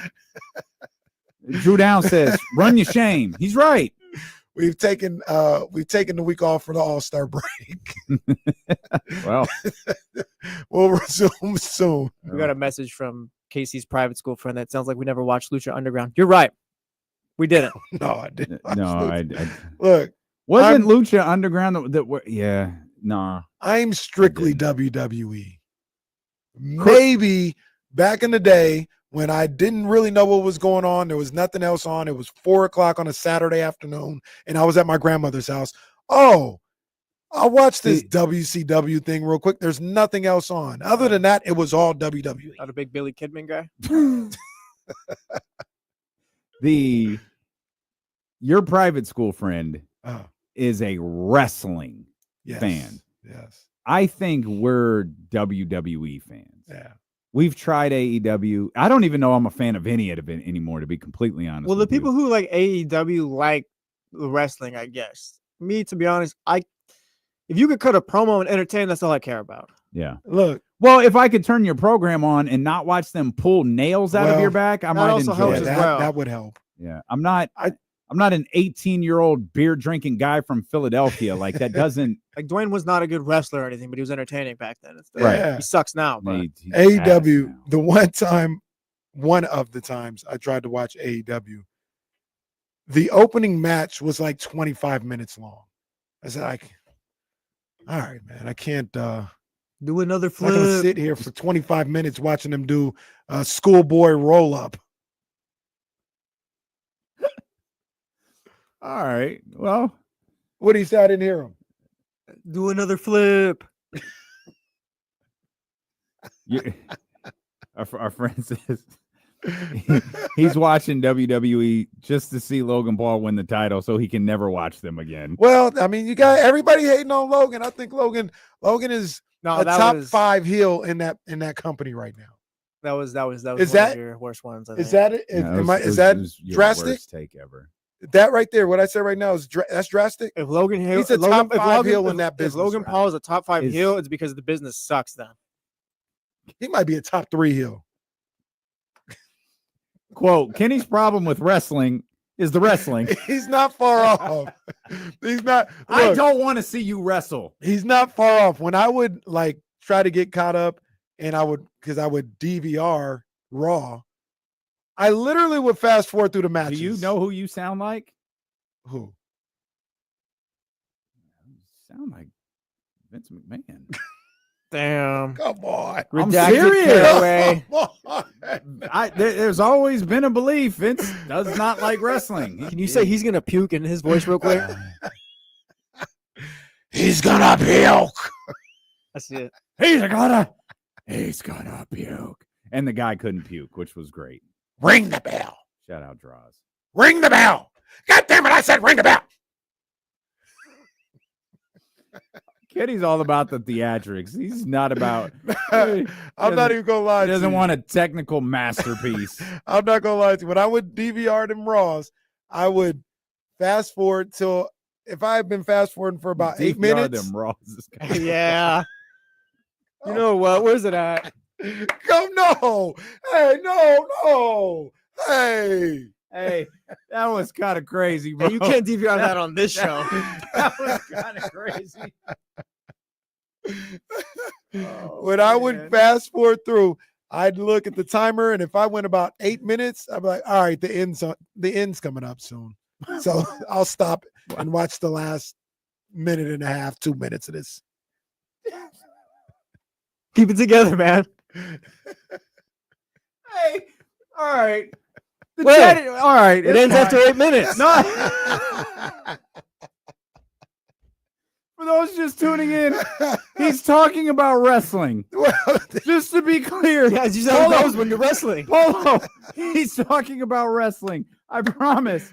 That's what we're talking well, about. hey, look, like you always say, everything's professional wrestling. Well, hey. It means everything. Well, what's the super kick? What's the sharpshooter? What, the finisher? The finish. Well, I mean, the climax of the Hey. match? Kenny's just fast forward into the Hey. finisher. they literally had a move that was, I'm not going to say that, but there was a name Venus? for it. Yeah, Well, they did. that was his Yeah. finisher. They literally had a character. If you tuned on the right Dan Carr Rikishi, you probably got the best of both worlds. Oh man. Jeremiah says, I want a soap opera, not wrestling. If you're not raw. I would do that. But and I this is would a not- guy who watches soap operas, mind Shout you. out to Young and the Restless. Shout out Victor Newman, the GOAT, the absolute GOAT. But I would not fast forward through the talking segments. I'd sit there and listen to that. So, yeah, you're not wrong. I did not miss wrestling for years. Now I can't even make it through that. I'm trying to watch the documentary. That documentary is it's good. Mhm. I just can't get Which through documentary? it. The WrestleMania 9. the WrestleMania 9 thing. Oh, I turned that off after 5 minutes. Oh, did you really? Yeah. Oh. I'll watch the documentary. I'll watch. I think there's some. the actual shows. Like, you gonna watch Saturday Night Main Event? Am I gonna watch John Cena versus R-Truth? No, man, I'm I not. might actually watch that. I'm not gonna watch that. That's more interesting than Cena versus Randy Orton. Everything is more interesting than Cena versus Randy Orton. Would it be better if The Rock just didn't kill that storyline, though? Yes, 'Cause I in feel like fact, we it were would. invested. It We were, would watching be- the first 2 Netflix shows after he turned and all that. And now we're just like, whatever. It would be better if The Rock was making Tooth Fairy 2 than being involved in WWE right now. Yeah, I don't disagree. Yeah, Now Triple look- H booking sucked. No one was buying tickets to Elimination Chamber, so I had to come out and Now it's like, Now, guys, listen. I'm gonna tell you, you're gonna stop talking crazy about me because Triple H couldn't sell tickets to Elimination Chamber. That's a fact. That's a fact. They needed me. They needed Travis to come in there and Travis. boost things up. We did that. Still And talking I about told Cena, I told John, I told Cody, I said, you don't need the final boss anymore. You don't need him. I'm out of here. You yourself, you've got 6 weeks to get to WrestleMania. It's getting worse. Real quick, we have the Ultimate Warrior here from the afterlife to talk about selling tickets and all that. Go ahead, Ultimate. When I was in WrestleMania in Toronto, they said Hulk Hogan was the one I had to defeat. But then Tyrese Halliburton, he was there. Jalen Brunson was there from the future. Anthony Edwards wasn't there. But they didn't eliminate the Tush Push. And I beat Hulk Hogan. And I was the champion. Thank you. Okay. I got some thoughts on the Tush Push ruling. How old do you think R-Truth is? Oh, he's like early 40s, isn't he? Oh, I know this one, so I know the range. He's 53. Oh, Yeah. wow. TNA legend, by the way, back in the man, early He looks 2000s. great for 50-something years Not old. only that man is 53. Been married since 2011. 5 kids. Maybe the funniest dude in the company. And he gets thrown through a table. He's at a press conference. He's low key got the best job. No, wait a minute. That was kind of funny.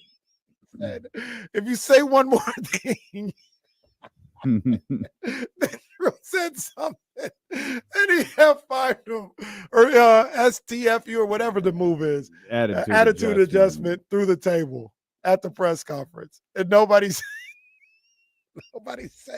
anything. They need to stop these press conferences, man. That was actually funny. I laughed.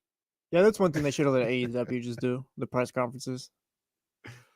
Oh, speaking of AEW, didn't they?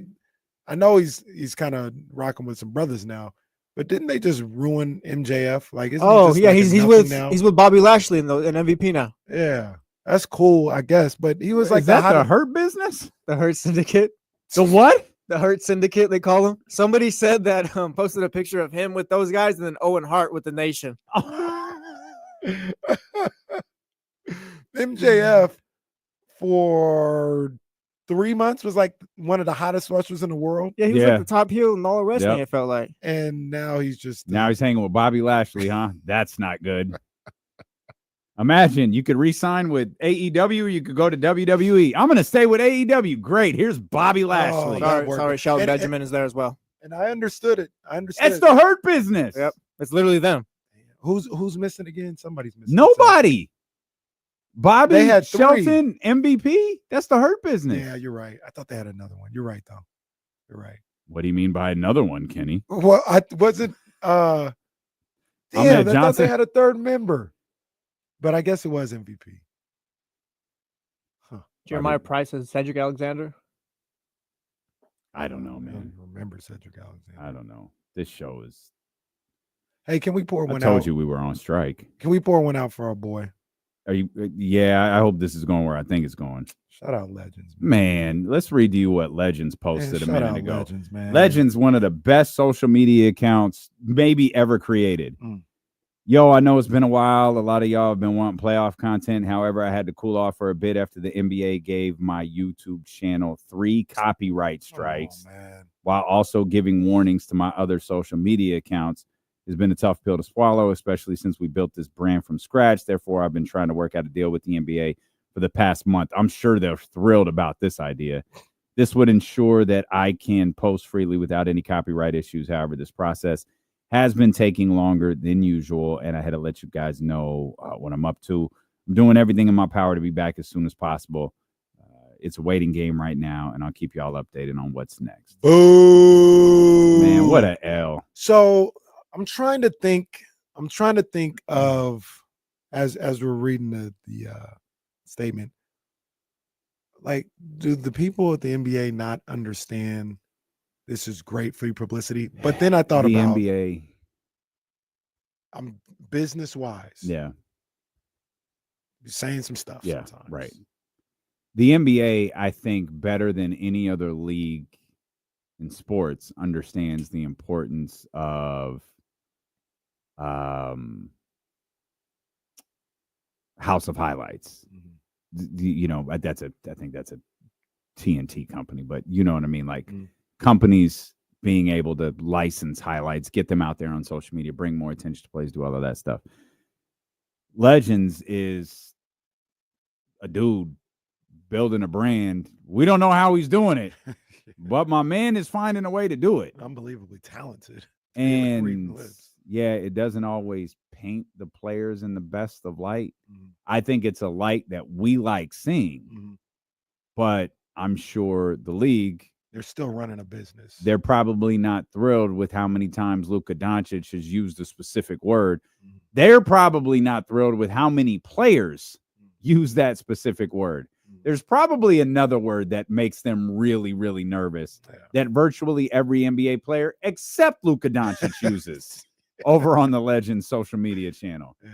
And I guess from that standpoint, I get it. Like, I love this account so much. Him trying to, I can't imagine the NBA going, okay, big dog, go ahead. And like the only thing that I could think could happen would they would do a super mic'd up version of this. So like some interactions that really don't involve two words, he could post. Like if they don't have either one of these two words in there, and I'm sure there's some others too, but the ones that we were just talking about, then sure, you can post it. But that's going to be difficult. Yeah. Because they all say that. They're going to say one of those two words. If you're white, you're saying the Luka word. If you're black, you're saying both of them. Yeah. I did not realize how much that word was used. This is crazy. I didn't know it either. I didn't get it. And our guy Leezy says NBA is soft. I understand Leezy's sentiment here, but I completely understand the business. You know what's crazy too about Legends is like I went and checked out he's built like a really good following, but it's not like it's millions of people. It's 66 on Twitter. His bio says he has 80 on YouTube. It could be more than that. Those are obviously tremendous numbers. But again, we're not talking millions and millions of followers. Like I think the thing that hurt Legends is so many NBA players saw it. Oh, that's the thing. So I'm just scroll down a little bit, right? And while he has those number of followers, the JJ Redick heated at the Lakers got 2.2 million impressions. So like there's people that don't follow, but it comes across their timeline almost every time something. Well, the Ant LeBron one got 4.1. The Jimmy one got 1.3. Like these are all doing big time number. Oh, there's the copyright. Oh, the I'm back joint. Oh, I thought he was back. Did you see which one's got the copyright? No, hold on. Oh, yeah. I need an investigation. We'll tell you which videos got pulled. Oh, this is suspect. Oh, when D'Lo and KC return here, all the more reason to hate this guy on Sacramento Sports Leader ESPN 1320. Oh, boo this man.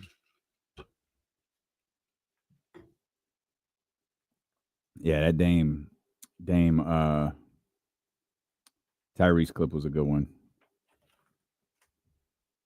That one ain't even hit 1 million.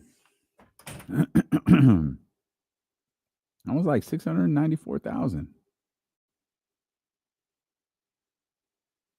Man, this is so whack. Oh, there's the other Dame Tyrese one. That one did 3 million. Ooh. You're gonna see it on beat your ass. Oh man. Oh, there's a clip of DeMar beating that dude's ass, which he should have.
Fucking idiots. 48 years old out here talking about a 22, 23-year-old girl.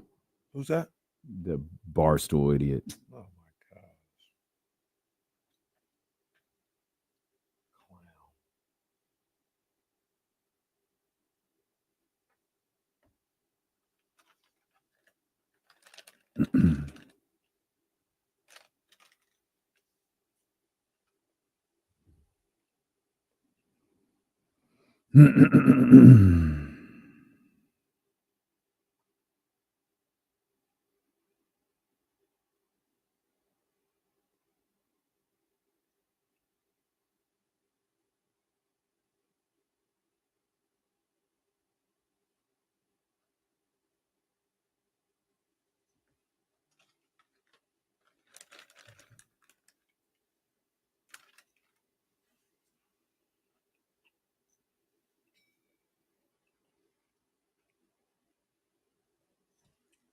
Shout out, Soren. Shout out, man.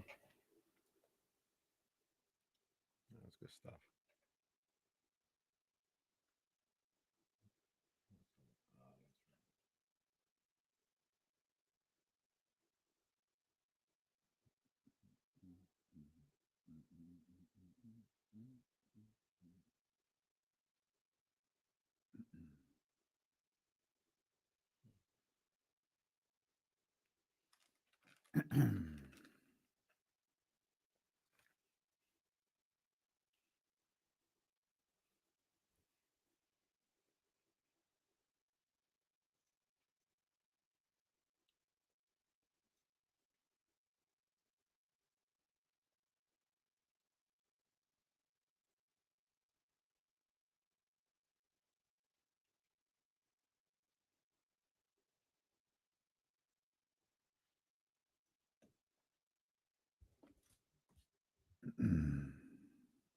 Oh my gosh, Lamont Wade. That's on right now? Yeah. Bad. It's the air. E3.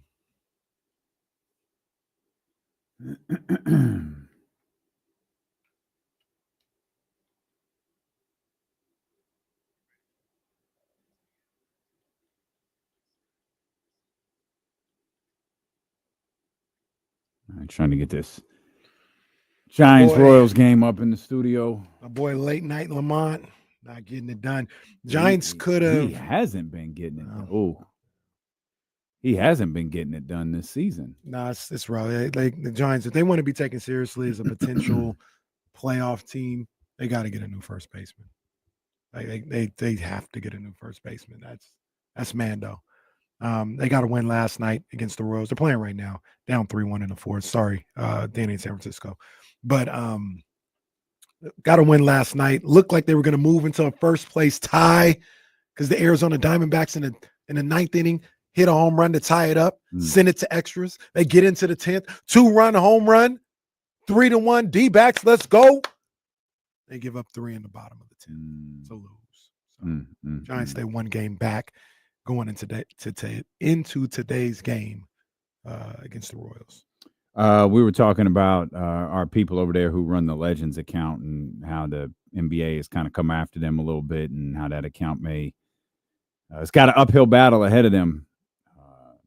We were looking at some of the videos with Tyrese and Dame and LeBron and Luka, all these different things, and I couldn't help but notice what videos were missing because of copyright violations. They were the Draymond Green videos. Come on, man. I'd absolutely believe Draymond threw a fit about these videos being out there. Come on. Now, maybe he didn't. Just speculating. I'm just looking. Ty's video still there. Dame's videos. Ant-Man's video got 4.1 million impressions. Still there. But you keep scrolling. And Draymond Green talking to Jalen is gone. Now, if you're Draymond Green and you feel you're being portrayed a certain way, I'm sure you'd want Legends out of there. That would be so embarrassing if that was the case by him. How embarrassing. This guy's To be clear, none of the other videos are gone. Just that one. Mm. Just that one. They don't pick videos just random too, by the way. Yeah, No. that's the crazy Nope. thing. Like, Nope. and I don't know what was said on that video that was so different than the other videos that had to be taken down. It's about the same. Draymond's. So Draymond's line is, "You got your nails painted." Popular NBA derogatory slur that begins with a P. Mm-hmm. I feel like there's an implication there, Yeah, I see what you're saying. and that's it. I see what you're saying. Could be wrong. Again, I'm just working off the words, like, because obviously the video was gone, Mhm. but Legends knows how to do this. There's a quote there. Hey, you're gonna want to watch this. Yeah, That's right there. It's right there. maybe so. That could absolutely be the case. I guess we can start the show now. Well, start the show ish. Okay. There's a oops, my bad. Hold on 1 second. There was a.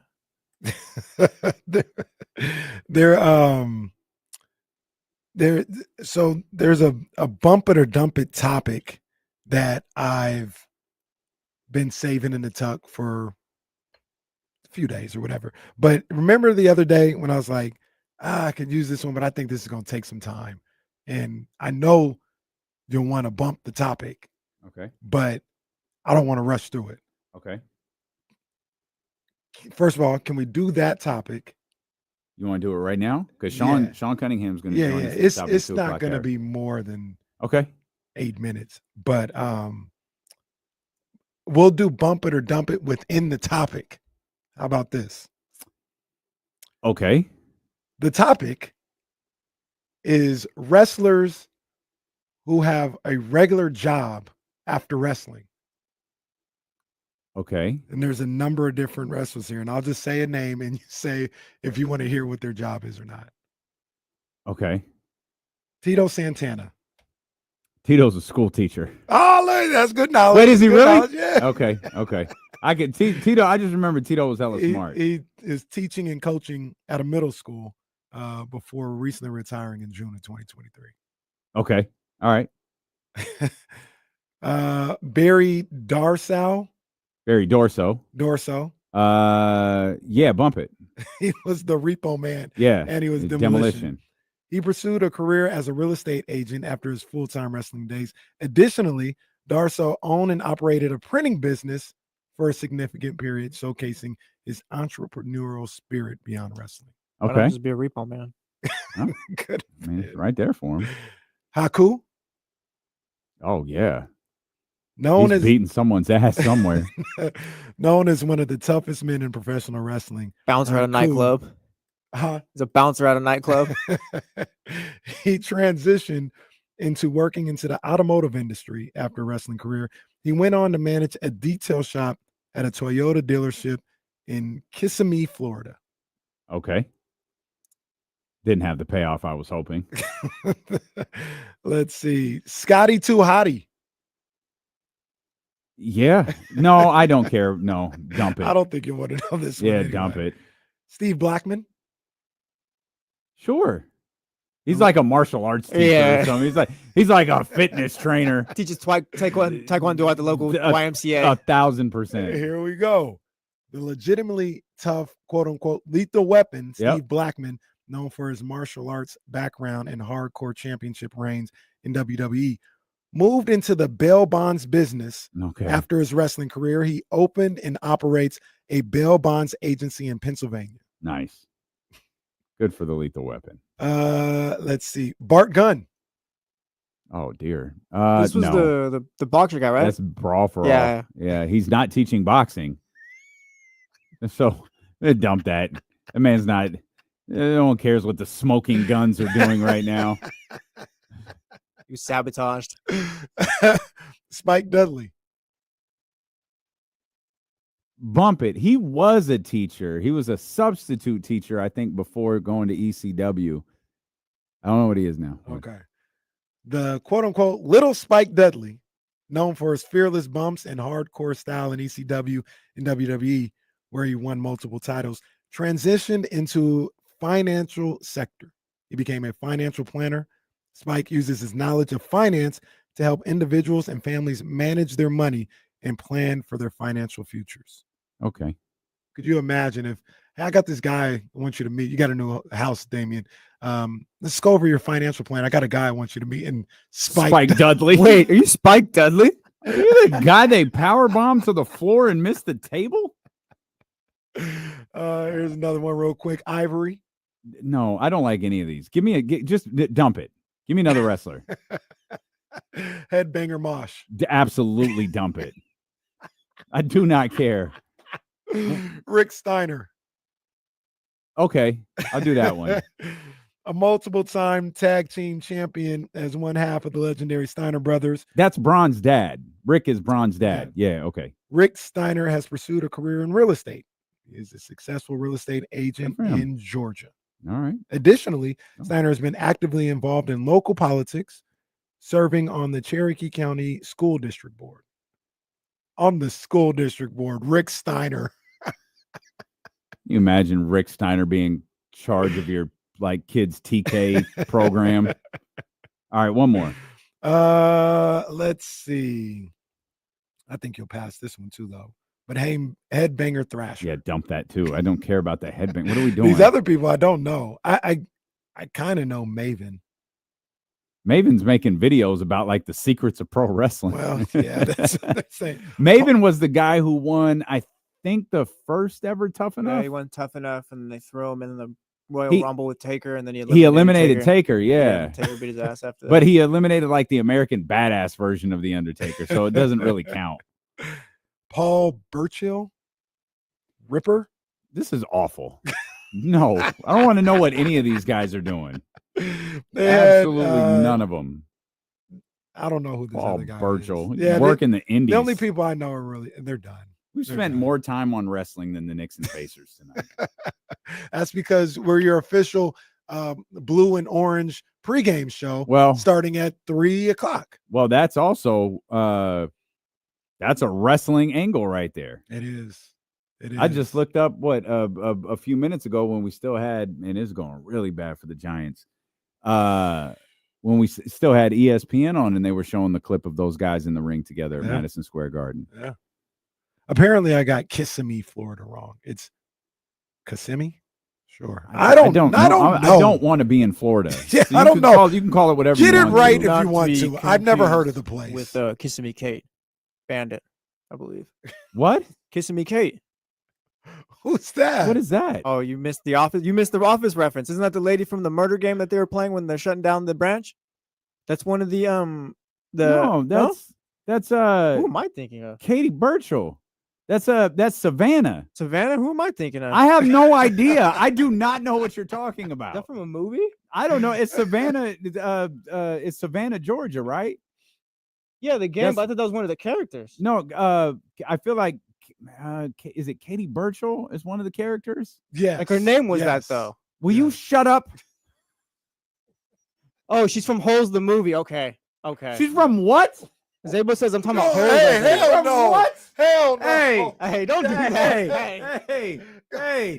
Hell no. It's from Holes. What? What are you doing? Disney fan. It's a Disney film. Look at Holes. Hell no.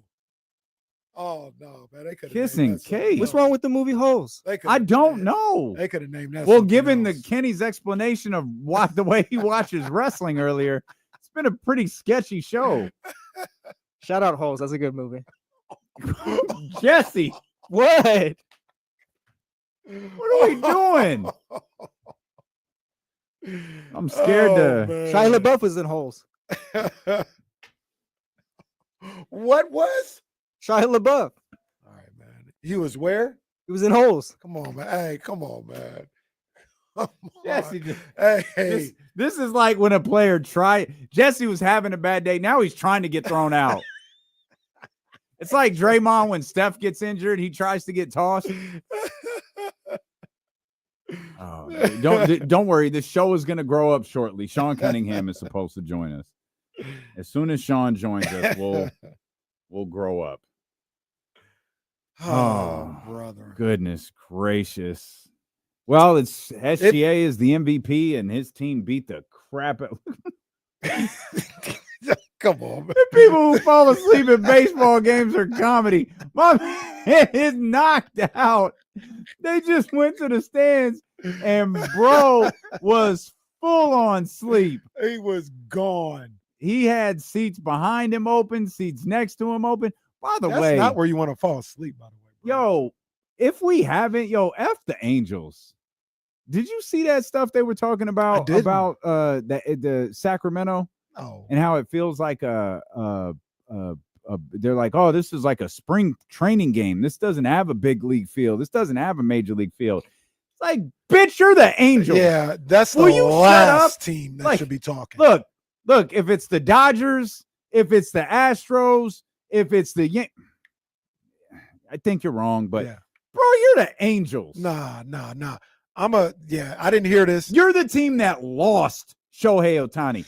You're the team who everyone says has the best player of the last decade Mhm. on their team, and no one cares. No one literally cares that the man is there. Look, The Angels. I know they wasn't talking. Nah, they was because talking. I've been to an Angels game at Angel Stadium. You want to talk The ticket about was no vibes.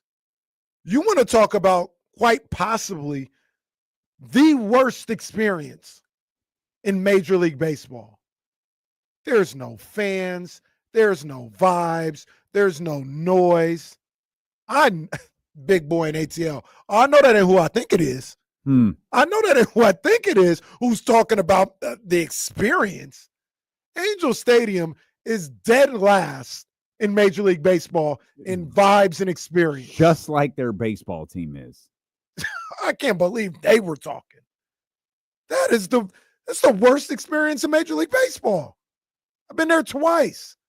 It was trash. Tickets was free both times. 63 wins last year. Oh my 73 gosh. wins the year before. What Nas say? 73 wins the year before that. I know you ain't talking about me, dog. You? What? The Angels. Mark is tripping. No, I'm not saying Angel Stadium is a dump. I'm telling you, when you go there, you feel like you're going to the library. Like there's no vibes at that place. That place sucks. And they talking about it doesn't feel like a Major League Stadium. That doesn't even feel like a sporting event going to Angel Stadium. That place is ass. I know they wasn't the ones. When was the last time this team finished above 500? I found it. It was 10 years ago. They finished 85-77. That was the last time they finished above 500. And y'all tell me the best player in baseball plays on that team? This team had Mike Trout and Shohei Ohtani, and they couldn't finish above 500? And they're out here talking about the experience in Sacramento? I can't believe. That's the thing that's getting me. They talking about the experience. I can't believe Angels announcers who have to go to that boring-ass stadium every day, no vibes, are trying to preach to somebody about vibes and energy. That place is dead. Angel Stadium is dead. I can't believe that. That's the last people. Like you said, if Yankees broadcasters or Mets or virtually any other broadcasting team in Major League Baseball wanted to comment on the vibes at Sutter Health Park and all this other stuff, wouldn't like it, but I understand that. You come from where the big boys play. Angel Stadium? Hell no. Let's bring Sean Cunningham into this conversation. Sean lives at that damn. First of all, Sean, welcome back to the show. I love when you're here. Honestly, didn't even know if you were allowed to join us anymore. So I'm so thrilled that we got you here. What's up, man? I'm thrilled to be. First of all, I'm sorry I don't have like a proper mic set up. I hope you can hear me okay. Perfect. The new office is still going under. I'm still getting adjusted, but yes, I'm thrilled to be with you guys. It's been a long, long time. You guys look very well rested for summertime, and I'm looking forward to joining y'all. What'd you think about what the Angels broadcasters say? You spent a lot of time at Sutter Health Park as this first baseball season in Sacramento has got underway. What did you think about what the Angels broadcasters said about the experience in Sacramento? I mean, it's not. I mean, look, you're hearing it from almost every single broadcast crew and media member that come in. I mean, the first thing we know, media members love to gripe and they like to complain a lot. So, yeah, typically you see some people come in here, and you just have to remind people it's the first year. They had less than a year to put everything together, and the fact that they're actually playing Major League Baseball games in a park that that is made for anything but Major League Baseball is remarkable. And I know people like to point out how bad that shed is that Mark Kotze does his pre and post game, or at least his post game interview, does the pregame stuff from the locker room. But I remind people they did it from a broom closet in the Coliseum. I mean, they could only hold like 10 people in that room total. So this is a little bit of an upgrade. They've got some, temperature control and also, and you'll hear a motorcycle run by, or even the occasional police officer chasing down somebody down the street. But it's unique, man. It's minor league baseball. You've got Major League Baseball in a minor league park, and they're making the best of it. So yeah, I mean, there's little things that have gone wrong and they've fixed, and I think they've done a great job out there, and I'll be interested to see what it looks like 6 months from now, a year from now, even next season. I always say with the whole situation, you can't escape that it's a minor league park. And I don't think anybody is trying to. Like, yes, it's not a major league ballpark. It's a minor league park. You can't get around that. But like you said, I think they've done a pretty good job with the time that they had available. You brought up a good point that they're gonna, with time, they may be able to get more additions in there. But that raises a question for me. It's something that I've heard in the first couple of months. Do you think they'll get the second and third years? Do you think the Players Association is going to make a big gripe to get them out of Sacramento? Because it seems like that's all you ever hear in these first couple months of the season is the complaining and how we're going to have to revisit this in the off season or something like that. You think they're going to be able to stay here in Sacramento for a couple more years? I mean, I don't see why they can't. The players that I've spoken to, I mean, they made the best of it. Primarily have been from obviously the athletic side, but even let's face it, teams are coming in here and they're raking. I mean, they're hitting the ball out of the ballpark. So if you're a hitter, you're going to love the playing in that ballpark. Pitchers might feel some sort of way about it, but at the end of the day, I mean, I think everyone realizes it's temporary. They're not the only team doing it. Obviously, we saw what's happened to Tampa and their ballpark. But yeah, man, it's just one of these temporary things. Baseball has a little bit of a unique problem. I think the amenities in the clubhouse, for the most part, things that players go through on a day in, day out basis are fine. I mean, obviously, someone like Luis Severino has been very vocal about not necessarily complaining, but at least pointing out some of the shortcomings of not having a clubhouse attached to the dugout, so that when guys are, in between innings, they can go up there and potentially receive treatment or do whatever their routine is, and not have to, make what I like to call the walk of shame all the way through the outfield to the clubhouse and be detached from your teammates. So I recognize that. Certainly I get that, but I don't think it's so much of a problem as to totally uproot from Sacramento and go either because they're not going back to Oakland. I mean, let's face it. Yeah. I mean, if John Fisher's not going to allow that to happen. So unless they're going to share a ballpark in San Francisco or something like that, I don't see a real solution there. So and I also think it would be another black eye. I mean, how tortured can you truly just absolutely hammer these fans that have stuck with you? You have some fans that are excited that A's baseball is in Sacramento. It represents a moment for Sacramento to maybe be able to keep something. And you've got $1 billion investor in Vivek Ranadive, who has a lot of very rich friends who are eager to invest. So it's an opportunity for Sacramento, that potential ownership group. You've got your fans who already have rationalize it somewhere or the other that baseball is in Sacramento. I think short of a playoff appearance or a World Series, that should be the only reason that baseball isn't played in Sacramento. So I don't see it getting to that point. Vivek has a lot of rich friends like Damien, for sure. That's right. Oh, it could make it happen. I've seen that jewelry. You see what I'm saying? You see what I'm saying? Don't feed into it. Real quick on did you see that home run from the dude on the Angels last night? Yeah. That was a bomb. He hit it past the lawn. Well, okay, so I was trying to. I still think, and again, if you go and look up whatever Statcaster has in terms of official measurement, I still think the bomb that Tatis hit over the brand new clubhouse was the furthest ball I've seen in that ballpark. So that was wild. Yeah.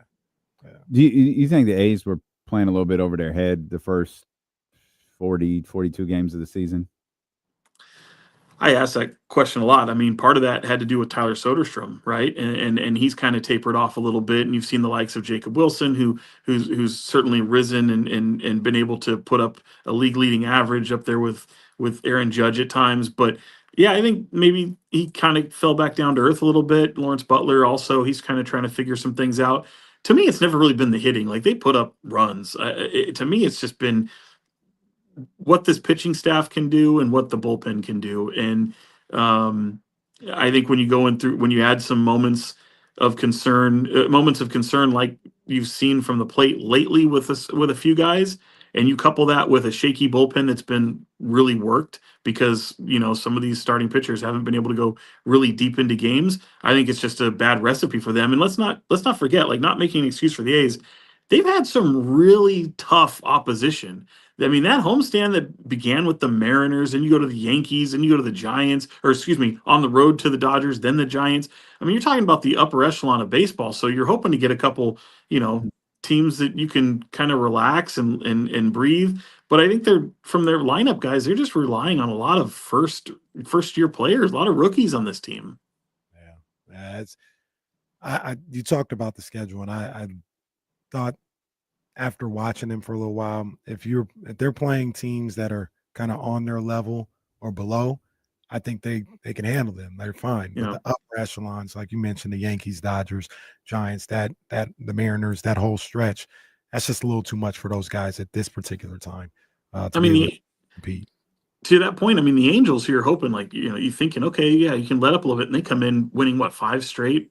4 or 5 straight before they even step foot into Sutter Health Park. So even a team like that, who's missing Mike Trout, their best player, comes in on a surge. So yeah, they just have to hopefully catch an opponent here and just get everything collectively going at once. Where if you can get a guy that goes in there through 6 innings, get into the 7th inning. I mean, that bullpen is the thing in my mind that's just overworked right now.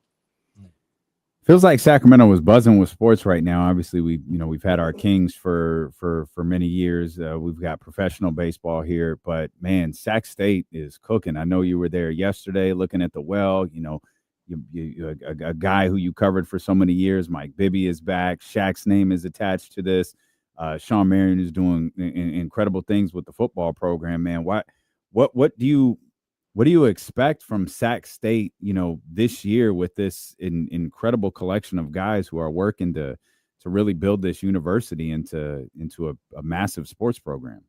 Yeah, I mean, I'm hopeful. I'm cautiously optimistic, because I say cautiously because, I mean, guys, we've talked about it for forever. I mean, decades of how awful Sac State is, their facilities, and how it's a problem. You can't bring in top tier people. Now you add NIL on top of that, which in my mind's kind of giving them a little bit of an edge, because they can go out there and pay some top tier talent to come to Sacramento. Brendan Marion has done a huge job in that. And most people would say he's won the offseason for a little school like Sacramento, for Sacramento State. And look, I'm cautiously optimistic, because I think there's a lot of work that has to be done. I want them to keep that same energy. And it's funny because we go from an area where, you identify for so long that things are so bad. Then you get a president like Luke Wood in there with a drive of somebody like Mark Orr, their athletics director, and some big names now: Brennan Marion, Mike Bibby, Shaquille O'Neal. Even though that's, let's be honest, I'll come and watch my kid play and be able to be a resource. Heavy Kings owner vibes with that one.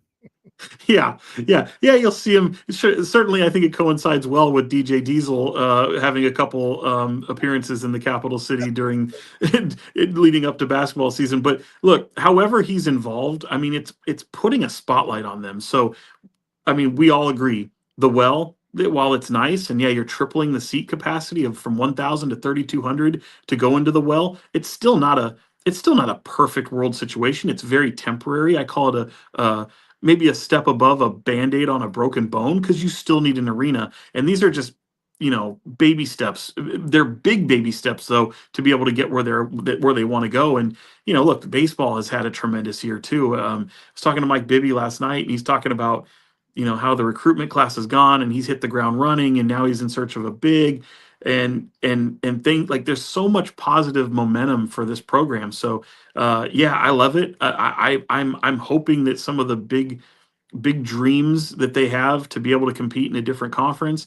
to be able to go, higher opposition and be able to compete with some of the big boys. That all sounds well and good, but I kind of have to see it before I'm very cautiously optimistic. I have to see it first. But to go from where we were to where we are now, it feels like He's getting a call. I bet you $10 Sean's getting a call right now. And now he's frustrated. He's like panicked a little bit, and he's trying to decline it like this. He's Sean. I feel like Sean's gonna pop back up any second. See, I told you. You got a call, didn't you? Oh no! Now he said. Now he just said the hell with you. Now he just says I'm sick of this crap. Sorry, Sean. Go ahead. No, I'm just saying, for the decades that we've had to where we are now, it feels like all of a sudden things are spiraling very, very fast, and that's where I get optimistic, encouraged about what the future could hold for this team or for this program. Yeah, absolutely, man. Absolutely. I was just gonna ask him real quick. You went to the well yesterday. They had some media members and everything. Obviously, the floor is not down, the seats weren't out, and all this other stuff. But being in there, can you see the vision? I think they said it's going to hold 3,200, which is it's not Pac-12, but if you look at the Big West and somewhere like St. Mary's, I think St. Mary's is like 3,500 or something like that. We see that on TV all the time. Sac State, that's cool for Sac State. Could you see the vision while being in there, even though things weren't all the way ready to go? 100%, yeah, because even though it's all going to be a lot of retractable seating, and that seating leads way for 3 courts there. So when there's no games, the idea would still be that, hey, this is a recreational gym for our students to still utilize. But your main game court, yeah, you bring the seating out, and you've got courtside seats, and you're going to have some suites and things like that up on the track level. Because for people who don't know, there's a track that goes around the top of the pavilion, as I like to call it. I can't call it an arena, guys, because it's better than a gym, and it's not quite an arena. So I'll just call it a facility or a venue, if you will. But yeah, I mean, you can certainly see it. There's obviously some things that have circulated online where you can see what the diagrams are supposed to look like. But being in that big space, absolutely, you can absolutely picture what basketball will be like there. They have some, the ribbon LED video boards. They've got 2 big scoreboards that are going to be in each end zone. So yeah, if nobody has ever been to the well, it's in the north end zone of the of where the football stadium is. So if you look at that big building, that's where it'll be, and they literally like cut it in half. So it still has a lot of recreational use for students at the well, but this renovation opens up a 3,200 seat stadium, and they're talking about really having seating similar to like Cameron, where and me as a Duke fan gets excited about that, because those students are right on top of you. So I think that's a unique something unique. They want to cram a lot of people in there. Mike Bibby even told Mark Orr, he's like, we're going to need more seats. So at 3,200 being a sellout, if which would be incredible, because we all know what the Nest is like, and that place, they should blow that up. I know they're going to use that for practices. I if I never step foot in the Nest again, I'll be happy with that, because that place is awful. But a sellout there was 1,000, so 3,200. If you're tripling that and you can sell that out, more power to you. But it's going to be a lot of fun. I can't wait for it. Sean, you mentioned spiraling a few minutes ago, and well, that made me think of the Kings. Well, it happened that way. Yeah. You have covered a lot of bad basketball is your time with 1140, the various TV stations, now KCRA. Are we walking back down that path again?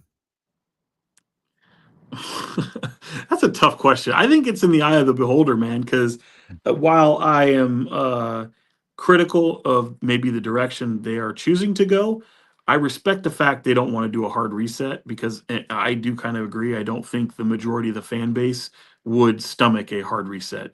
So for those that say, yeah, that's what you should do. You should rebuild that way and totally do it, quote unquote, the right way.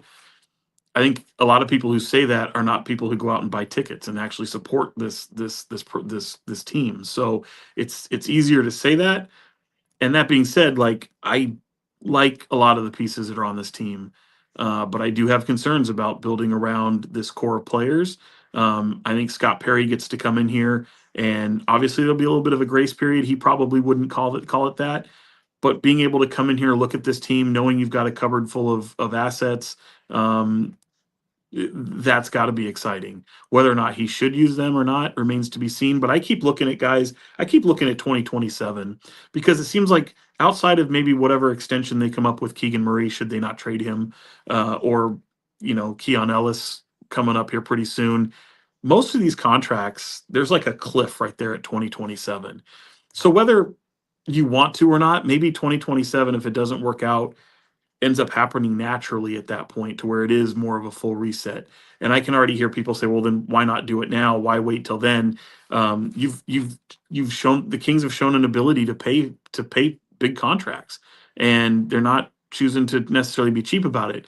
I know some people say, well, you're not going into luxury tax. It doesn't show that you're fully committed. But to me, like, look at how many people go into these teams that go into luxury tax and totally discombobulate their franchise.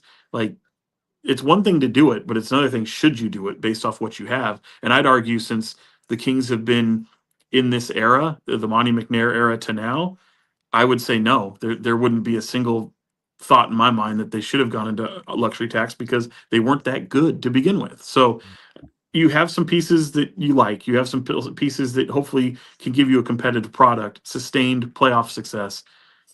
That's all well and good, but this offseason, and I know we say it every offseason, and I always kind of roll my eyes. People will say how important an offseason is. This one to me is a nice foundation one. It kind of sets something going forward, an expectation going forward. Doug needs pieces. Doug needs support. Doug needs all this. You've tied your wagon to Doug Christie being your head coach. So this is a team that is not going to be all that young. They're going to have a lot of veteran pieces. So how do you find those pieces that you need? And I think, it begins with a point guard, obviously a starting level point guard. There's not a lot of teams out there that are good and don't have a point guard. So that concerns me greatly. And I think they need to be very, very aggressive, and they don't have to blow their entire assets to go find these pieces this offseason. But certainly I think they need to be very, very aggressive. Yeah, no, I'm with you. And when you talk about the not tanking, not doing a hard reset, and I'm with you. I think, Kings fans, they'll be tapped in. Like, they're not going to just ignore the team while they're playing like the Utah Jazz or something like that.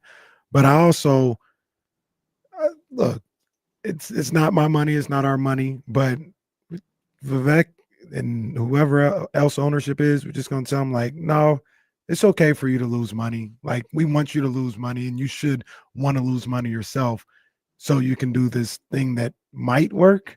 Like, it might not even work. But if they got a promise from season ticket holders or future season ticket holders that, no, we'll still buy at the same rate that we do right now if you do a hard reset, maybe they do it, but I don't think that's realistic. Like, yeah, they're trying to make some money too, and that's the other aspect of this that people don't talk about that when they talk about a hard reset. 100%. And look, I know that, people typically outside the market, they say, oh, the best way to build a winner is and everyone will point to Oklahoma City, and they're not wrong, but Oklahoma City could afford to do it. They're the only game in town. Oklahoma City could afford to do it because they chose to do it. I mean, the Kings have done it really twice since making the playoffs, the last time they made the playoffs, in my opinion. And some would argue that they didn't do it hard enough. I would. I don't think, I think people can define reset differently, but having pieces to build around, having a core to build around is special. And when you're as deprived of postseason success as Sacramento is, I mean, we saw what the play-in tournament looked like. People are thirsty for stuff like that. So when half the league's teams make the playoffs, the door for success is wide open. So Yeah, man, go out there and do it. Go out there and do it. I have to point it out. Oklahoma City had Russell Westbrook and Paul George to trade. They had the Paul George hostage 100%. situation with Los Angeles, and that really, it landed them the MVP, and it landed them a great deal of all of these picks that they have.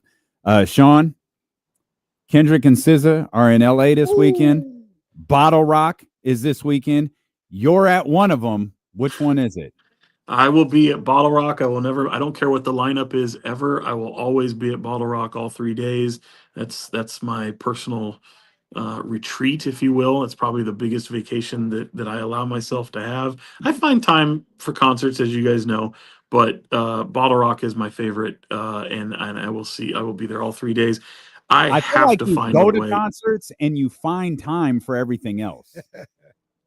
Yeah, that might. I mean, the past year may have been a little different that way, but you're right. I mean, that's really the way I try to do things. That's my rest and relaxation, is going out there and being in among 10,000 people and and being in the as close as I can get to a stage at a music festival. So music festival, that's my favorite one, because Bruno Mars called it bougie Coachella. It's not dirty camping and stuff like that. I don't do that. So I can sleep in my bed every single night the way I do it, and looking forward to. I need to find a way to get to Kendrick and SZA though.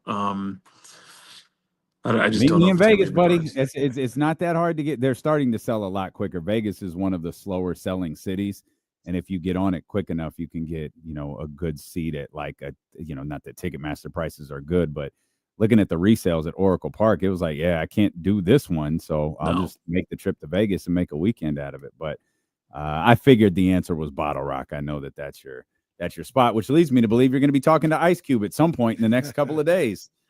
I would hope so. I wish my connections with Cube were a little bit better, because while he is on the stage at the same time as Justin Timberlake, and a lot of my friends who haven't seen Justin Timberlake are excited for that, I'm going to try to sneak away, because I've seen JT a lot, including as early as this year, and I'm going to try to get over to Cube, who I've also seen a lot. But I wish my connections were better, so I could stand right on stage right off to the side, and show my appreciation. That's the D-Lo spot. Okay, settle down. That's right. Knock it off.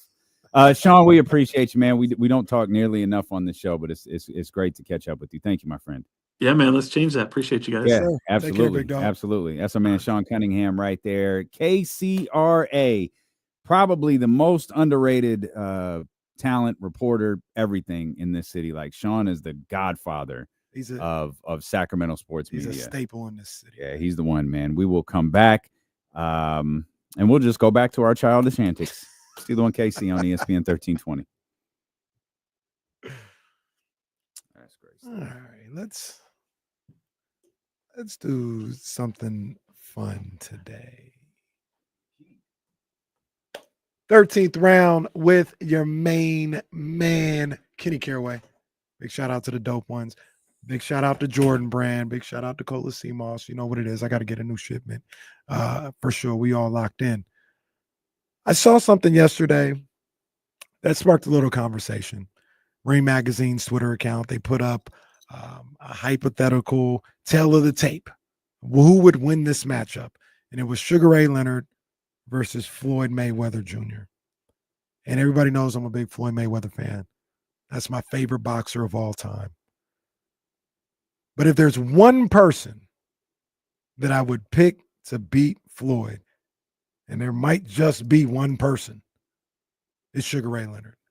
And in a hypothetical, I would pick Sugar Ray Leonard to beat Floyd Mayweather.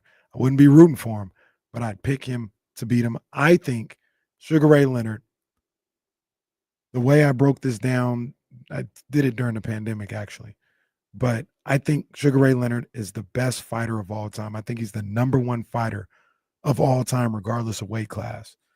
What I did was I didn't do the Floyd Patterson stuff and all this, because they fought 400 times. And that's what people go to a lot. Like, oh, he got 200 wins, and nobody's doing that no more. So I'm not gonna penalize them, but I'm also gonna separate the eras, right? And I said the modern era started with Ali Frazier 1, 1960. and I took it from 1960 to present day. For my ranking is the best of all time, and it's Sugar Ray Leonard. He was a total package. He beat everybody he needed to beat. The eye test was there. I think he's the best fighter of all time. I think I have Floyd 2, Ali 3. I think it was Sugar Ray, Floyd, Ali, Manny Pacquiao, and Roberto Duran. I think that was the top 5 I had for my greatest fighters of all time of the new era. But yeah, I saw that the other day. I had to talk about it. There's one fighter and one fighter only that I would choose to win in a match against Floyd Mayweather. It's Sugar Ray Leonard. Let me know what you think, though. Holla at me. It's the 13th round. What's your main man, Kenny Caraway?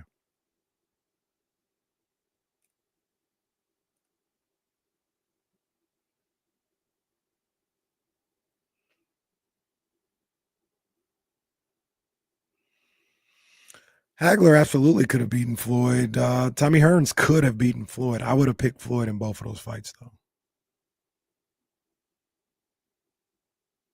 I mean, Tommy Hearns, one of my favorite fighters of all time. I like Tommy Hearns more than I like Sugar Ray Leonard. It actually breaks my heart, the 2 Tommy Hearns losses, the one to Sugar Ray Leonard when they were both undefeated, and then the loss to Hagler. But, yeah, I love Tommy Hearns, but I think Floyd would. That'd be a tough fight for Floyd, though, because Tommy Hearns, the measurables, long arms, all this other stuff. That'd be tough. Who's the best musician I've seen live? I haven't been to a lot of concerts, but it's probably somebody I've seen recently. Probably like Janet or Prince. Saw Prince live. I never saw Prince. A couple times. It's a good question. Hey, Leezy, can you pull up to the? Well, you probably got to check with promotions, but Leezy, can we get you here to the studio at 4 on Friday instead of the park, and then we'll all just go to the park together? If you're looking for something to do on Friday, yes, sir. Exhibit gonna be at Concerts at the Park. Yes, sir. We're gonna have a good time, man. I cannot wait for that show. That's Exhibit might be on this show. I don't think so. They said 4 o'clock. I doubt he'll get here later. Who pulled I mean, up I'm early last time. Oh, it was Bruce. Yeah.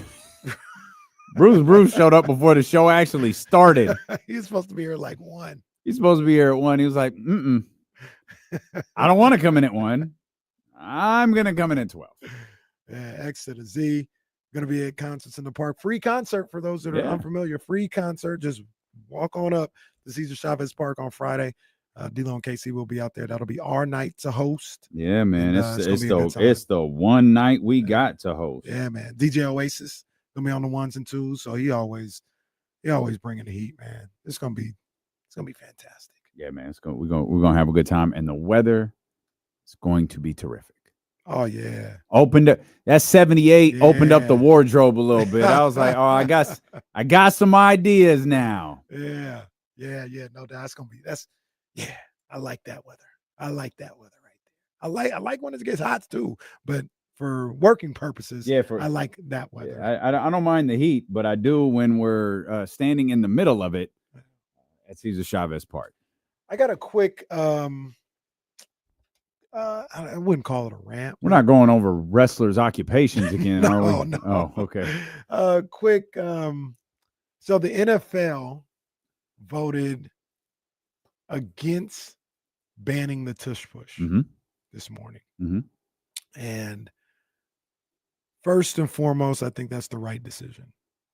It did not need to be banned. Okay. Did not need to be banned. It's a play. And honestly, we saw in the playoffs, it's a play that's almost exclusive to, like the success rate is almost exclusive to the Eagles. The Bills tried it twice against the Chiefs to no avail. So it's something that the Eagles are doing, or the personnel that they have, or the strategy that they have, that, like I said, I'm sure there's some other teams that do it well, but it seems almost exclusive to them. So it shouldn't be banned. It should not be banned at all. I don't think it's a fun play. Like, I think it's kind of boring. Takes the fun out of a 4th and 1 or 4th and 2 or something like that. So I don't really like the play in that sense, but it should not be banned. But I want to maintain that since it is a legal play, since it won't be going anywhere, I want to reiterate what I've said a number of different times. Teams have to make the Eagles think about running this play. And there's only one way to do it. You blow one of those guys up. The quarterback. No, you can't get to the quarterback. You can't get to them. They cover them. Jump over that pile or something. You're not hitting them hard enough. That's not making them think about doing that. I've watched the play, Mm-hmm. and if you watch the play, it's either I would target Saquon, but I don't know if you can always get to Saquon either. But it's either Saquon, Devontae Smith, or AJ Brown. I'd bring in a linebacker. What's that player you say for the Bulls that's got to come in and lay someone out or whatever? You always say the JoJo English. We just watched Joe the clip. Ingles. Okay. Yeah, all right. English. Who's the JoJo English of the NFL? They want to run that tush push. I would say, okay, because I look at the play, and when it's ran, the wide receivers aren't doing anything. They're just kind of standing there. I would bring the safety or a linebacker. But you want to run this play, I'm going to take a free hit on your wide receiver. Now, I'm not trying to hurt him. I'm not going at his legs or nothing like that. I don't even want him to be hurt. Maybe But just go to the huddle and be like, hey, maybe we run a little different play next time. That's the whole thing. Because Nick Sirianni can keep running it if he wants, but at some point, Devontae Smith's going to be like, hey, my ribs hurt. I keep getting hit on this play. Like, I know we're trying to get the first down, but at least sub me out or do something. But they keep teeing off on me. I'd take two players just in case you try to run away from one. Because there's on both sides of the ball, there's like 3 players that aren't doing anything on that play. It's the wide receivers and it's the corners. Man, that's the only way. They're not going to stop running it, and they shouldn't. But how do you get them to think about, all right, maybe if we run it, there is some type of consequence to it. So my biggest question too, real quick with that is like, why is it so successful for the Eagles, but these other teams just can't seem to figure it out either? I don't know. They damn near invented it, it felt like. But Jalen Hurts, the way he runs it, maybe the way they teach it, and with the offensive line. Was this like the sports betting initiative in California? It was so confusing. No one knew what to vote on. And I think it was close. Like they needed 22-10. They needed 24. They needed votes. 24. Yeah. Diana receiver. But weren't there multiple? This one was close to passing. Yeah. Yeah, That's it's 22. They needed 24. Diana Rossini, before they voted, was reporting as if like it was going to get banned, but I guess it just went the other way this time. Still, yeah, that's why I would have definitely voted to not ban it. Come on now. But wasn't there like you can't push any runner? Weren't there like multiple different proposals? Didn't different teams have different proposals? I think I saw something about that, and I do like that point. They should not be able to push Jalen Hurts or anybody. Like somebody catches a slant 4 yards before the first down marker. The offensive lineman should not be able to come and push the wide receiver past the marker or into the end zone or anything else like that. I think that should be illegal because now you got this one guy. It's already tough enough for the defense. They're trying to tackle the one guy, and now you've got a 300-pound man bringing all his momentum against a 200-pound linebacker that's trying to stop this wide receiver from getting the first. You shouldn't be able to push. Real quick, I hate to break up the show, but it feels like one of those worthy times. Albia Connie wants to talk to you, Damien. Oh, snap. You want to greet him or? Is he on the okay? Hey Al. What's up, you guys? How you doing? Oh, we're good. What's up, big dog? What's up, Al? We're on the radio just in case you use the words you normally use when you talk to me. Well, dog, I'll be cool. this time. He told me he was going to talk to you today too. This is a man of his word. He told me he was going to talk to you today. Yeah. I told you. Yeah, well, I just want to invite you all out to come and support Sac State basketball. Oh, for sure. That's not the. I know For that's not the sure, only reason you're calling. You know we're gonna support Sac State basketball. I'm not. I didn't meet you yesterday, bro.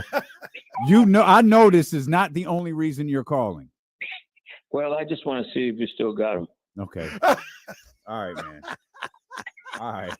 All right. And then, hey, and KC. Yeah. Were huge, dog. He wore that. He wore 2 pair out. Come on. Yeah. All right, man. Hey, are you still across the street, or you have to devote all your time now over at Sac State? No, I'm full time with Mike. Well, see, man, you're just so far away now, Al. Like, if you can't get over there, man. I would have come. I would have been in tomorrow if you was across the street. Hey, dog. Let me tell you something. I didn't know Pinocchio had a brother. Because you know, dog, I'd be talking smack at you. No, I'm aware. No, so is everybody that listens to this show. Yeah, I just had to. And KC, yes, sir. You told me you come and let me give you a workout. Yeah, and I got witnesses that said that. He actually said, Al, when this show started, wait a minute. he didn't think that you could. He didn't even think that you could challenge him. No, That's what he said. I didn't say that. Don't listen to this. You know how he was like, man, I didn't ain't say that. What's this old man gonna do? Hey, you know what he's got? A case of the I got to do this. I'm for real. I'm gonna come through though. I will come through and work out. You know what? You want me to hold my breath or what? Hey. No, we're gonna get there. I said. Hey, Dilo. I found some stairs on the side. Damn! I thought everything would be on level ground. See, I thought you was calling to tell me you love me because I was singing your praises earlier. I do. Hey, Bubba, you my buddy, man. I still talk about you on the first day I met you. No, I know you talk about that day. I know. Big Al, man, I'm coming through, man. I'm coming through at some point. I can't tell you when, but I will come through. Hey, I'm only got so much time on this earth. We're gonna come see you, brother. That'd be cool. That'd be All cool. right, We're man. gonna do a good job, and we appreciate anybody's support and helping us get going. Yeah, them boys. You know we're gonna be out there. Yeah, them boys don't have any idea what's about to hit them. Young men. Yeah, man. Well, they're gonna be boys when Al's done with them. They'll be over there crying on them stairs Al found. All right, man. We'll be out there. I promise. I'll connect with you, man. I love you. Okay. All right. Take care. All right. Take care. All right, man. You talking about support Sac State? That's not what that man called for. He told me yesterday. He said, "Oh, I'm calling. Yeah, I'm talking to D-Lo." We'll come back, man. We'll get ourselves back on track. I think we got James, right? Today's Wednesday. Yeah, we got James at the top of the hour. It's a Kings beat day here. We haven't discussed the Kings much. Here on Sacramento Sports Leader, ESPN 1320.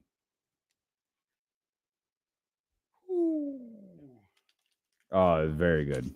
Very, very good. I think I know exactly what stairs Al's talking about, too. There's this parking lot next to the intramural soccer fields or whatever. It's like 6 stories high. Al's one of them guys who, like, he'll like sit and he'll look around and he'll go, "Hey, I got an idea. Come here. I want to try something." No, yeah, that stairs thing was not a joke. Like, There's hey, stairs there for that. Grab these dumbbells, go over to those stairs, stand on the side. You know, like, all right, Al, stop it.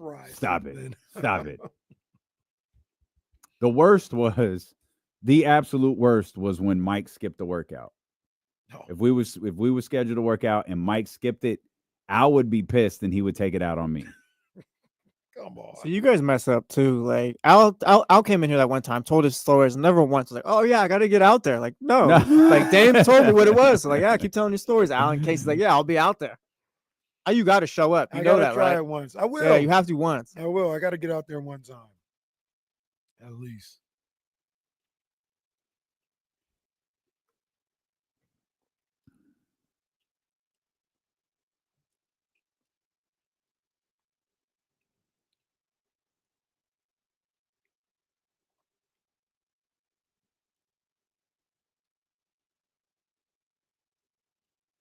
Shout out Sac State. That's a dope campus.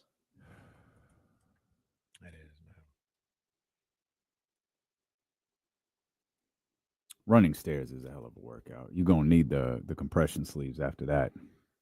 Ain't nothing nice, bro. The leg recovery joints. I don't like going up and down my own stairs. You don't have one of those elevators or escalators that take you up the stairs? It would be great content. Is your elevator down? Yeah, Casey. I don't have an elevator. I go up the stairs like any other person would. Do you have the one where you stairs sit in on the house. chair and you hit the button, it goes bzz, all the way up? So I would love that, but I always think about there's going to be a day when I actually need this, so I don't want to abuse it right now. But that would be fantastic. Hey, those look hella cool, huh? That would be fantastic. So tired today. Took 100 shots in the backyard. Let me take a seat real quick. That's how I'm gonna get upstairs today.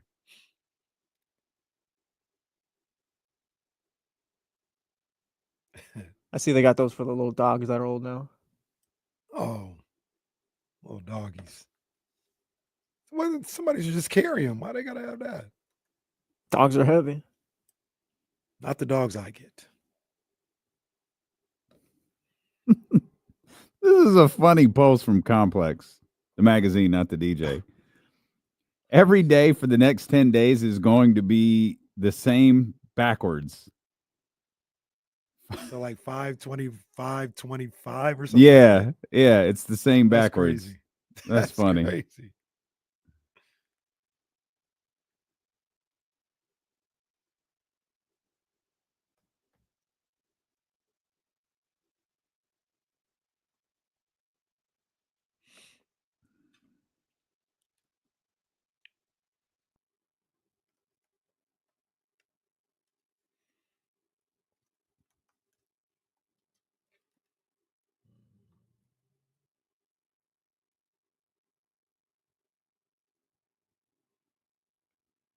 It's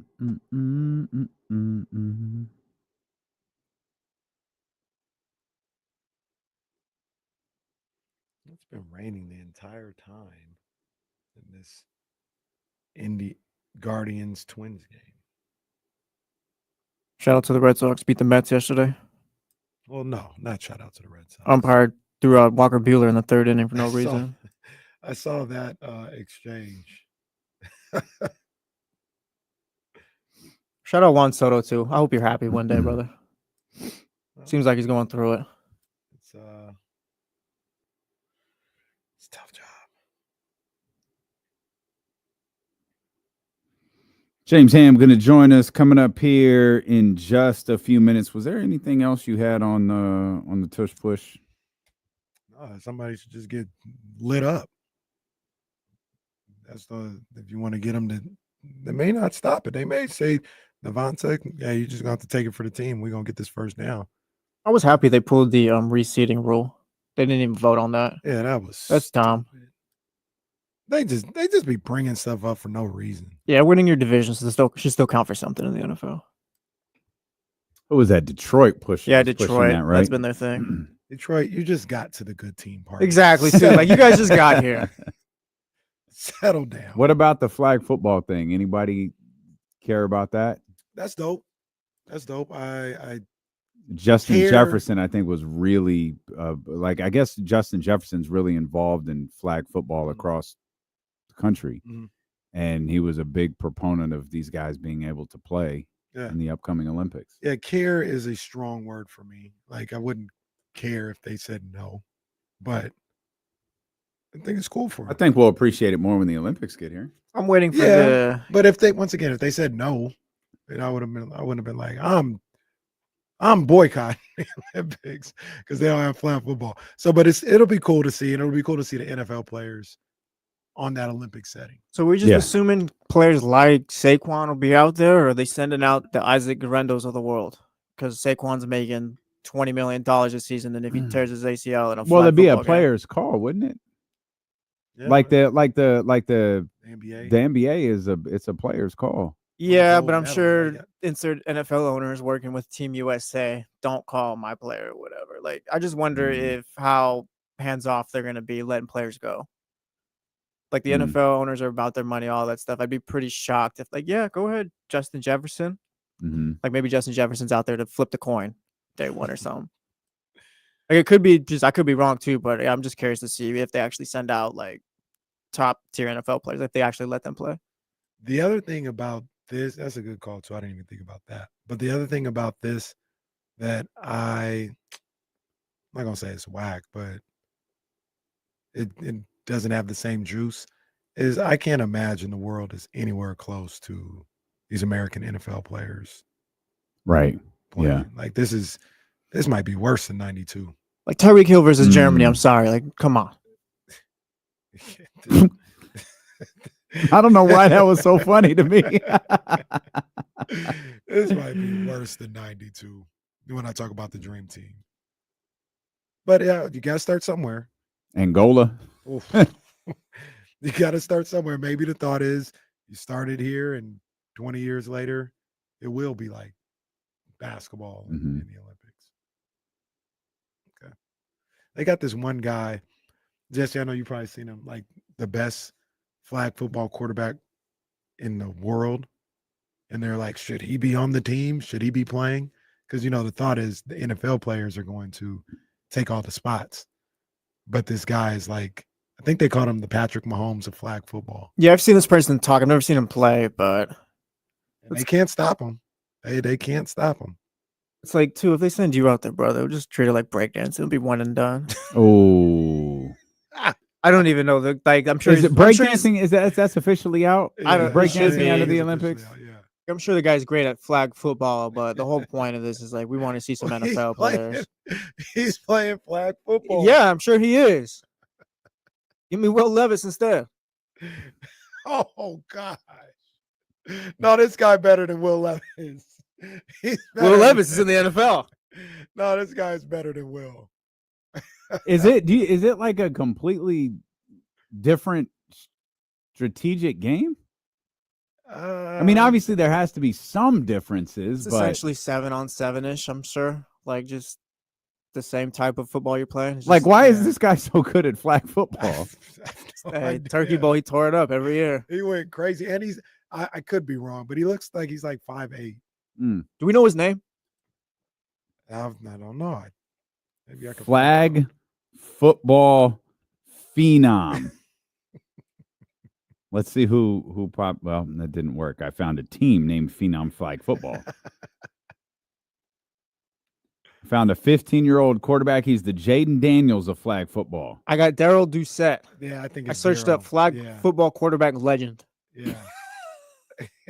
And he's short, light-skinned black guy. Let me click on images real quick. I think he has braids right here. Yeah.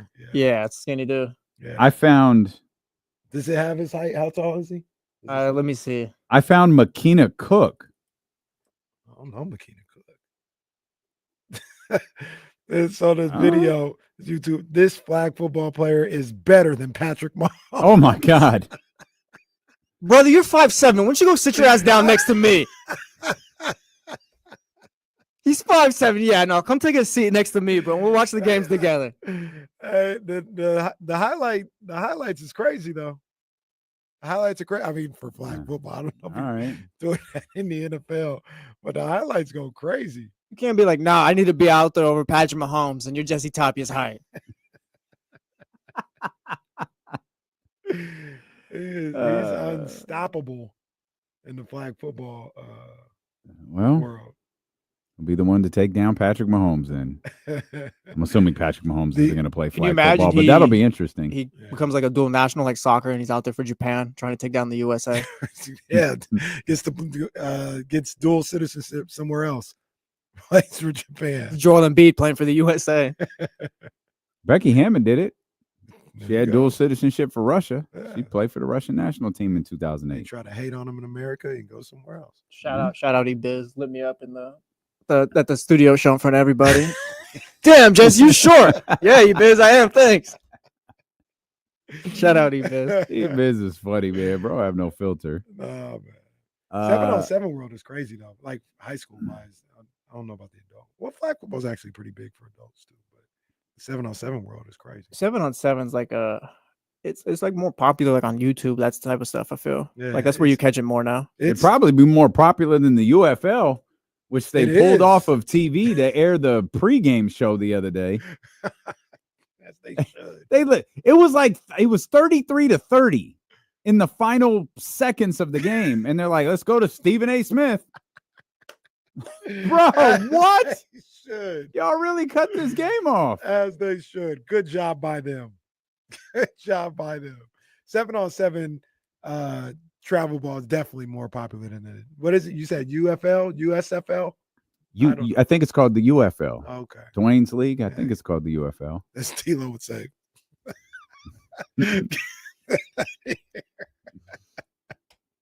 Keep moving.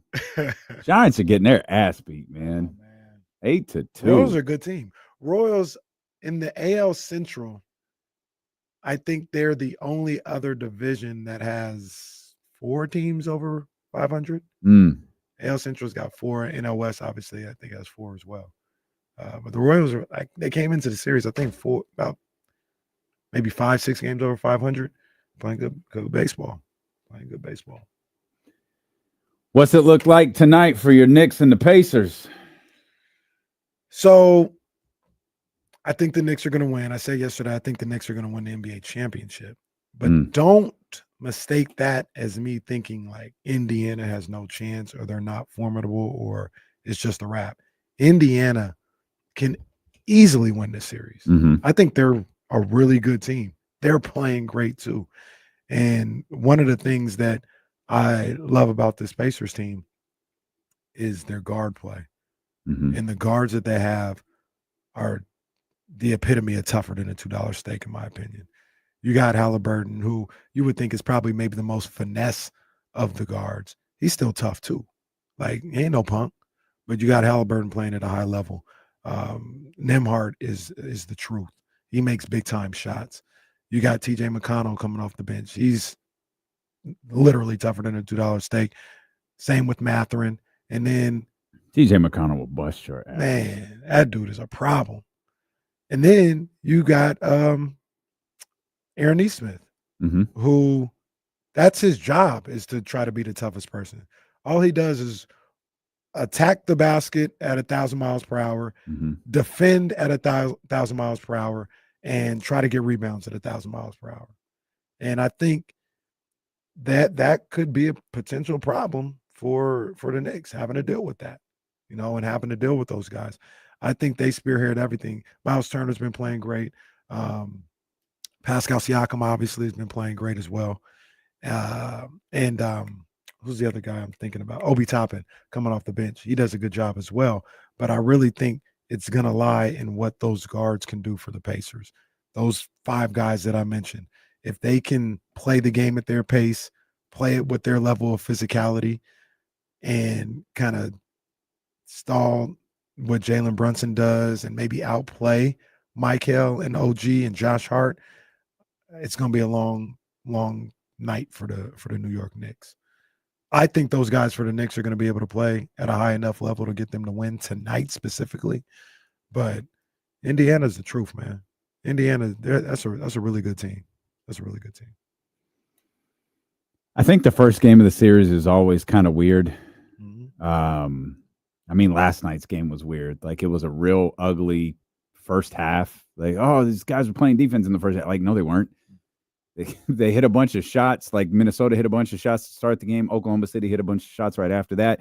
Things kind of leveled out, and then the game was just kind of muddy for a while. And then the second half was OKC doing what they're really great at. Now if you like Minnesota, for example, they've taken the punch. It's like, all right, game 2, I think we'll settle everything. You'll probably have, I don't know if there'll be emotions or really what the MVPs. I just envision the entire Thunder team up there all holding the trophy up together with SGA, with Adam Silver before the game starts. They did it again last night. What? The damn post game. Oh, yeah, they did it. On the guy. Yeah, they did it. Move. They did it. Let's bring in James Ham. Hammer, what's happening, man? What's going on? It's a Kings beat day here as we talked to your buddy Sean Cunningham just a little bit ago. Oh, look at that. I think we're supposed to have a podcast later on tonight. It's funny that you said think, like you don't know. Like you're just not sure. We might. Who knows? trying to speculate on when Sean will show up and when he won't is usually the largest question. Yeah. Yeah. Anything about last night surprise you? Game 1? No, I mean, I think OKC is really, really good. I think they're going to be very difficult, not only in this series, but I do believe they'll be very difficult to beat in the next series.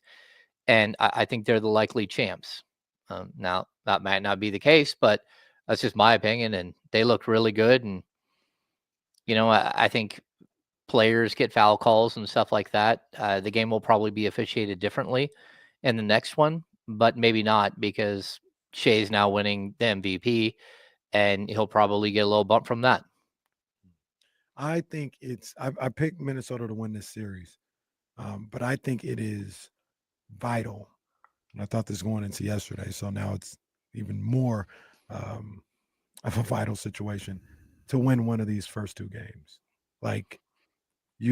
I thought they had to go into Oklahoma City, win one of these 2. And I'm not even saying keep home court. That would be great. But even put yourself in a position where you win one of the first 2. And even if OKC steals home court back, you're going back to game 5, just 2-2. And now it's a 3-game series.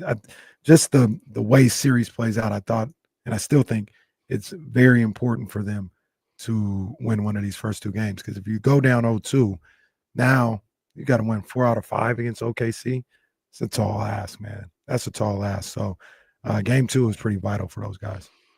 No, I totally agree. And look, I didn't feel this way the whole time. I did not think that OKC was just going to be the runaway champs. I even told Kyle last series, I think at game 6, I said, I think Denver's going to win the whole thing. Because I watched Jokic and I realized that no one in the league had really built their team to stop Jokic. They'd all built their teams to stop, the Boston Celtics. And, that's specifically what the New York Knicks did. It's what teams like OKC are built to play against. And Jokic is just different. And that game 7 for me, it just showed me that, again, they just grew up. They went out there and they played like grown men. And we talked about this with Mark Jones earlier on the show, and Kyle and I had discussed it too. But, Alex Caruso just turned 31. And they have one other guy who's 30. Oh, Kendrick Williams. They don't have a single player who's 27, 28, 29. Everybody on that team is between 21 and 25, 26. They're so young, and you're waiting to see if they could grow up on the fly. And that game 7 to me was just so galvanizing that they now know that there is a level that they can play, that there isn't another team in the NBA right now that can play at that level. And if they can repeat that even 3 more times, they're going to win the whole thing. Well, this is where Chris Finch has to, Chris Finch is obviously really, really good coach. This is where he has to be a great coach. I don't think it was just Julius and Ant-Man not shooting in the second half. Oklahoma City made some adjustments. Now you got to counter. These series at this level are a chess match. Chris Finch has a way. Anthony Edwards, 13 shots. The series is over in 4. Yeah. You can't do that. I'm not counting on Julius. Julius took 13 shots, but he had an efficient night. He just scored 20 of his 28. I think he scored 14 in a single quarter. He scored 20 of his 28 in the first half. They've got to be stronger throughout the game, and those were all adjustments. And there were some missed shots, but those were all adjustments in the second half by Oklahoma City, where those guys weren't even getting looks.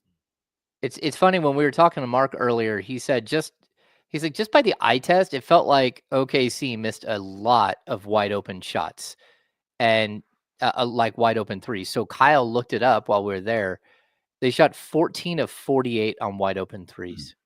That's a ball game. If they hit 6 more threes, that game doesn't feel like that at all.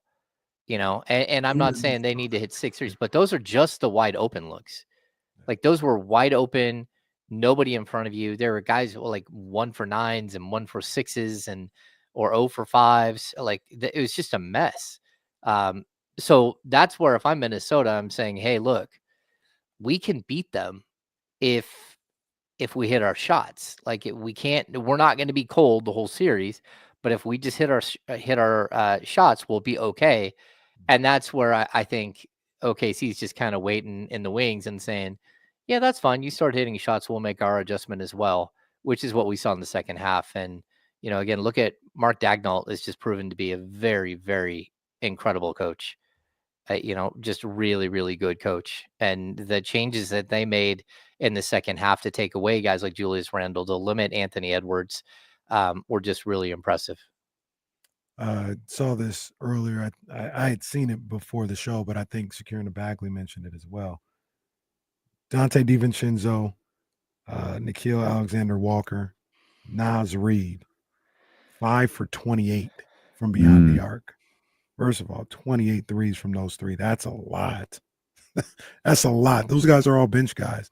28 threes is a lot, but 5 of 28. Obviously, like you're playing against the Oklahoma City Thunder, a true championship level team, the best team record wise in the regular season. You're not going to skip by. You're going to have to play your best game 4 times, maybe even 5 times, because they might beat you one of the times you play your best game. So it goes without saying, if you get anything resembling what you got last night offensively, if you're Minnesota, like I said, we're not going to make this series ain't going to make it to 10 days. Like it'll be over real quick. Well, and Casey, I'm going to circle the 28 number that you threw up there. And you mentioned 3 reserves taking 28 3-point shots. That was a game plan. They just took away the middle. They took away Anthony Edwards' ability to get to the rim. They took away the pick and roll with Gobert. They limited Julius Randle's ability to drive with the ball. It's like, go ahead and beat us. Go ahead and have Dante DiVincenzo or Naz Reid or, Nickel Walker-Anderson. Is that what it is? Alexander. Sorry. Have those guys beat us. It's fine. If they can beat us, like hat tip to them, we'll make adjustments. But until they prove they can beat you, that's going to be really tough. And again, that's about coaching. It's about a game plan, an identity, but also it's about having the bodies and the pieces in place to play defense on a string like that. Thunder with their 3rd MVP in the last 11 years. Wow. KD, Russ, and Shea. Obviously, Sam Presti didn't draft Shea, but he wasn't trading Paul George without acquiring him. So good for Sam Presti. Good for the Thunder organization. Good for Shea, because I remember I think we had the conversation like, yeah, you're slow playing this thing, but how long can you slow play it with Shea around? Like, he's emerging as a star. It turns out it didn't have to be that long. So good for the Thunder. Good for Sam Presti. Good for Shea Gilgeous-Alexander, who won the MVP today.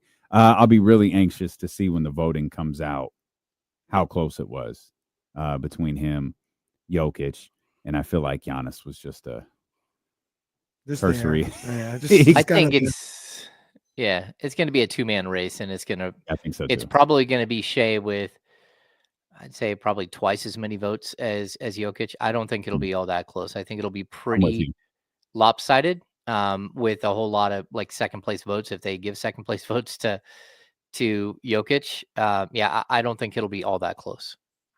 Yeah, I'm kind of with you on that one. Do you have what's your thoughts on tonight? We'll certainly shift our attention to the Sacramento Kings coming up here in just a minute, but we do have the Eastern Conference Finals getting under the way. Tyrese Halliburton showing up in Tim's. Looks like Tim's in a jean outfit. He's ready to cook tonight at the Garden. I'm really excited for this series, more so than the other one. I mean, I'm excited for both of them, but I'm really excited for this one, Hammer, because I feel like there's a rivalry bubbling here with the Knicks and Pacers. Yeah, I think the rivalry is back. I'm here for this series too. I think this series is going to be way better than the other series. Just again, my opinion that it'll be way better. And I have no idea, because what we're looking at is a team in the Knicks that's truly designed to stop individual one-on-one players. They have great, incredible, some of the best wing defenders in the league. And they did that because they were thinking about Jason Tatum and they were thinking about Jaylen Brown and how do we get through the Knicks? I mean, how do we get through the Celtics? Now you're going to face a totally different beast in the Indiana Pacers, and you have no idea. Like it's a flow offense versus a man, an iso ball offense that they were thinking they would face. And so this is one of those things where they're going to have to make adjustments on the fly. Like this Indiana Pacers team is super fun. They're athletic. They run, they shoot the ball from crazy angles. They do all kinds of things that are just unorthodox. And they've got a bunch of players that are kind of unorthodox. You know, we talk about Ty, but Siakam's a little unorthodox. TJ McConnell's a little unorthodox. You got a lot of players who just play a different style of basketball, and they really move the ball well. And I don't know how well that the Knicks are built to play against a team that plays at this pace, especially since they're very limited once you can pass their starting five. Like they do not have a deep bench at all. And I would not be surprised to see Indiana try to run them off the court in every single game and see what happens. You'll win some, you'll lose some, but how many times this offseason does it feel like the Pacers had a game where they shot 60% from the field and like 45% from three, and the Knicks will not be able to keep up with that. So I'm intrigued to see how this goes. I also don't think that they're a very good defensive team, which is going to let the Knicks just kind of, get some of the things going that they like to get going. But I also look at the Knicks and I don't see a super versatile offensive team. Their players are not the crafty types outside of Jalen Brunson. They've got a bunch of like standard high quality shooters. OG Anunoby has a little bit of a drive game. Cat has a little bit of a post game and a 3-point game. But overall, that team is built around Jalen Brunson and his creativity, where you look at the Pacers and they got a whole bunch of creative guys and share the ball better. This matchup with the Pacers and the Knicks, all the memories that have been coming up because of the matchup. This is a true NBA rivalry. They got real history, and it's good to see the that franchises. Yeah, the franchises. Oh yeah, they got rekindled last year. I mean, they had a 7-game series last year with this group. So for these two franchises to meet again is great. I think it's one of those things we talked about yesterday where it's the perfect combination of big city, little city, and you get that dynamic. I might even watch that 30 for 30 again. I forgot what it was called, but it was a good one. It was Indiana and Reggie. Was it 9 seconds? So it was the one where Reggie, winning time. Winning time. I think 9 points. What's it? 9 points, 18 seconds. Is that what Reggie scored? He scored 8 in. Oh no, it's 8 points, 19 seconds, something like that. Yeah. But yeah, they got history, man. This is gonna be dope to see. Spike will be there. Reggie's on the call. Reggie's already making videos, talking crazy about New York. So yeah, this is gonna be dope. I stumbled into that alternative universe. Like they have a secondary broadcast with a different crew that is talking about like insights into the game or something. It was just, what is happening? Like I needed to turn the channel very quickly. Where was that? I think right now during the playoffs they're running like they're simulcasting. Either it's on True TV, but the big game's on TNT and the other game's on. They're simulcasting the same game but with a different broadcast crew. But it's people who are talking about different aspects of the game while the game is going on, and it was just, to me, it was weird. Yeah, it was. There we go. ESPN 2. Yeah, I'm all for that. You know me, I like to. Yeah, give me the coach's corner, give me the lounge broadcast, all that. Yeah, I didn't look. I was wondering if Doris was going to get some flack for what she was wearing. Doris damn near blended in with the Oklahoma City Thunder. She had that. She was Thunder up. She had that. That outfit was. It looked beautiful, but it was. Oh boy, that was matched a little too perfectly. If I was a Minnesota Timberwolves fan, but then she called SGA a foul merchant, a free throw merchant. So it all kind of balances out. All is forgiven, I guess. It all kind of balances out. James Ham, of course, the host of The Insiders and the Kings Beats. Let's talk some Kings basketball here. I know you and Kyle spent a great deal of time earlier this week talking about point guards and some of the roster issues that the Sacramento Kings face. We know that they have some internal situations that they have to deal with as this moves along, namely Keon Ellis and Keegan Murray. Do we have any idea what Keon Ellis might cost the Sacramento Kings? No, I mean, I think we can come up with a rough estimate. Like, it's probably going to be somewhere between 10 and like 14 million a year. That would be my rough guess. And I say 14 because 14.1 million is the mid-level exception this year. And I don't know that there's a team out there that's saying, hey, let's go sign Keon Ellis to the mid-level. There might be. But those teams usually disappear when they know full well that the Kings are going to match any offer. And so you might not have one of those if they do make him a restricted free agent this summer, which would mean that they decline his third-year option and make him, a true free agent this summer. He'd be restricted. So I think they have a number in mind. I think they probably have already had deep discussions. I don't know if that number is like a 4-year 40 or 4-year 36 or 4-year 54. I don't know what it is, but I certainly think we learned on lottery night that the Kings think a lot of Keon Ellis, and that Scott Perry thinks a lot of Keon Ellis and would probably want to keep him around when they send him to represent the franchise at the NBA draft lottery. And so I'd be excited to know what the number is that's floating around out there. But as of right now, like, I don't think he's going to be like a player that teams with cap space go out and just chase. Like, oh, we got to get Keon Ellis. But you are going to have, because of the mid-level being so high, all of the teams that are under the aprons have their full mid-level. They can go out and chase him. And that's where, if you're the Kings, you got to be a little scared that even if it's someone throwing a 4-year, $48 million deal at him, it's still a lot of money. So we'll have to wait and see. But I hope he's back, because he's a fun dude.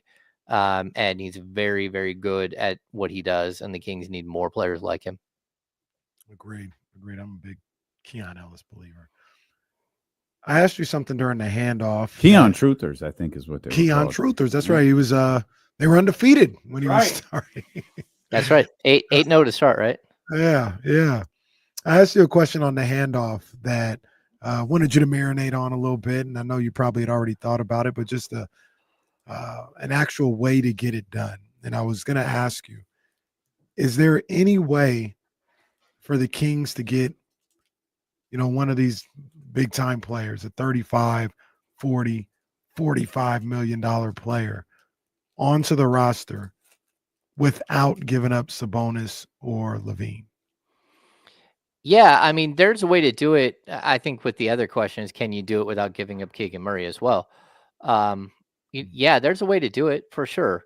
Like, first of all, the Levine contract is something that, it jumps up to $47.5 million this year or whatever it is.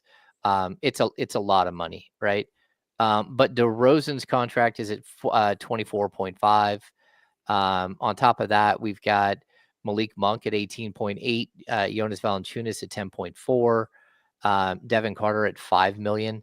So if you're talking about a $40 million player, you got to be within, I believe when it's that high, you got to be within 25%. So you got to come up with, if it's a straight up $40 million player, somewhere around, $30 million bucks. Which again, you can get there with DeMar DeRozan and Devin Carter salary. Maybe you have to throw in one more piece, right? If we're talking about a $45 million player, you can throw Jonas Valanciunas in there. You can actually get there with again, I'm not reporting this. I'm just telling you different ways in which you can reach that point. Malik Monk, Jonas Valanciunas, and Devin Carter combination is roughly, I don't know, $34 million bucks. Like, so yeah, there are multiple ways that Kings could get over the $40 million mark to take on a trade. And like, look, the Kings are, last year they were hard capped. And this year their salary going into the offseason is right at, as of right now, is at 161 million. The salary cap is 155. So as the Kings sit today, they don't have cap space, right? And in order to create cap space, we talked about this a bunch last year or the year before. In order to get cap space, they have to drop way below that 155 million, because the first 14 million is just your mid-level exception, right? So you don't get the cap space and the mid-level.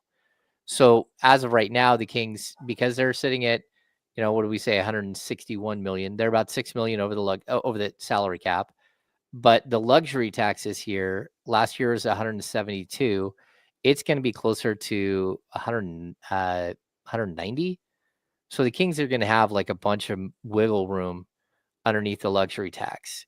And that's where, they can use things like their exceptions to go out and get players. They can use, again, you have the Kevin Huerter $16.8 million exception. You've got Sasha Vezenkov's exception. You've got Chris Duarte's exception. There are all kinds of ways in which you can bring in salary without sending money out. And then on top of that, you remember last year they instituted the new rule where you can use your mid-level as a trade chip as well.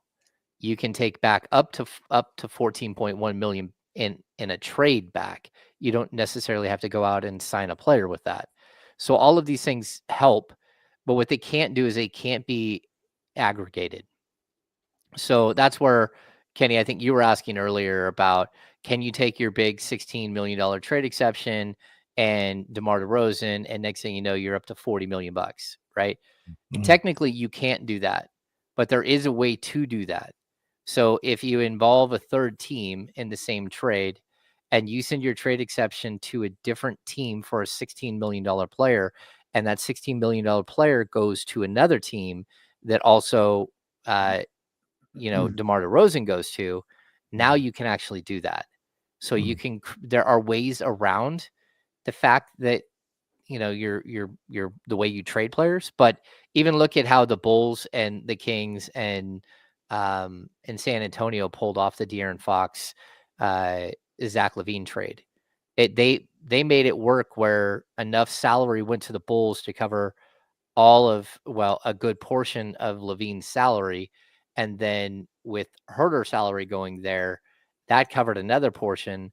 But Fox's salary had to be taken care of, and there's all these, like, that in itself, if I were to draw that out on a board on how the salary moved, is wild. But it's how Kevin Huerter basically went to the Bulls for nothing, for zero, and the Kings were able to accept back a coupon, is how I like to describe it, the $16.8 million trade exception, right? So like their trades are super complicated at the NBA level.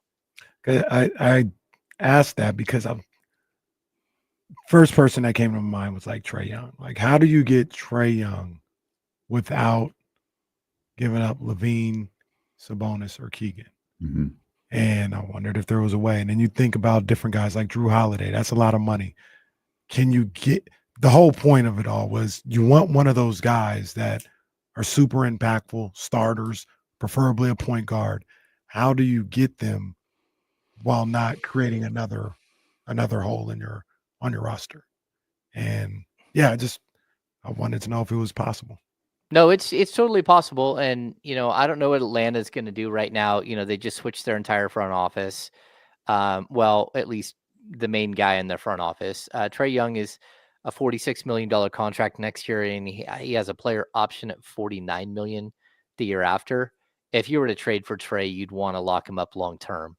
I do have a lot of reservations, and I've said this to you before. I have a lot of concerns about a backcourt of Trae Young or Ja Morant alongside Zach LaVine. I just think defensively, you're going to have a very, very difficult time, keeping Domantas Sabonis in the game, but also not giving up like 140 points a game. That would be tough. Trae Young is a great distributor of the basketball. I mean, he averaged 24 points and 11.6 assists per game this season. His 3-point shooting numbers were way down. He shot 34% from the field, from three. But I think that those numbers would go up considerably playing alongside Domas, because the bigs that he's played with in his career, for the most part, are all like rim runners. Clint Capella's and those guys who are always rolling to the basket. I think Trae Young has more game to offer. And Atlanta, he's kind of just been out on an island being a pick and roll specialist, and that's it. So, which he's really, really good at. But I'm not putting him in the same backcourt with LaVine. I would put him in the same starting lineup with LaVine, but I'm not putting him in the same backcourt with LaVine.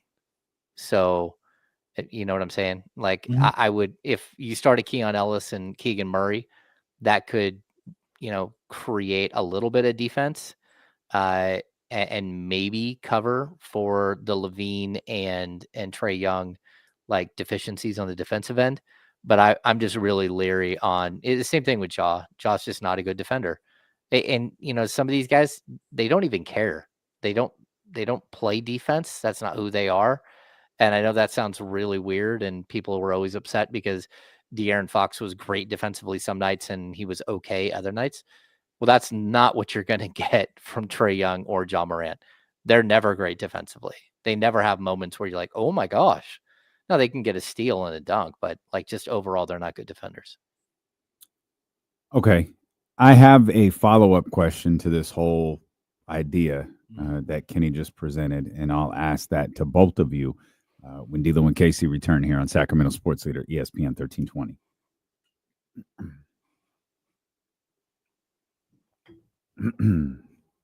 Secure Bagley, LaVine is not a small forward. The only reason I bring up LaVine playing the small forward is, number one, he's played it in the past. And number two, you just went through an entire season where you used a different 6'6" player that used to be a shooting guard to play small forward, except for that guy's 35 years old and doesn't have the athleticism that LaVine has. I think LaVine gets lost in space. And I think putting him as a wing defender is way better than putting him in as a guard defender. Just my opinion. I don't love the idea, but I do like the idea of Keon Ellis and Keegan Murray being two very, very good defenders in your starting five, and at least giving you a shot.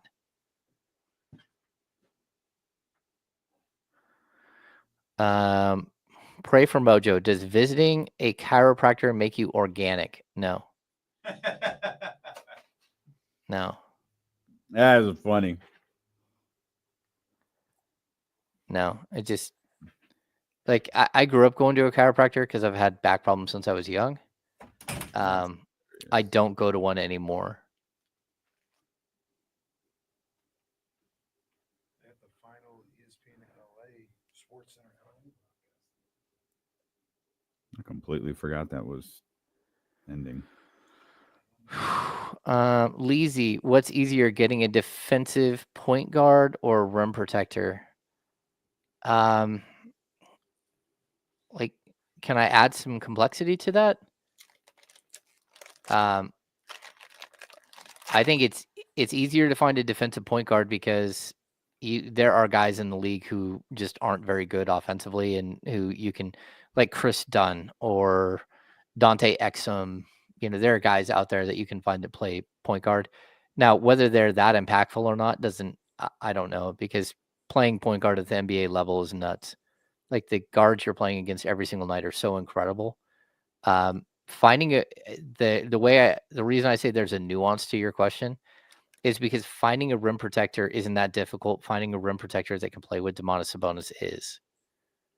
So you need a guy who, can play the four, or is good enough offensively that he can play the five, but as a stretch five and still block shots.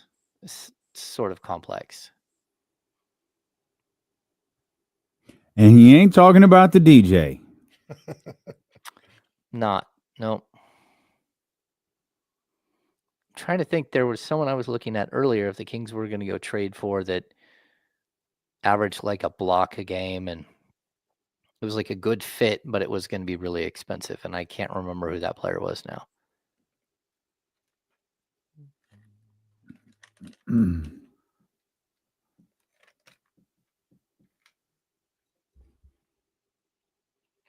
Yeah. Kai Jones was a name that came up earlier, and the way that Kai Jones like tore apart the Kings at one game, I'd be intrigued to see like take a low-level flyer on Kai Jones. He's a little out there. Chris Boucher is another one. Boucher is like 31, 32 though. So yeah, I would at least take a flyer on some of these guys.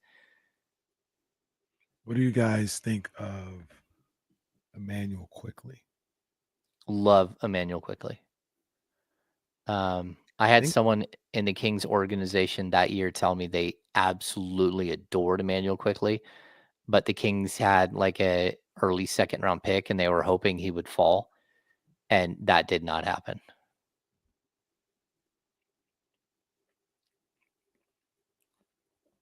I think Scott Perry drafted him with the Knicks. And yeah, but I don't think he's gettable. I wonder.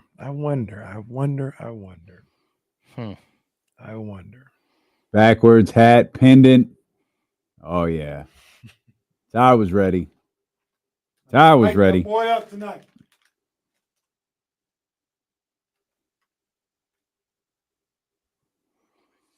Coming back, Hammer. Go. All right, James and Kyle James and KC just had an extended conversation about the idea of acquiring them to use the numbers Kenny used, the $45 million player, and you have it appears, you correct me if I'm wrong, you had Trey Young in mind. Yeah, it's certainly a player of that. A player of that ilk. Trey Young was one of the guys I thought. Without giving up Domantas Sabonis and Zach LaVine. And Hammer throwing Keegan Murray presented a couple of ways that this could happen. Isn't the downside to that? I'm going to phrase it as a question. Let me do better. Would the downside to that be the team feels like it would be severely lacking depth if you went out to acquire a $45 million player with those assets? Yeah, I mean, I agree, but I don't know, like the assets we're talking about. Does anyone really feel like DeMar DeRozan is going to be back this year? No. Like, I don't think anyone in Sacramento does. I mean, like honestly, or Chicago or Toronto or San Antonio. I don't think anyone believes he'll be back. And I'm not like trying to be rude here. I'm just saying, like, we all kind of have the feeling like you're moving away from that position no matter what. But the problem that the Kings did, that they allowed Vivek and Monty and West to do, is they took a situation where you had a $25 million trade asset in DeMar DeRozan, but your hope was that you could go find a different small forward or power forward and allow Keegan Murray to move back to the three, whatever combination there, to go use DeMar DeRozan's salary and maybe a couple other salaries and then maybe some draft capital to go get that player for that position. When you decided to trade all of your point guards away, you now created this like chasm at the point guard position. And so, we talked about this the other day. I think the Kings need a gigantic swing for the fence, like what we're talking about with Trey Young or John Morant. I firmly believe they do. But then they have to come back and they have to make like a very, very savvy move with their mid-level exception, or a very savvy move with the Kevin Huerter trade exception. And again, if you're going to take that big swing, you're going to tightrope walk trying not to go into the luxury tax or not to go into the first or second apron if you're going to make that second move. So I think there are ways you can do it. But, one of our discussions earlier was about, sort of the Trey Lyles situation. And I've always liked Trey Lyles as a person. I've always liked Trey Lyles as a player. I think his value goes beyond the numbers. But there is a point where, him missing games and him hitting the 30-year-old mark, where I think you can get value out of other players for the same price. And I also look at, but what does that mean? Because if you don't have Trey Lyles, you now don't have that backup 4. You don't have a small ball 5. You actually don't even really have a true power forward on the roster. So how do you fill that void? And so I really feel like the Kings have to choose a path like very quickly and then try to execute that path. And then they have to have like a whole bunch of contingency plans, because as of right now, this roster feels very, very incomplete. And having these two major holes at both, and again, not to disrespect DeMar DeRozan, but they need a new small forward and they need a new point guard. And I don't know how you do both of those things. With that, I mean, certainly one of those, the value of the player is not going to be the same, right? So you've got to be smart. You got to find savvy, signings, and you got to go find the next Malik Monk, and you've got to go find, you got to sign a Jake Laravia or have a plan in case Jake Laravia leaves. But you got to have those guys too. You got to start filling out the depth of this team, and it can't be with Doug McDermott and Jay Crowder and Markelle Fultz, who can't really step on the court outside of like a fourth quarter down 25. Can you go out there and try to make it a 7-point game real quick? Yeah, I just kind of thought about it, about how you can get it, because one of the ways I think they can improve this roster this offseason, is you talk about being savvy, being opportunistic with teams that may be trying to get under the second apron, maybe trying to get under the first apron. And while usually they wouldn't be looking to move, and I don't think this team is even in the first apron yet, but I'll just use an example. Usually the Raptors wouldn't be looking to move Emmanuel quickly, but you got Brandon Ingram, you got RJ Barrett, you got Scotty Barnes, you got GD, Scotty Barnes, you got GD, Barnes, those guys. And they may be like, well, we don't want to, but we definitely not trying to make this an apron team. Yeah. I guess Emmanuel quickly makes $32 million. Maybe we got to look to move him. And maybe that's where Scott Perry in the front office can be opportunistic with adding a player that caliber that has that price tag. Yeah, I mean, I get what you're saying. I would point out right now that Toronto is, for this season, they're at 178 million, so they're under the luxury tax, and that's with quite a few of their players under contract. Let's see, 3, 7, 11 players under contract. So they're not in a bunch of dire cap situation. Right now, real quick to that point, right now, from what I see, there's only 6 teams above the first apron, 3 teams above the second apron right now. Okay. And that's the Nuggets, Knicks. These are all above the first apron. Nuggets, Knicks, Magic, Celtics, Cavs, and Suns. The Magic, huh? Oh. Yeah. Might be able to pillar some stuff from them. Maybe, but I don't like a lot of their assets. The assets that they have, they're not trading. The assets that are good, and the other assets I don't really care for. I would say the one downfall to Emmanuel quickly, which I had not looked this up before, it was only because you brought him up. He made $32.5 million this year. He makes it next year, the year after that, and the year after that. So he's under contract for 4 more years after the season that just ended at $32.5 million every year. So he's under contract all the way to 28, 29. I don't think they're going to move away from him, but also that's a lot for Emmanuel quickly. Like $32.5 million. Like I like him as a player, but I don't think I like him as a starting point guard for that type of dollar. Where again, I don't Anthony Simons. Do I love Anthony Simons as a player? I don't love him, but I think he's good. And he's a lot less money, a lot more affordable as a player, and super young. And that's just a player that I might be available this year with Scoot Henderson sort of stepping up and becoming who he's going to be as a player. So I think there are options. Go ahead. Doug and Scott Perry got to find a way, not insinuating at all that they're not, but coming out of the front office and coaching staff that we just, did, it feels like Scott Perry and Doug Christie need to really be in sync with what happens this offseason, don't they? Oh yeah, 100%. There's probably some give and take there, but you've got to be aligned. Yeah, I mean, what there is, it's not about like specific players. It can be about a specific player. Like, hey, could you please go get me, Kevin Durant? That would be really fun to coach Kevin Durant. But I think it's more like, hey, this is what I would really like. I would like, maybe two more 6'7" to 6'9" wings that are athletic.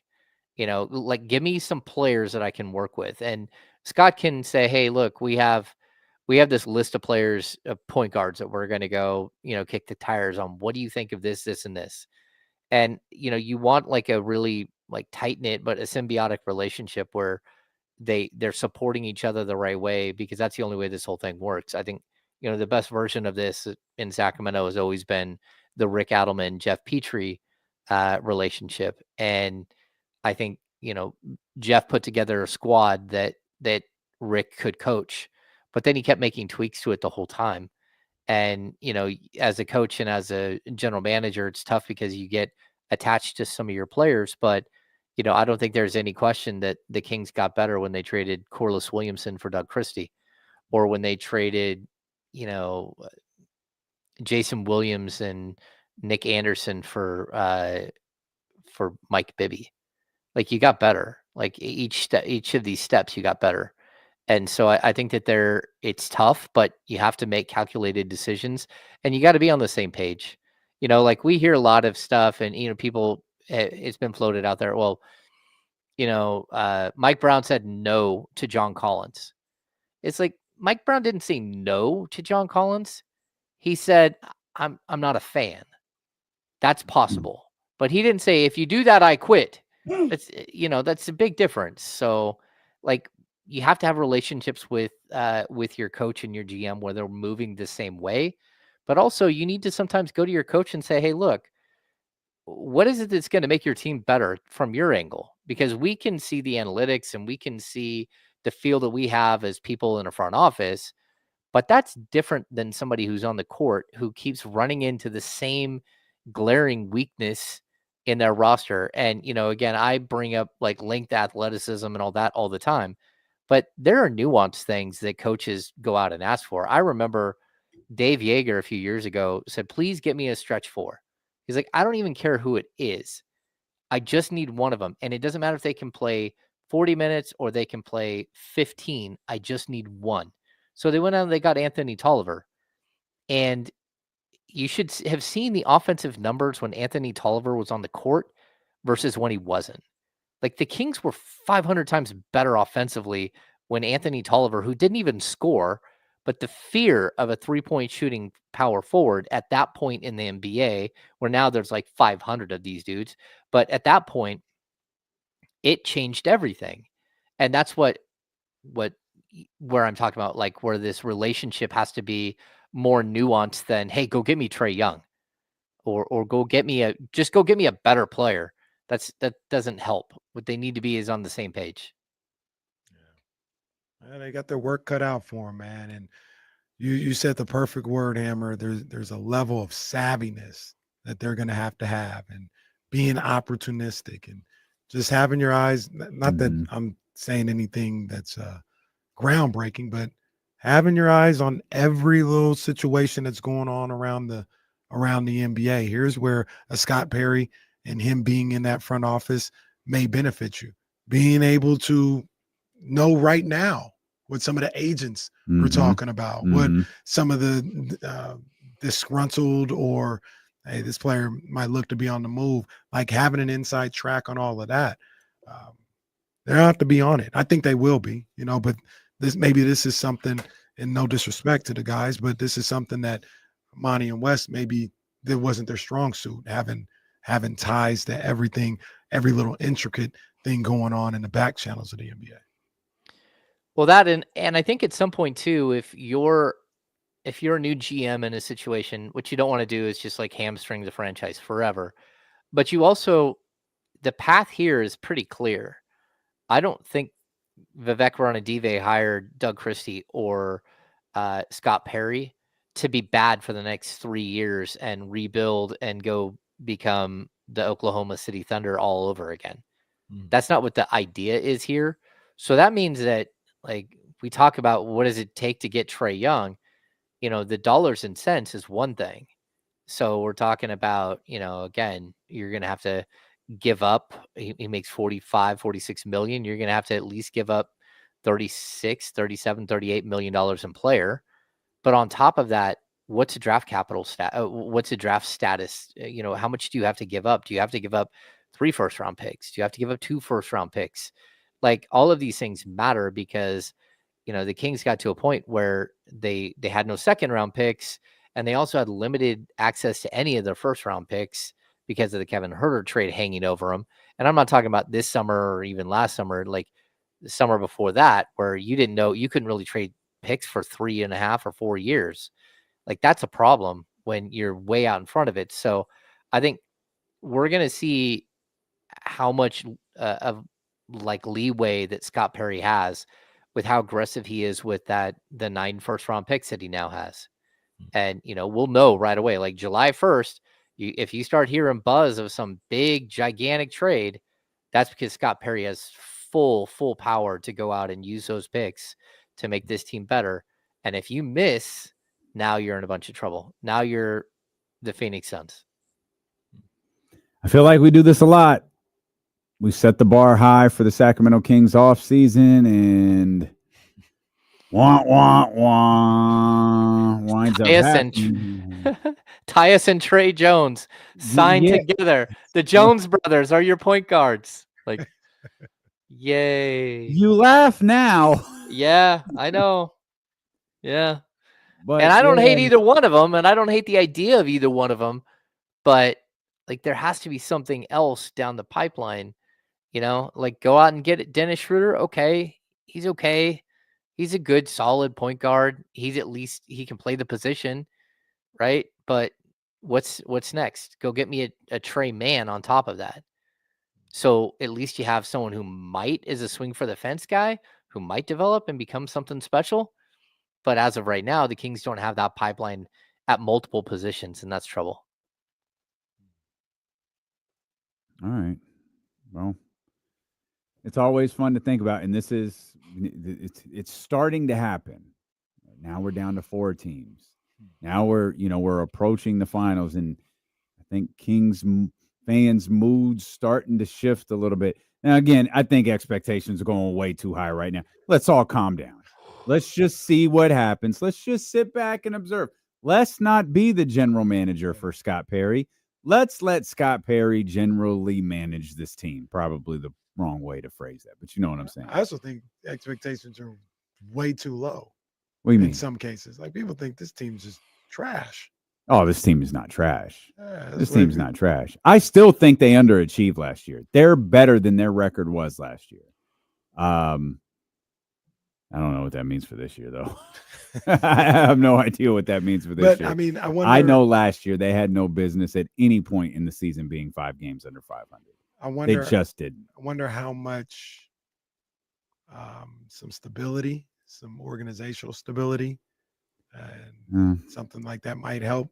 It's not going. I don't think it'll swing your season 12 games or nothing like that. But is that good for 4 to 5 more wins? The one thing I'm going to say that that makes me encouraged at least a little bit is that during the 2017 season, that summer when Scott Perry was here before, I did not, under any circumstance, expect the Kings to go out and sign George Hill, Vince Carter, and Zach Randolph at all. And for him to come away with a blue chip, 4 draft picks, bring in Bogdan Bogdanovic, and then add those 3 players. Again, did it work out? No, but he also didn't get to see it through.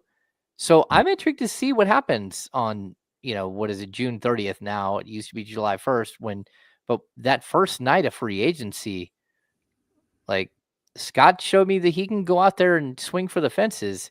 And again, you go, if he can find the next George Hill type to fill that point guard spot. I just don't know that player is available right now, but still, that is an encouraging thing because we saw him do this once before, and it was pretty impressive. I demand that no signings or leakings of signings occur on the 4th of July. Yeah, I'll be at the Giants. Demand it. I will be on a lake, likely sitting on a noodle floating in the water for like 8 hours. Hammer going live. Yeah, we're out here at the lake. I'm on my noodle. Okay. Yep. Why does James keep going out of screen? Well, his laptop is on the boat and he is not. James is lathered in sunscreen and a straw hat. That's right. A big giant straw hat and sleeves. Well, man, and the 4th of July is on a Friday too. Yes, sir. Lord. Yep. Giants in town too. It's on. Oh, that's the weekend the Giants are here. Yeah. Okay. The I-80 Classic. Oh, brother. The Causeway Classic. Oh, brother. Highway 80. Giants and A's. Have you been out to an A's game yet, Hammer? You went to the opener, yeah? I went to the opener, but I haven't been since. I need to get out there. Just, a lot of little trips and stuff that we've had over the last couple of weeks and just chaos here at the house. So get through to the end of the school year and be ready to roll. Catch some games. Yeah, we're getting close, man. School's almost over. Well, yeah. I don't know how it works for you because it's like Reese operates June 24th. Really? Ooh. Oh man, they operate differently out there in Elk Grove. Yikes! In my day, school was done maybe a couple days after Memorial Day. Yeah, that's what it is out here. Memorial Day is early. This Huh? weekend is Memorial Day. I'm new to this, man. I don't know. Just gonna go get some milk tonight. I'm just going to get some milk, man. That's it. Yeah, Memorial Day, that's next weekend. It's this That's weekend. This weekend. Yeah, it's this weekend. Yeah, it's Yeah. out. It came out of nowhere. Yeah. Well, the Kings aren't making a move on Memorial Day, so it doesn't matter. No. Bringing in some second rounders to work out. No, that we would don't be even have nice. the draft. We That don't would be even have nice. the draft to get hyped about. We don't even really have summer league to get. Well, I guess Devin Carter will play. That's about yeah. it. Then you get some. Was this going to be Devin undrafted Carter's free agents? I mean, they don't announce it till the day before anymore. But is this going to be Devin Carter's California Classic? Yeah. Where he takes? We haven't on even them? heard about the California Classic. I feel or like we never Ward do one. until right Yes. before. Like June 24th. Because Yeah. no one really wants to do it because it's a lot of work, and they're like, and then all of a sudden it's like, yeah, we're doing it. We're doing it granted, because the I'm Kings not want in to sign charge. someone. Is it really a lot of work? It doesn't. It's show a up. lot of work because there are 4 teams and you're navigating like practice facility, Oh, like sure. courts, like for media relations. It is a lot of work. It is a lot of No work. disrespect. No disrespect at all. But what else are you doing right now? Plan it now. You literally. What got else all- are you doing? You got all of June off. You- Well, when you work for the Kings, you got all of May and June off. You've been off for a month already. You don't even have to host draft picks at this point. Yes, Yeah. get the California Classic together. You're doing nothing else right now. No disrespect. Sabo says Trey Young getting announced at the Golden One Center. That's the new thing. The big announcement has to happen at the Golden One Center. California Classic. Here we go. An annual event. Who you got tonight, Hammer? I think you said this earlier. I forgot. Who do you have tonight? No, I think it's a coin flip. I do. I want to see how these two teams look when they're playing each other on the biggest stage. Yeah. Like who wilts and who doesn't. I do know that Indiana's going to bust you up once or twice in this series with one of those ridiculous offensive games, and so I don't think it's going to be a short series. The other one, I think it's going to be pretty short. Knicks tape. I don't think okay. I think the Timberwolves got plenty more in them besides what we saw game 1. I'm not picking the Eastern Conference. I'm just going to sit back and enjoy it. I'm ready for this. I'm picking. Shocker. Big Well, Knicks fan here. I did say Fan. Knicks in 4. No, he said Knicks supporter. He's being an Oh. Don't worry about him. But I am a Knicks. We're leaving. We will see you tomorrow. We'll try to do better, as Michael Wilbon would say. Tap in tomorrow beginning at 10 a.m. with the Insiders on Sacramento Sports Leader ESPN 1320. Vamos, Cat. Rucker Park. Probably should have said that game's coming up next. Oh, yeah. Jesus, man. Good stuff. Yeah, I'm going to end the stream, guys. We got to run. Appreciate you as always. Hit the thumbs up. Filthy. Stop it, man. We'll see you tomorrow.